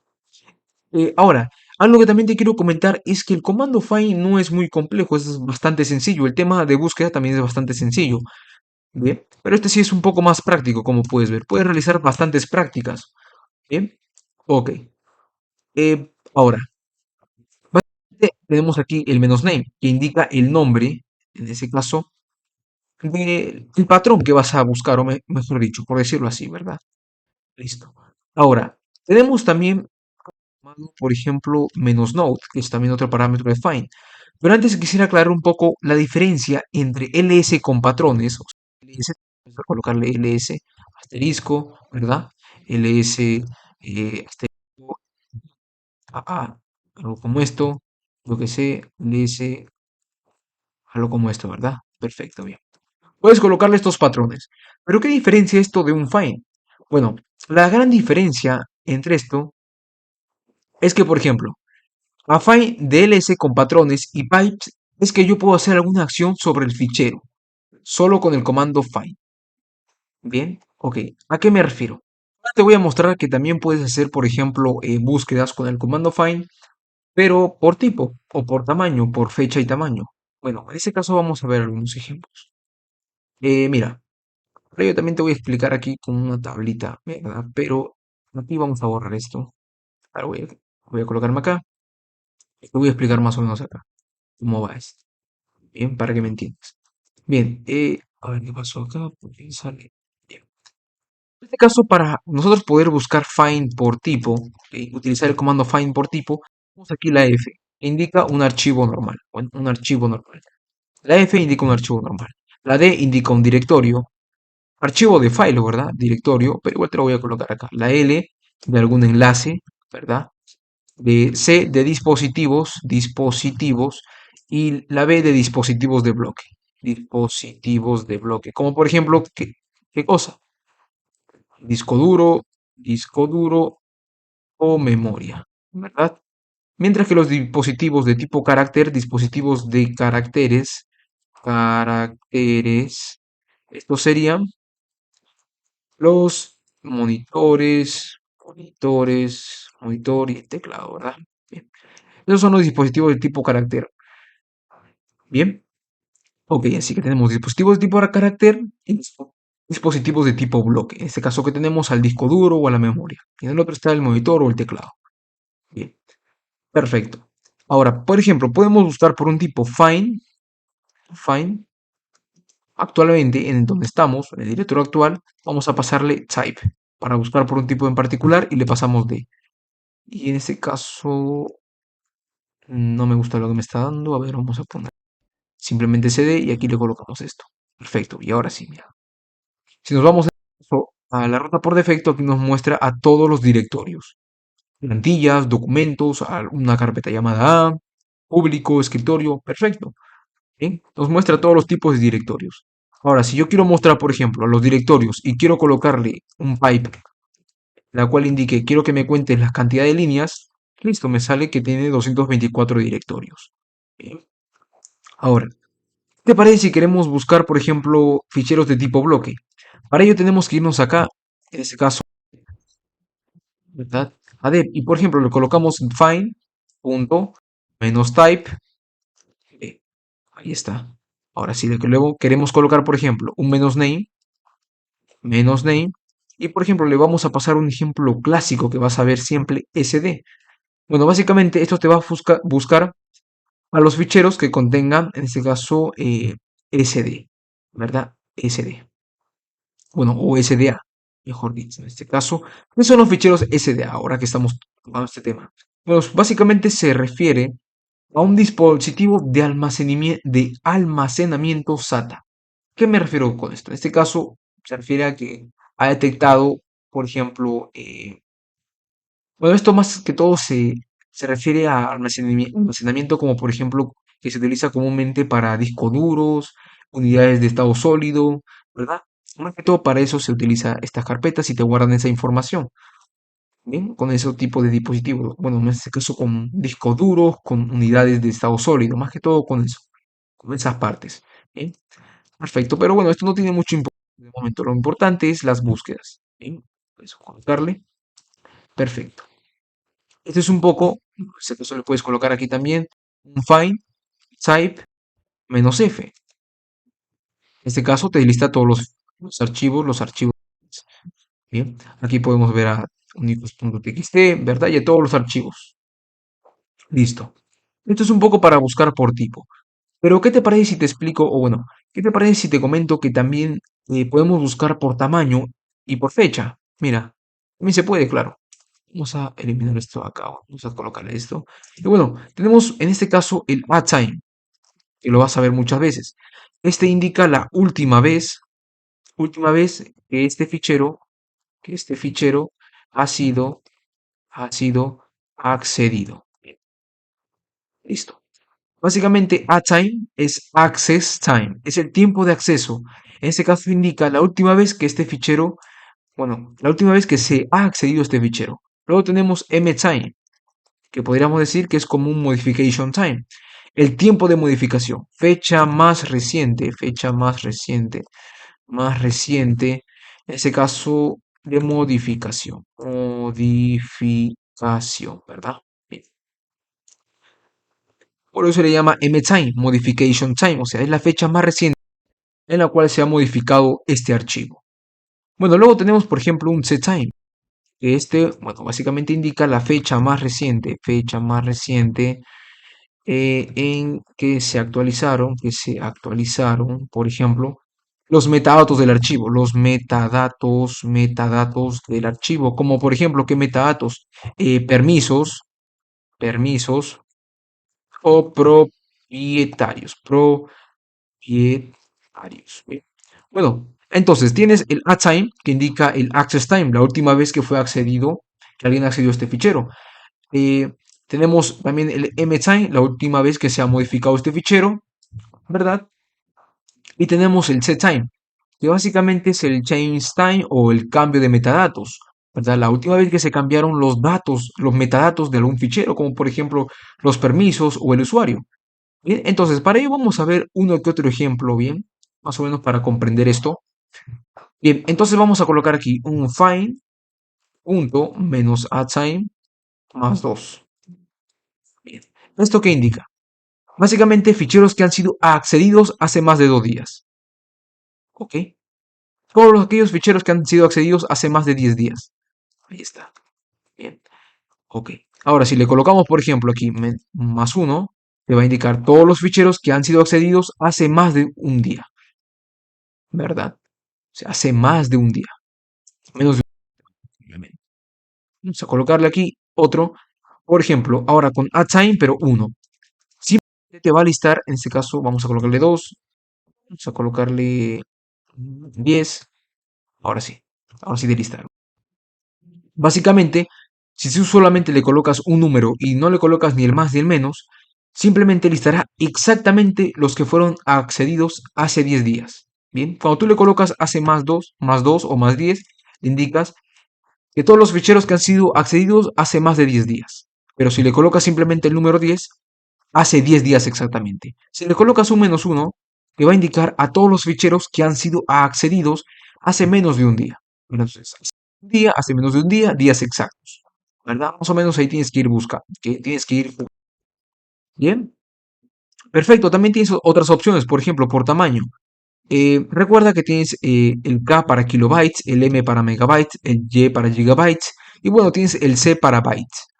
Por ejemplo, si tú quieres buscar find actualmente por tamaño y le quieres colocar, bueno, quieres buscar a todos aquellos que tengan un tamaño superior a 5 megabytes, le puedes colocar de esa forma. Le das un enter, bueno, en este caso no te da nada, a ver 51 y ahora sí, ¿verdad? Ahora, si tú quieres listar a todos aquellos que tengan menos de 90 megabytes, bueno, menos de 90 megabytes, también se puede, ¿verdad? Ahora, si quieres con gigabytes, más de 1 gigabyte, no te lista nada. Menos de 1 gigabyte, si te lista, ¿verdad? Menos de 1 gigabyte o simplemente más de 500 megabytes. Ahí está. Bueno, no hay nada que sea más de 500 megabytes, a ver, de 100. Es que, bueno, no tenemos muchas cosas instaladas, muchas librerías ni paquetes externos. Bien, perfecto. Y de esta manera podemos ir jugando con menos size, con addTime, setTime, ¿verdad? Listo. Este es un poco el tema de las búsquedas, tal vez un poco interesante, pero ¿qué te parece si te muestro algunas opciones también muy interesantes? Como por ejemplo, nos vamos a ir a etc, ¿verdad? Y digamos que yo quiero buscar a ficheros por un usuario en particular. Yo busco un find user, entonces coloco user y on user, o sea, en el fichero actual etc voy a buscar por usuario a todos aquellos que se llamen Cristian, ¿verdad? En este caso me sale esto, entonces lo voy a tener que colocar un sudo Cristian.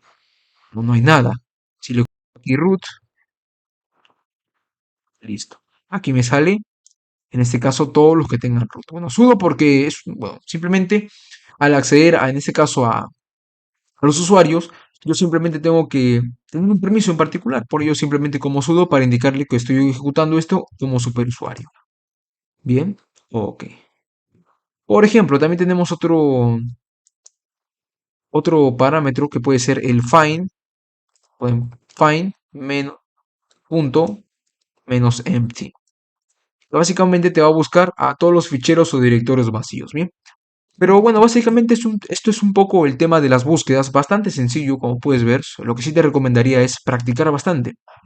Mira, porque si yo puedo proponer muchos ejercicios, la verdad, pero con lo que te estoy enseñando puedes ir practicando, puedes ir buscando en internet ejercicios de Linux y te van a aparecer bastantes en GitHub, directorios GitHub, te van a aparecer algunos manuales, algunas páginas, porque yo he visto de ahí y he sacado de ahí la información.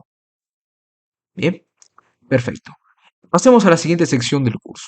Ha llegado el momento de ver el tema de los backups o los conocidos respaldos y archivados en Linux. Bien, el tema de respaldos y archivados.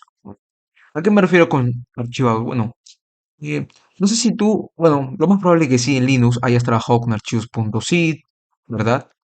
En la cual tú varios ficheros, por ejemplo, todo lo empaquetabas o lo comprimías en uno solo. Pero eso es algo que también te quiero hablar a continuación. Bien, y es el concepto de comprimir y empaquetar. Bien, vamos a leerte por acá un gedit. A ver, es gedit. Bien. Bueno, tenemos el concepto de comprimir, y el concepto de empaquetar. Bien. Obviamente, pueden sonar similares, tal vez lo puedes confundir, al igual que yo al principio, tienen sus diferencias. Bueno, hay algo clave que tenemos que saber antes de continuar con este tema de respaldos y los archivados, y es el tema de comprimir y empaquetar. Bien, lo vas a ver en muchísimas fuentes, así que simplemente te voy a explicar. Primero, empaquetar, ¿a qué se refiere? Empaquetar básicamente es agrupar, sería como agrupar en un solo fichero varios ficheros o directorios. Agrupar ficheros o directorios en un solo fichero. Ahora tú dirás, oye, pero eso no es comprimir. Si yo comprimía varios archivos, lo puedo comprimir a uno solo. O si yo descomprimía un archivo, me salían varios archivos. Bueno, parece o suena similar empaquetar y comprimir, pero hay una gran diferencia. Comprimir significa reducir el tamaño de un fichero, de un fichero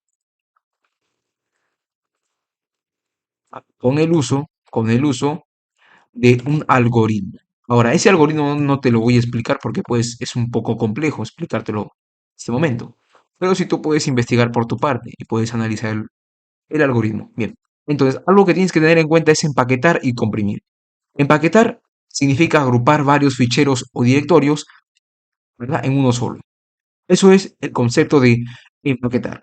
Pero comprimir sería reducir el tamaño, ¿verdad? Por ejemplo, si pesa 500 megabytes, vas a reducirlo a unos 300, vas a comprimir el tamaño de un fichero con el uso de un algoritmo de comprensión. Bien, básicamente ese es el concepto clave. Bueno, esos son los conceptos claves que tenemos que tener en cuenta antes de ver el tema de archivados y respaldos. Bien, ahora, ¿qué es un respaldo? También su conocido backup. Sería como una copia, ¿verdad? Por ejemplo, si tú haces algún backup a una base de datos, puede ser como una copia de todo lo que tienes actualmente, de todas las tablas y registros. Y ya está, eso sería un backup. Es algo muy sencillo. Pero igual si tienes algún problema, puedes dejar aquí en la casilla de comentarios y yo te voy a pasar alguna fuente, algún enlace para que te puedas informar más a detalle. ¿Bien? Ok, perfecto. Vamos a continuar, vamos a colocarle aquí, bueno, control C y vamos a colocarle para limpiar la consola. Ok, bien. Ahora lo que haremos es ver un comando llamado tar. El comando tar. Vamos a colocarle man, era man, por ejemplo, tar help es tar menos menos help, menos menos help. Y mira, si tú le colocas tar menos menos help, en este caso te va a decir todo lo que puedes hacer con ese comando, ¿verdad? Aquí puedes ver, mira, ¿dónde está? Y aquí tienes varias opciones. Tienes muchas opciones. Aquí puedes leer, mira, vamos a leer desde el principio. ¿Dónde está? Aquí al principio, mira. Nos dice, acá está. ¿Dónde está? Mira. Modo principal con menos A, añade ficheros Añade ficheros tar a un archivo. Con menos C crea un nuevo archivo. Pero bueno, ¿para qué te va a servir este fichero tar? Básicamente, si tú quieres eh, saber algo en un comando, puedes colocar man. Pero también puedes colocarle, por ejemplo, el nombre del comando, yo qué sé, clear, menos menos, ¿verdad? Ahí está. Perfecto. Pero bueno, no, eso no lleva al caso. Lo importante es hablar de tar. Tar es un comando el cual lleva opciones. En este caso, opciones, y son eh, opciones, nombre del fichero tar, nombre tar y directorio origen. Directorio, directorio origen. Y ahora, ¿qué es lo que hace exactamente el comando tar? Este comando se va a encargar de empaquetar, como te lo mencioné hace un momento. Se va a encargar de agrupar en un solo fichero varios ficheros o directorios, ¿bien? Entonces, vamos a hablar al respecto sobre esto. Entonces, para ello vamos a colocar por acá un clear por acá para poder borrar un poco la... Le colocamos clear y listo. Bien. Perfecto. Y vamos a hablar ahora sí del comando tar. Ya te lo dije, te va a servir para poder empaquetar. Y ya hablamos sobre el concepto de empaquetar y comprimir. Perfecto, bien. Ahora vamos a hablar un poco de las opciones. La verdad tiene muchas opciones el comando tar. Por ejemplo, tiene la opción de C, que básicamente te va a permitir crea un nuevo archivo. Tiene la opción de X, que te va a permitir extraer ficheros de un archivo. Tiene la opción, en este caso, V, que es una de las más usadas y la que más vamos a usar, que simplemente se encarga de mostrar una lista detalladamente de ficheros procesados. Bien. Luego tiene, por ejemplo, la letra F. Bueno, esta letra se va a encargar de empaquetar o desempaquetar según lo que le indiquemos, ¿verdad? En o hacia un fichero, ¿verdad? Luego tenemos aquí la T, que lista los contenidos de un fichero. La V y la T son las más usadas de todas. Bien. Entonces, para ello vamos a ver un ejemplo. ¿Qué te parece si colocamos aquí, bueno, supongamos colocamos char CVF? ¿Qué le estarías diciendo aquí? Bueno, en este caso, con la C le indicas que vas a crear un nuevo archivo tar, desde cero, un nuevo archivo tar. Con la V le vas a indicar, en este caso, que se muestre lo que va haciendo, ¿verdad? Porque para eso sirve la V, para que se liste detalladamente, en este caso, todos los ficheros que se están procesando. Porque la V significa verbose, y verbose significa algo que está relacionado detalladamente, ¿verdad? La F significa file, en este caso, fichero donde quiero empaquetar toda la información.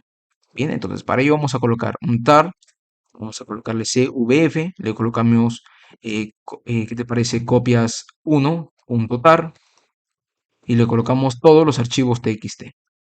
Bien, ahora, ¿qué estamos haciendo? Bueno, estamos empaquetando, ¿ok? En este archivo llamado copias1.tar todos los archivos txt que tengamos actualmente, ¿verdad? Vamos a darle un enter y listo, bien. Ahora, aquí vas a ver varias cosas, mira. Primero, vas a ver a los archivos ejemplo 1.2, ejemplo 3.txt, listar, ¿verdad? ¿Por qué se muestran? Bueno, porque le indicamos en este caso aquí en los parámetros. Nosotros le indicamos una C para que se cree un nuevo archivo, que es 1.tar.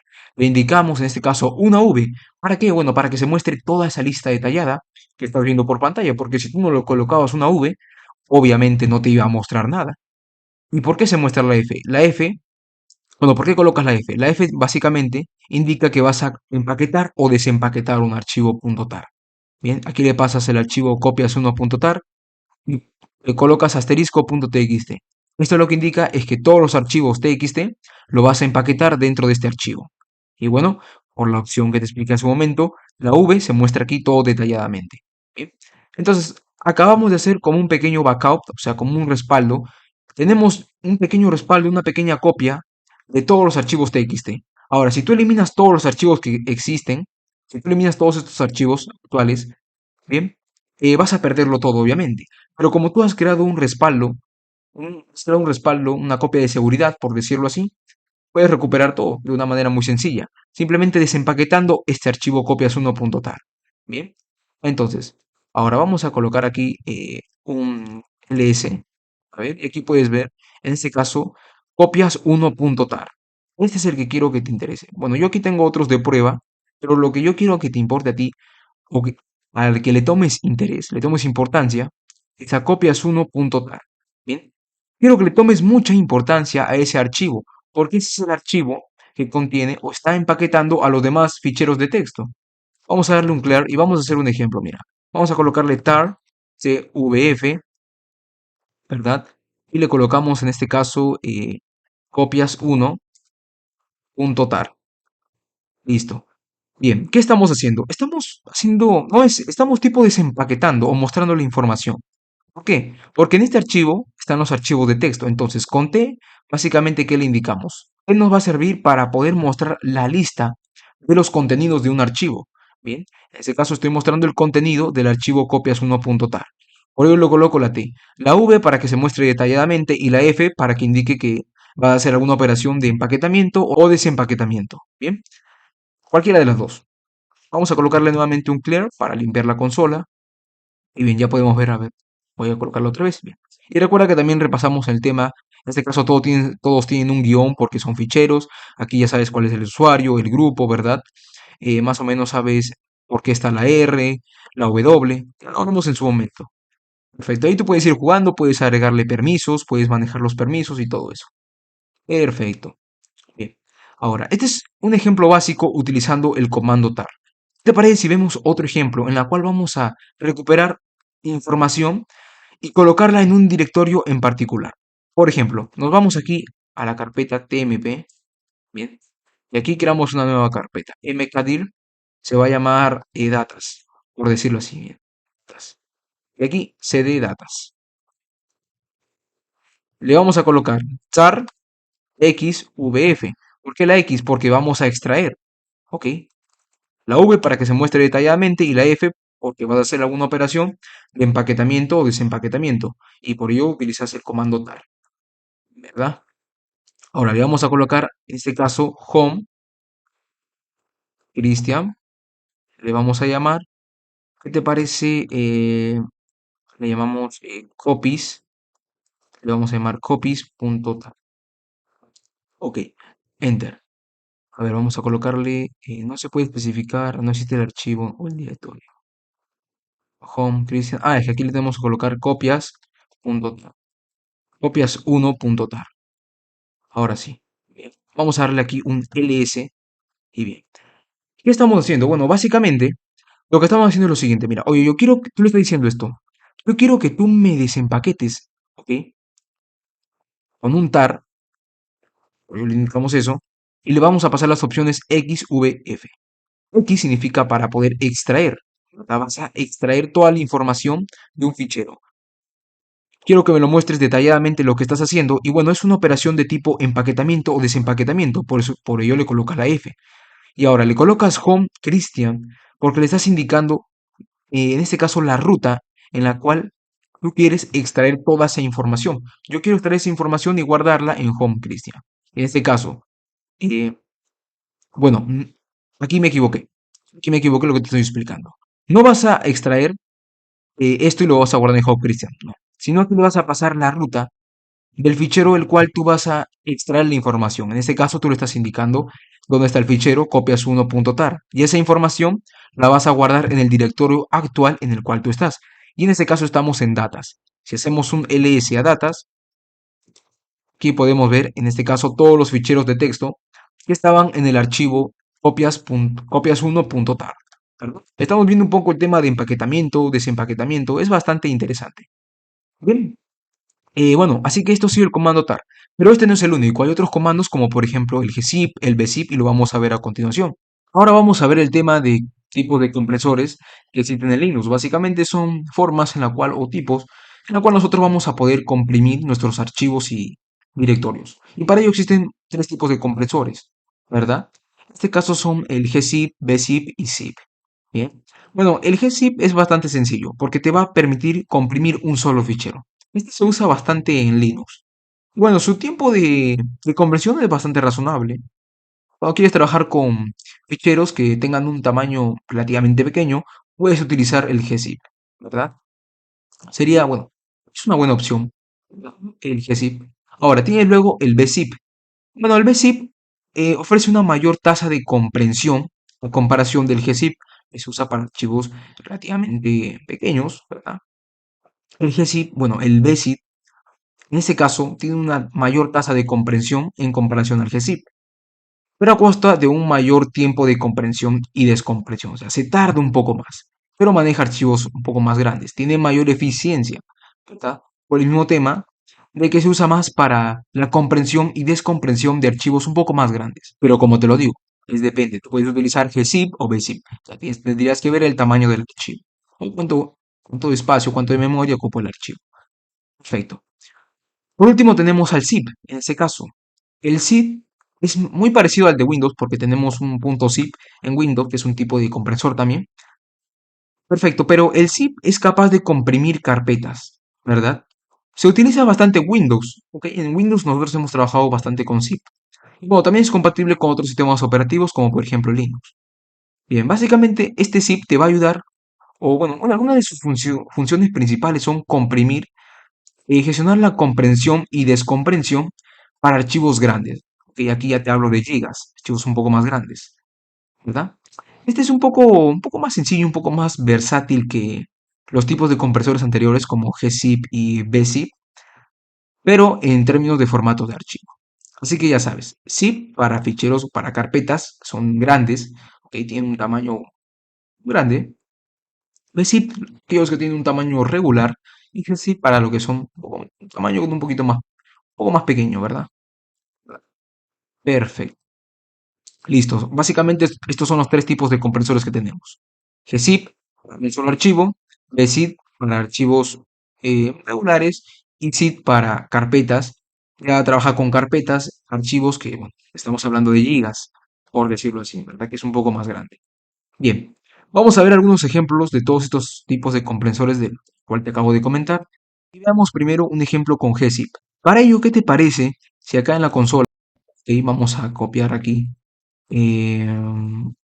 cp etc passwd, bueno, vamos a hacer un clear, no, un ls, vamos a hacer un clear y vamos a colocar, copiar aquí, en este caso lo que yo tenga en passwd, o sea, mis usuarios, aquí, listo, ls, ahora aquí colocamos move passwd usuarios, ls, y aquí vemos usuarios, ¿no? Hacemos un ls o un de usuarios y perfecto. Bien, ¿qué estamos haciendo? Bueno, simplemente le estoy diciendo que voy a copiar el contenido del fichero etc passwd y lo voy a mover, en ese caso, a un fichero llamado usuarios, que de momento no se ha creado, pero cuando le coloco mb passwd, automáticamente se va a mover aquí a usuarios, ¿verdad? Perfecto. Listo. Básicamente estamos haciendo eso. Algo bastante sencillo. Ahora, vamos a colocarle un ls-ltr para ver esto un poco más detallado. Ta, ta, ta. Bueno, aquí básicamente te va a mostrar todo, pero ordenado por fecha de modificación. En orden descendente, porque aquí tiene un reverse. Bien, aquí 23 de enero, ya, no, este no es 23, es enero, ya, perfecto. Bien, aquí están las horas y listo. Bien, está correcto. Ahora, ya tenemos en este caso aquí nuestro archivo usuarios y si le hacemos, por ejemplo, un cat usuarios, vamos a hacerle un de usuarios, cat usuarios, ahora sí, ahí podemos ver un poco la información, ¿verdad? Perfecto. Básicamente eso es el ejemplo, pero de momento no entramos al tema de ningún tipo de compresor. Pero vamos a ver el primero, gzip. Vamos a colocar gzip y seguidamente le vamos a colocar el nombre del archivo usuarios. Le damos un enter. Ahora le voy a dar un ls y perfecto, mira. Ya no vemos aquí al fichero usuarios, bueno, al archivo usuarios. ¿Por qué? Porque cuando tú comprimes, automáticamente se elimina el fichero, ¿verdad? Igual que en Windows, tú cuando comprimes, te da la opción para que puedas eliminar. Pero aquí en Linux, automáticamente cuando tú aplicas un gzip, o sea, comprimes un fichero, lo que hará es eliminar, en este caso, ese fichero para generarte, en este caso, el archivo comprimido. Bien, ahí tenemos a usuarios.gzip. Listo. Esto se puede aplicar para un fichero, obviamente, gzip. Ahora, ¿qué te parece si vemos un ejemplo? Y para ello vamos a colocar aquí un mkdir carpeta 1, cd carpeta 1. Claro. ls no tenemos nada, obviamente. Pero ¿qué te parece si le hacemos un cp etc p asterisco? Perfecto. ls Y bien, en este caso estamos copiando todos aquellos ficheros que comiencen con una P, que vengan de etc, los vamos a copiar a la carpeta actual, carpeta 1, ¿verdad? Estamos haciendo eso. Perfecto, ahora, ¿qué hacemos? Porque es parte del ejemplo. Vamos a colocarle ahora un gzip. Mira, le vamos a colocar gzip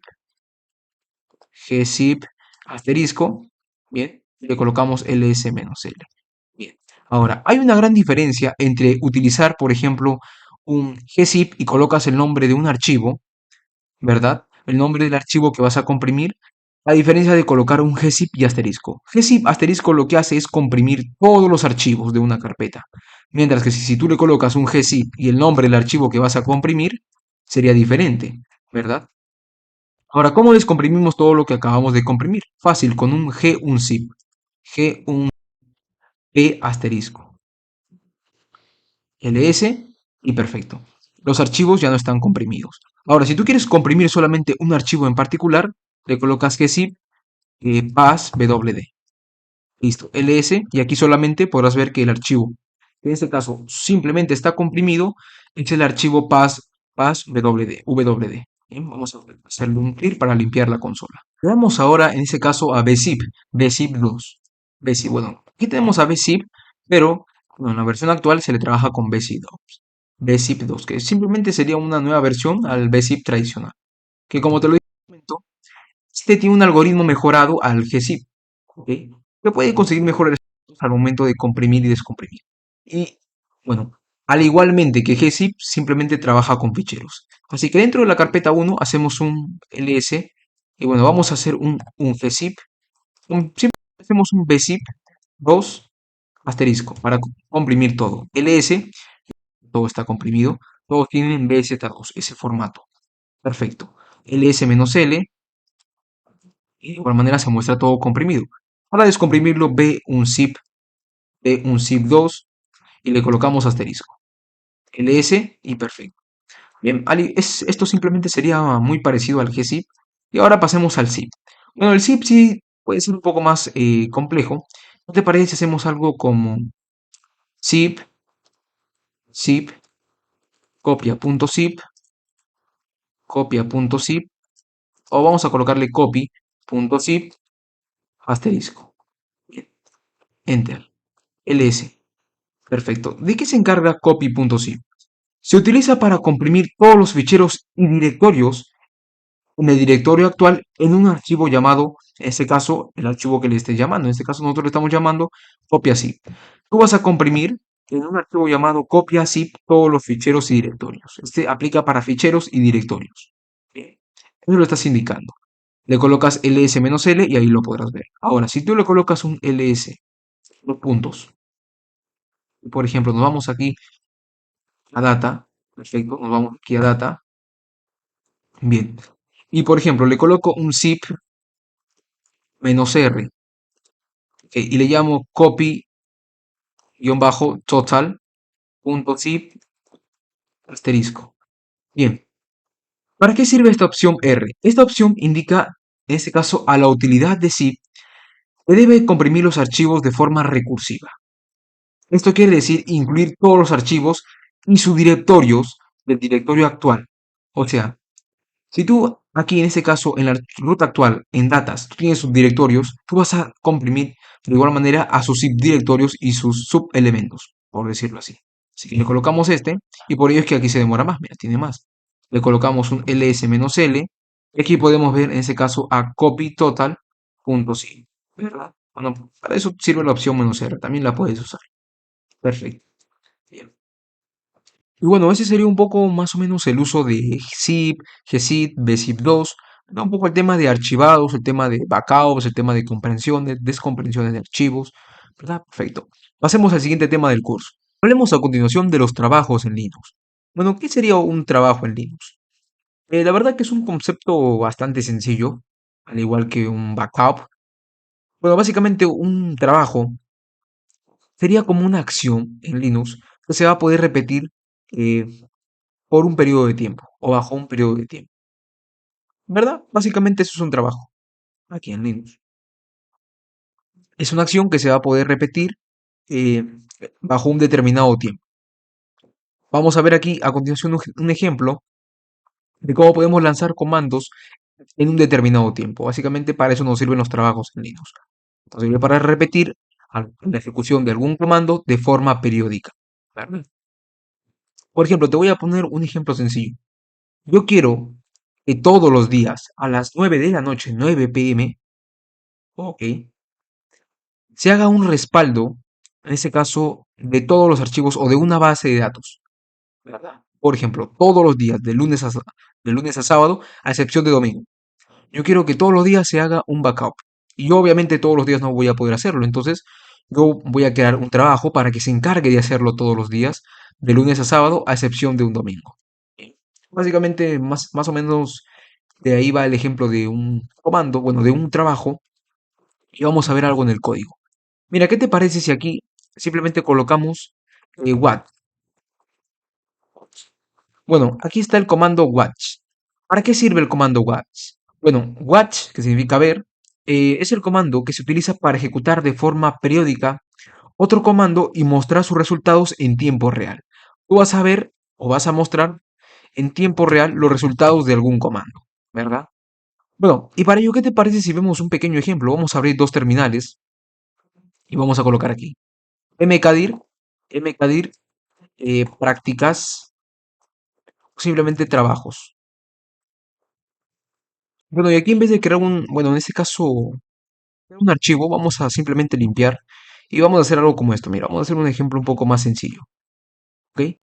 ¿Qué te parece si hacemos, por ejemplo, lo siguiente? Mostramos el tamaño actual con un do menos sh. En este caso, el tamaño actual del uso de disco es de 4 kilobytes. Pero ¿qué te parece si vamos a ir, bueno, vamos monitoreando todo esto? Entonces, para ello vamos a colocar el comando watch. ¿Para qué sirve el comando watch? Bueno, básicamente se utiliza para ejecutar de forma periódica otro comando y mostrar sus resultados en tiempo real. ¿Verdad? Esto se utiliza para monitorear cambios de la salida de un comando. Bien. Es parecido a un tame-f, pero este aplica para cualquier comando. Bien, entonces vamos a ver lo siguiente. Mira, vamos a colocarle aquí un watch menos n3 do menos sh. Bien, y en este caso el menos n3 que le pasamos, indica que se va a hacer la actualización cada 3 segundos, ¿verdad? O sea, el comando watch do menos sh, ¿verdad? Cada 3 segundos. Entonces no vamos aquí a agregarle un contenido a la carpeta trabajos. ¿Qué te parece si le agregamos, por ejemplo, un cp, de ahí etc, todos los archivos que empiezan con la B, ¿verdad? Perfecto, en este caso vamos a colocarle B. cp, mejor trabajamos con bin. Bien, mejor con bin. Bin, le colocamos B asterisco. A ver, ¿qué estoy haciendo mal? Ah, es que aquí me faltó colocarle el punto. Ahora sí, ahora vamos a colocarle aquí un poco, no me deja, a ver, ls. En fin, tenemos aquí algunos archivos, mira. Y si nos vamos aquí, vemos 48 kilobytes. Pero ahora, ¿qué te parece si copiamos, en este caso, de bin, todos los archivos acá? ¿Ok? O sea, de la carpeta bin vamos a copiar todos los archivos ahí. Le damos un enter y perfecto. En este caso ahora, automáticamente se cambia a 207 megabytes.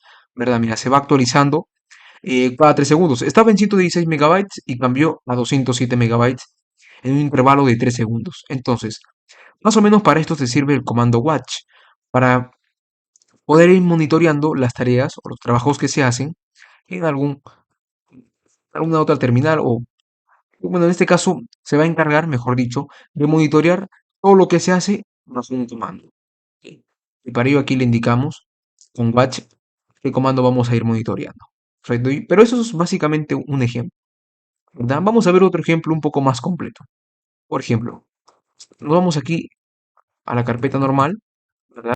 Y hacemos un PS para listar los procesos. Hacemos un PS menos A. ¿Para qué? Bueno, en este caso recuerda que el AO básicamente te va a indicar que vas a mostrar ciertas columnas, o ciertos campos. La memoria, el comando, ¿verdad? La memoria y el comando. Y ahora le pasamos un pipe que diga, voy a ordenar todo lo que me dé. Y aparte que lo voy a ordenar, aquí, aparte que lo voy a ordenar, Aquí vamos a colocarle algo como esto. Aparte que lo voy a ordenar, le voy a colocar un tail menos n 10. Perfecto. Ahora, tail para ordenarlo, en este caso, hablamos del head, que es de abajo, ¿verdad? Bueno, mejor dicho, el tail te va a mostrar las últimas líneas, mientras que el head las primeras líneas. En este caso, tail va a mostrar las últimas 10 líneas, ¿verdad? De estos procesos. Ahora, este es el ejemplo, ¿verdad? Le colocamos esto. Vamos a colocarle esto, pero antes por acá le vamos a colocar un watch.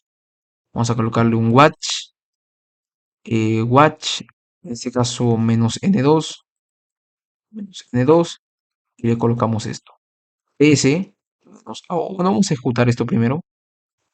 Bien, perfecto. Ahora aquí le colocamos ps menos n2 para que se actualice cada 2 segundos. Bueno, aquí watch menos n y le ponemos 2 segundos. Ahora, como estamos trabajando con pipes, aquí es diferente porque tenemos que colocarle estas comillas apartes, ¿verdad? Entonces le voy a colocar estas comillas apartes.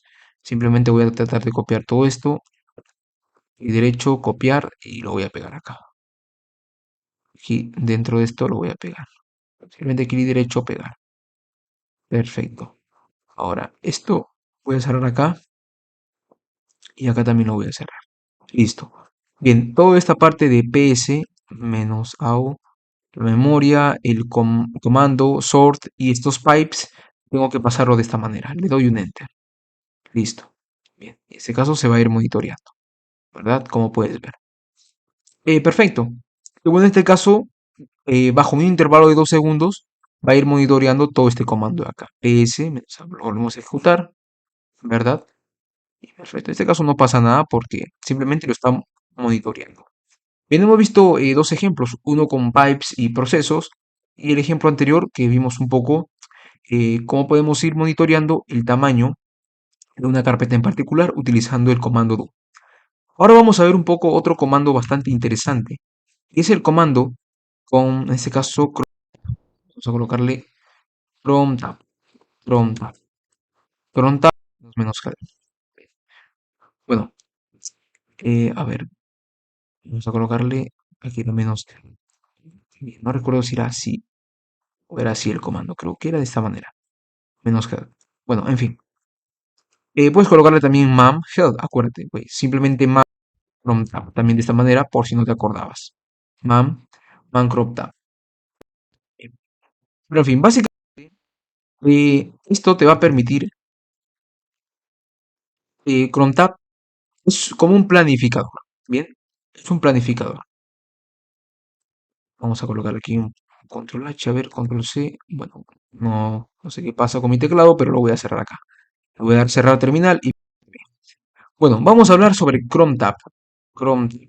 Básicamente Chrome Tabs es un planificador que nos va a permitir preparar, en este caso, trabajos. O sea, tú vas a preparar un trabajo que posteriormente lo vas a ejecutar de una forma periódica. Vimos un poco Watch para monitorear, pero con Chrome Tab ya podemos hacer esas tareas de poder ejecutar algún trabajo de forma periódica.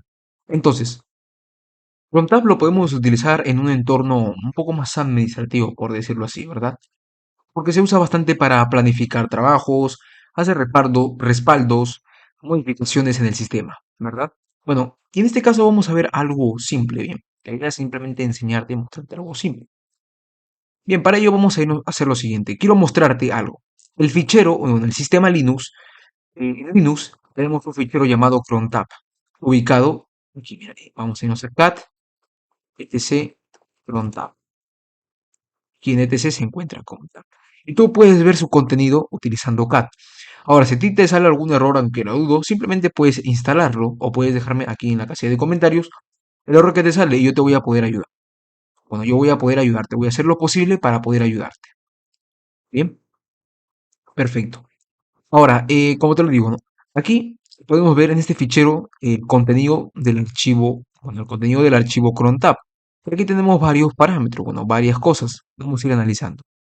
Por ejemplo, aquí tenemos minutos, ¿verdad? Bueno, esto básicamente corresponde a los minutos. Y aquí, como puedes ver, apunta acá. Los minutos tienen el valor del 0 al 59. En este caso corresponde al minuto en el cual se va a ejecutar el script, ¿verdad? En este caso, entre el minuto 0 y 59. En este caso, aquí puedes ver los días que se va a ejecutar. En este caso, aquí vemos, por ejemplo, el día jueves, y aquí, ¿por qué vemos un asterisco? ¿Verdad? ¿Por qué no vemos un valor? Bueno, ¿qué indica el asterisco? Aquí el asterisco básicamente te va a indicar que puede ser a cualquier minuto, ¿verdad? En ese caso. Minutos entre 0 y 59 puede ser a cualquier minuto, pero tiene que ser el día sábado, ¿verdad? Más o menos así te lo está indicando.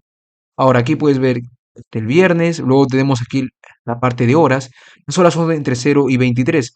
Ahora, si tú ves aquí un asterisco, bueno, de igual manera, se debe ejecutar a cualquier hora del día. Bien, perfecto. Aquí vemos el día de la semana, en este caso día del mes, mejor dicho, aquí va a apuntar al día del mes. Aquí, aquí puedes ver igualmente cualquier día del mes. El mes, aquí también del 1 al 12, pero aquí nuevamente igual ves asterisco que indica cualquier día, cualquier mes del año.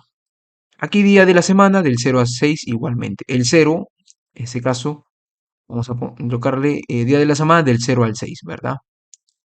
Aquí podemos ver algunas otras propiedades. Perfecto. Bien.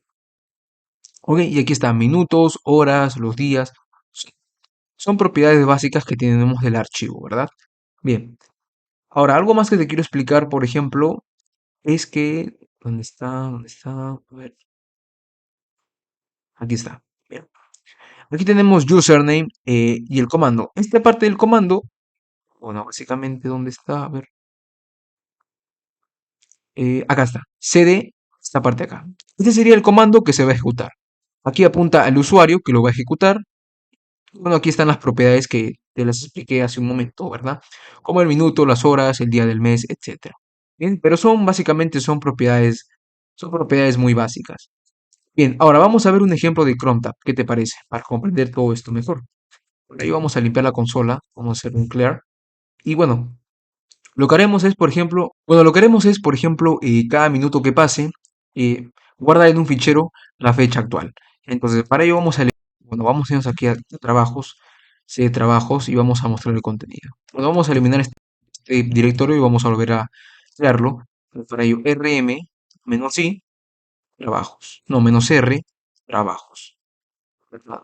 A ver, no existe es que tenemos que irnos acá. Ahora sí, trabajos. Perfecto. Creamos una nueva carpeta nuevamente llamada trabajos y accedemos aquí a trabajos. Bien, claro. Listo. Bueno, bien, vamos a continuar con el ejemplo y ya tenemos la carpeta. Ahora simplemente vamos a colocar date. Date. Bien, y bueno, lo que hará date es mostrarte esta fecha. Y esta fecha es la que vamos a ir guardando en un fichero. Para ello vamos a crear un archivo mycrontab. My-crontab, ¿verdad?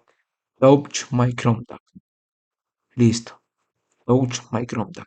Y dentro de esto vamos a colocarle hecho, le colocamos asterisco, asterisco, asterisco, asterisco, asterisco, asterisco. ¿Por qué asterisco, asterisco? Porque recuerda, mira, cat, vamos a colocarle etc cron tab. Teníamos propiedades. Los minutos se puede ejecutar a cualquier minuto del día. Las horas a cualquier hora, cualquier día del mes y bueno, cualquier día de la semana. Así que para todo asterisco, asterisco, asterisco, ¿no? Lo que va a ejecutar es este comando y simplemente lo va a guardar aquí en la carpeta llamada tmp fecha, fecha, y todo esto lo va a guardar en el archivo, en este caso mycrontab. Bueno, ¿qué estamos haciendo? Básicamente le estoy indicando que te va a mostrar asterisco. Bueno, aquí recuerda que te mostré la tabla de propiedades, minutos, horas del crontab. Entonces, cada asterisco apunta a cada propiedad, o sea, cualquier minuto del día, cualquier hora, cualquier día del mes, ¿verdad? Bien, básicamente indica todo eso. Y ahora, luego le tienes que pasar el comando el cual vas a ejecutar, ¿verdad? En este caso es el comando date. Yo voy a ejecutar este comando date a cualquier hora del día, cualquier día de la semana. Y bueno, simplemente voy a escribir esto y lo voy a mostrar en un archivo llamado mycrontab, ¿verdad? Que se va a guardar en tmp fecha. Entonces vamos a darle un enter y listo. Ahora vamos a simplemente Al colocar crontab, crontab, mycrontab y enter. Bueno, ¿qué hace esto? Cuando ejecutas esto, simplemente el contenido del archivo se utiliza para definir las tareas programadas para el usuario actual, ¿verdad? Básicamente eso haremos. Y ahora, ¿qué te parece si colocamos por acá un cat mp, o mejor dicho, vamos a un ls. ¿Verdad? Vamos a colocarle un cat my-front. Bien, perfecto. Tenemos esto acá.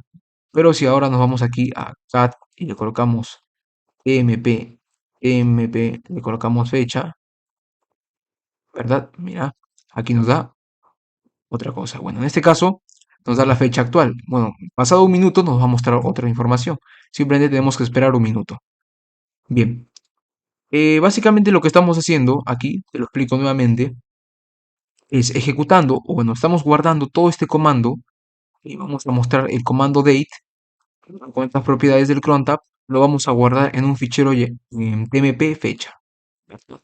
Y todo eso se va a aplicar a este de acá. Perfecto. Vamos a darle aquí nuevamente un cat. Bueno, en este caso no se actualiza, todavía no pasa un minuto, así que simplemente vamos a esperar. Eh, ta, ta, ta, ta. Bueno, en este caso no le colocamos un minuto, ¿verdad? Ahí está, 8 y 1, 8, 1, ¿verdad? Perfecto, listo. Bien. No le colocamos un minuto en particular, le colocamos simplemente asterisco, asterisco, ¿verdad? Como puedes ver acá, asterisco, asterisco, asterisco. Pero le puedes colocar, por ejemplo, otras cosas. Le puedes colocar aquí algún valor. Yo que sé, aquí le puedes colocar, al inicio le puedes colocar el 3 cada 3 minutos, ¿verdad? Qué día de la semana, qué día del mes, y eso ya depende de ti. Simplemente te estoy mostrando un ejemplo, ¿verdad? Perfecto. Si le colocamos ls-l, mp, fecha, perfecto, y así lo podemos ir viendo, ¿verdad? Listo. Bien. Estos son algunos ejemplos del comando cron tab y del comando what. Son un poco el manejo de los trabajos. Bien. Pasemos a la siguiente sección del curso. Llegamos a la última sección del curso y ahora es momento de hablar de la gestión de usuarios y grupos en Linux, ¿verdad? Bien, es un tema un poco bastante sencillo, bueno, es relativamente sencillo, porque ya vimos en su momento el tema de los permisos, ¿verdad? Pero no hemos visto a detalle cómo podemos gestionar usuarios, grupos, etcétera. Bien, antes de finalizar este curso me gustaría que sepas esos temas. Me gustaría también enseñarte a programar, pero eso ya será para otro video, porque, bueno, ya sabes lo necesario o lo fundamental en Linux. Ya si quieres aprender a programar, tendría que explicarte más a detalle, pero eso sería un curso de programación en Linux. Bien, lo voy a tener en cuenta, así que si quieres un video o algún curso de programación en Linux, puedes dejarlo aquí en la casilla de comentarios diciendo quiero el curso. Y simplemente voy a hacer uno gratuito. O bueno, aunque no lo coloques, igual voy a hacer uno gratuito. Pero bien, vamos a colocar ahora sí, eh, vamos a colocar ahora sí lo siguiente, mira. Si tú le das aquí un cat etc passwd, te muestra este archivo. Bueno, yo te lo expliqué en su momento, pero básicamente este archivo passwd contiene los usuarios del sistema. Pero vamos a estudiar ahora a detalle toda esta estructura, ¿verdad? Eso es lo que vamos a hacer básicamente. Por ejemplo, luego tenemos otro archivo, cat etc shadow, ¿verdad? Es que aquí tenemos que escribir sudo cat etc shadow. ¿Por qué sudo? Para ejecutarlo como super administrador. ¿Te acuerdas que te expliqué en su momento? ¿Verdad? Le colocamos Cristian como superusuario. A ver, Cristian. Perfecto, y ahora sí. Bueno, básicamente aquí te va a mostrar las contraseñas y características importantes de las contraseñas. Como por ejemplo, si caduca o no caduca, su fecha de expiración, ¿verdad? Temas así. Bien, vamos a darle un clear y vamos a colocarle cat etc grow, ¿verdad? Bueno, esto básicamente, como lo dice su nombre, contiene los grupos del sistema, ¿verdad? Bien, ahora, perfecto. Ok. Bien. Ahora vamos a analizar a detalle la estructura de cada uno. Vamos a hacer un cat de etc passwd. Bien. Primero tenemos el nombre del usuario. En este caso, por ejemplo, tenemos aquí a Tess. o a Cristian. Mira, tenemos a Cristian. El nombre del usuario es Cristian. Seguidamente tenemos una X. La X indica que en este caso está en el fichero shadow. ¿Qué más? Tenemos seguidamente el ID. Ahora, ¿por qué está en el fichero shadow? Porque recuerda que en el fichero shadow, eh, en este caso, te voy a explicar. Mira, aquí está el usuario. Seguidamente tienes una X. Esta X apunta a la contraseña. ¿Pero por qué te sale X? Bueno, porque tú no vas a ver directamente la contraseña. La contraseña está encriptada, pero está encriptada en el fichero shadow. Así que X indica que está en el fichero shadow, que te lo mostré hace un momento, que contiene las contraseñas. Ahora, eh, seguidamente tenemos aquí 1001. ¿Qué significa esto? Este sería el ID del usuario. Seguidamente el ID del grupo, ¿verdad? Bueno, el ID del grupo principal. Seguidamente aquí podrías tener, bueno, a veces tienes algunos, si tienes así tipo comas, serían como comentarios, pero en este caso aquí tenemos, ¿dónde está? Aquí tenemos la carpeta home, la carpeta de usuario personal. ¿No? Bueno, en este caso tenemos un espacio acá, este espacio sería como comentarios. Mira, aquí por ejemplo solamente tiene comas, o así podrías tener comentarios, pero ya te expliqué, primero el usuario, la password, que estaría en el fichero shadow, el ID del usuario, el ID del grupo, aquí comentarios, seguidamente, en este caso, de la carpeta del usuario personal, que en este caso es home, test, y bueno, por último tendríamos al shell o el programa a ejecutar, ¿verdad? En este caso aquí podemos ver bin sh. Y de esta manera es para todos, ¿verdad? Igual para los demás. Perfecto. Bien, vamos a hacer un clear y vamos ahora a analizar, en este caso, a Shadow. ¿Qué te parece? Vamos a colocarle aquí un less etc shadow. Shadow. A ver, less etc shadow. A ver, es que tenemos que colocar sudo less etc shadow. ¿Verdad? Y de esta manera podemos ir viendo el, ¿verdad? Perfecto. Bien. Ahora, aquí tenemos también varios campos. ¿Pero a qué se refiere todos estos campos? Mira, el primer campo tiene el usuario. En este caso, por ejemplo, si le damos acá, enter, enter, enter, aquí podemos ver al usuario. Bueno, aquí vamos a ver al usuario, mejor dicho.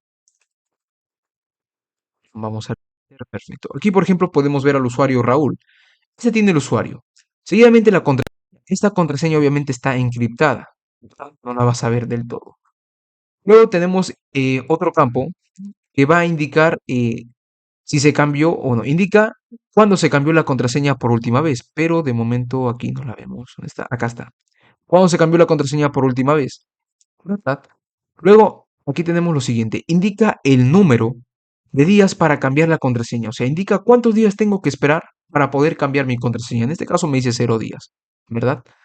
Recuerda, el usuario, la password, luego el tercer campo que indica cuándo se cambió la contraseña por última vez. El cuarto campo indica, en este caso, el número de días para cambiar la contraseña. O sea, cuántos días tengo que esperar para yo poder realizar algún cambio a mi contraseña. Seguidamente tendríamos los días máximos, ¿ok? Los días máximos de validez de nuestra cuenta, ¿ok? Luego simplemente tendremos los días que avisa, en ese caso, antes de caducar la password. Luego tendríamos otros dos campos. Bueno, en este caso, el séptimo campo va a indicar días después de que unas password, por ejemplo, días, bueno, luego que hayan pasado algunos días de que una password, bueno, en este caso haya caducado, caduque para deshabilitar la password. O sea, ¿cuántos días tengo que esperar para deshabilitar la password? O sea, una vez que la password ha caducado, nos dirá cuántos días tengo que esperar para deshabilitar toda la cuenta. Algo así. Y por último tendríamos la fecha de caducidad. Bueno, pero en sí son varios campos, son un poco complejos, pero básicamente lo importante es que sepas un poco que tiene este fichero Shadow. Aquí el usuario y la password. Lo demás simplemente lo puedes googlear. Igual que aquí voy a cerrar esto y vamos a continuar acá. Cerrar terminal. Bien, perfecto. Lo importante es que ya sabes passwd y Shadow. Bien, ahora veamos el otro que sería Grow. Por ejemplo, un cat Grow. Este es el más sencillo de todos. Cat etc Grow. Bueno, este de acá simplemente que tiene el nombre del usuario, su password y el ID del grupo. Nada más. ¿Verdad? Todo eso es lo que puedes ver. En este caso es el nombre del grupo, mejor dicho, el nombre del grupo, disculpen, no es el nombre de usuario, es el nombre del grupo. ¿Sí? La posible contraseña del grupo, por eso está en X porque está en Shadow. Luego el ID del grupo y luego los usuarios que pertenecen, en este caso, usuarios que pertenecen al grupo, ¿verdad? Pero en este caso, por ejemplo, aquí tenemos Scanner, sería el grupo, la contraseña del grupo, y el ID del grupo 128 y aquí un usuario sale, ¿verdad? Ese es un ejemplo, un poco del fichero Group. Perfecto. Listo, eso es un poco la estructura.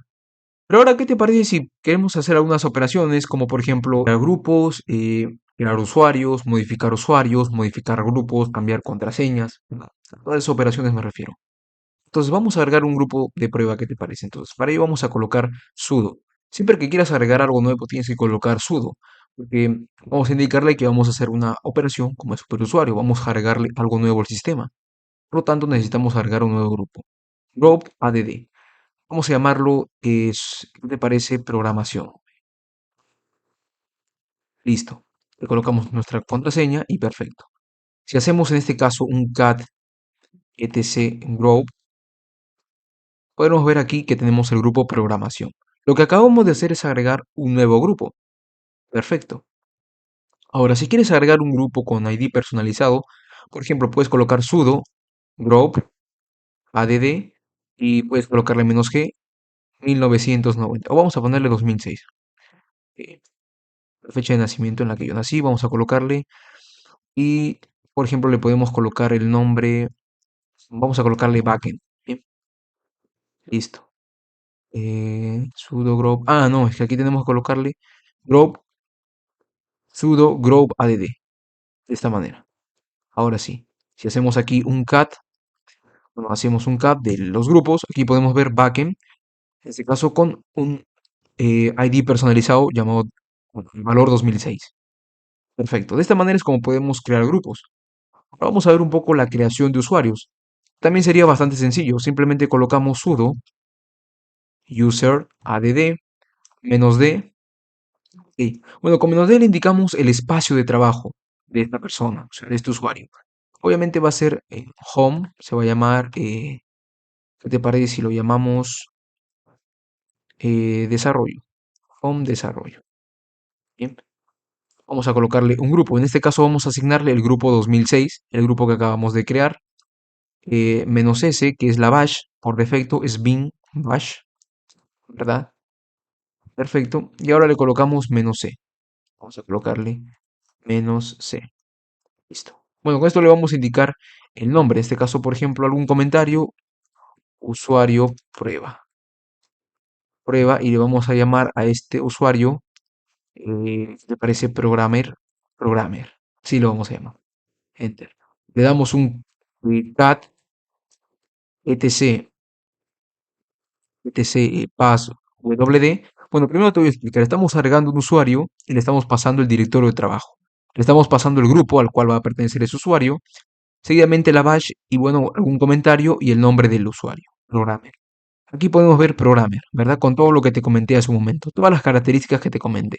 Aquí programmer, la password que está en Shadow, el, el ID del usuario, el ID del grupo, un comentario. Aquí podemos ver el directorio de trabajo principal y la bash. Perfecto. Son propiedades que hemos comentado hace un momento. De esta manera podemos colocar un usuario. Pero ahora, ¿qué pasaría si tú quieres colocar un usuario pero con un ID personalizado? Bueno, fácil, simplemente lo tendrías que colocar por acá.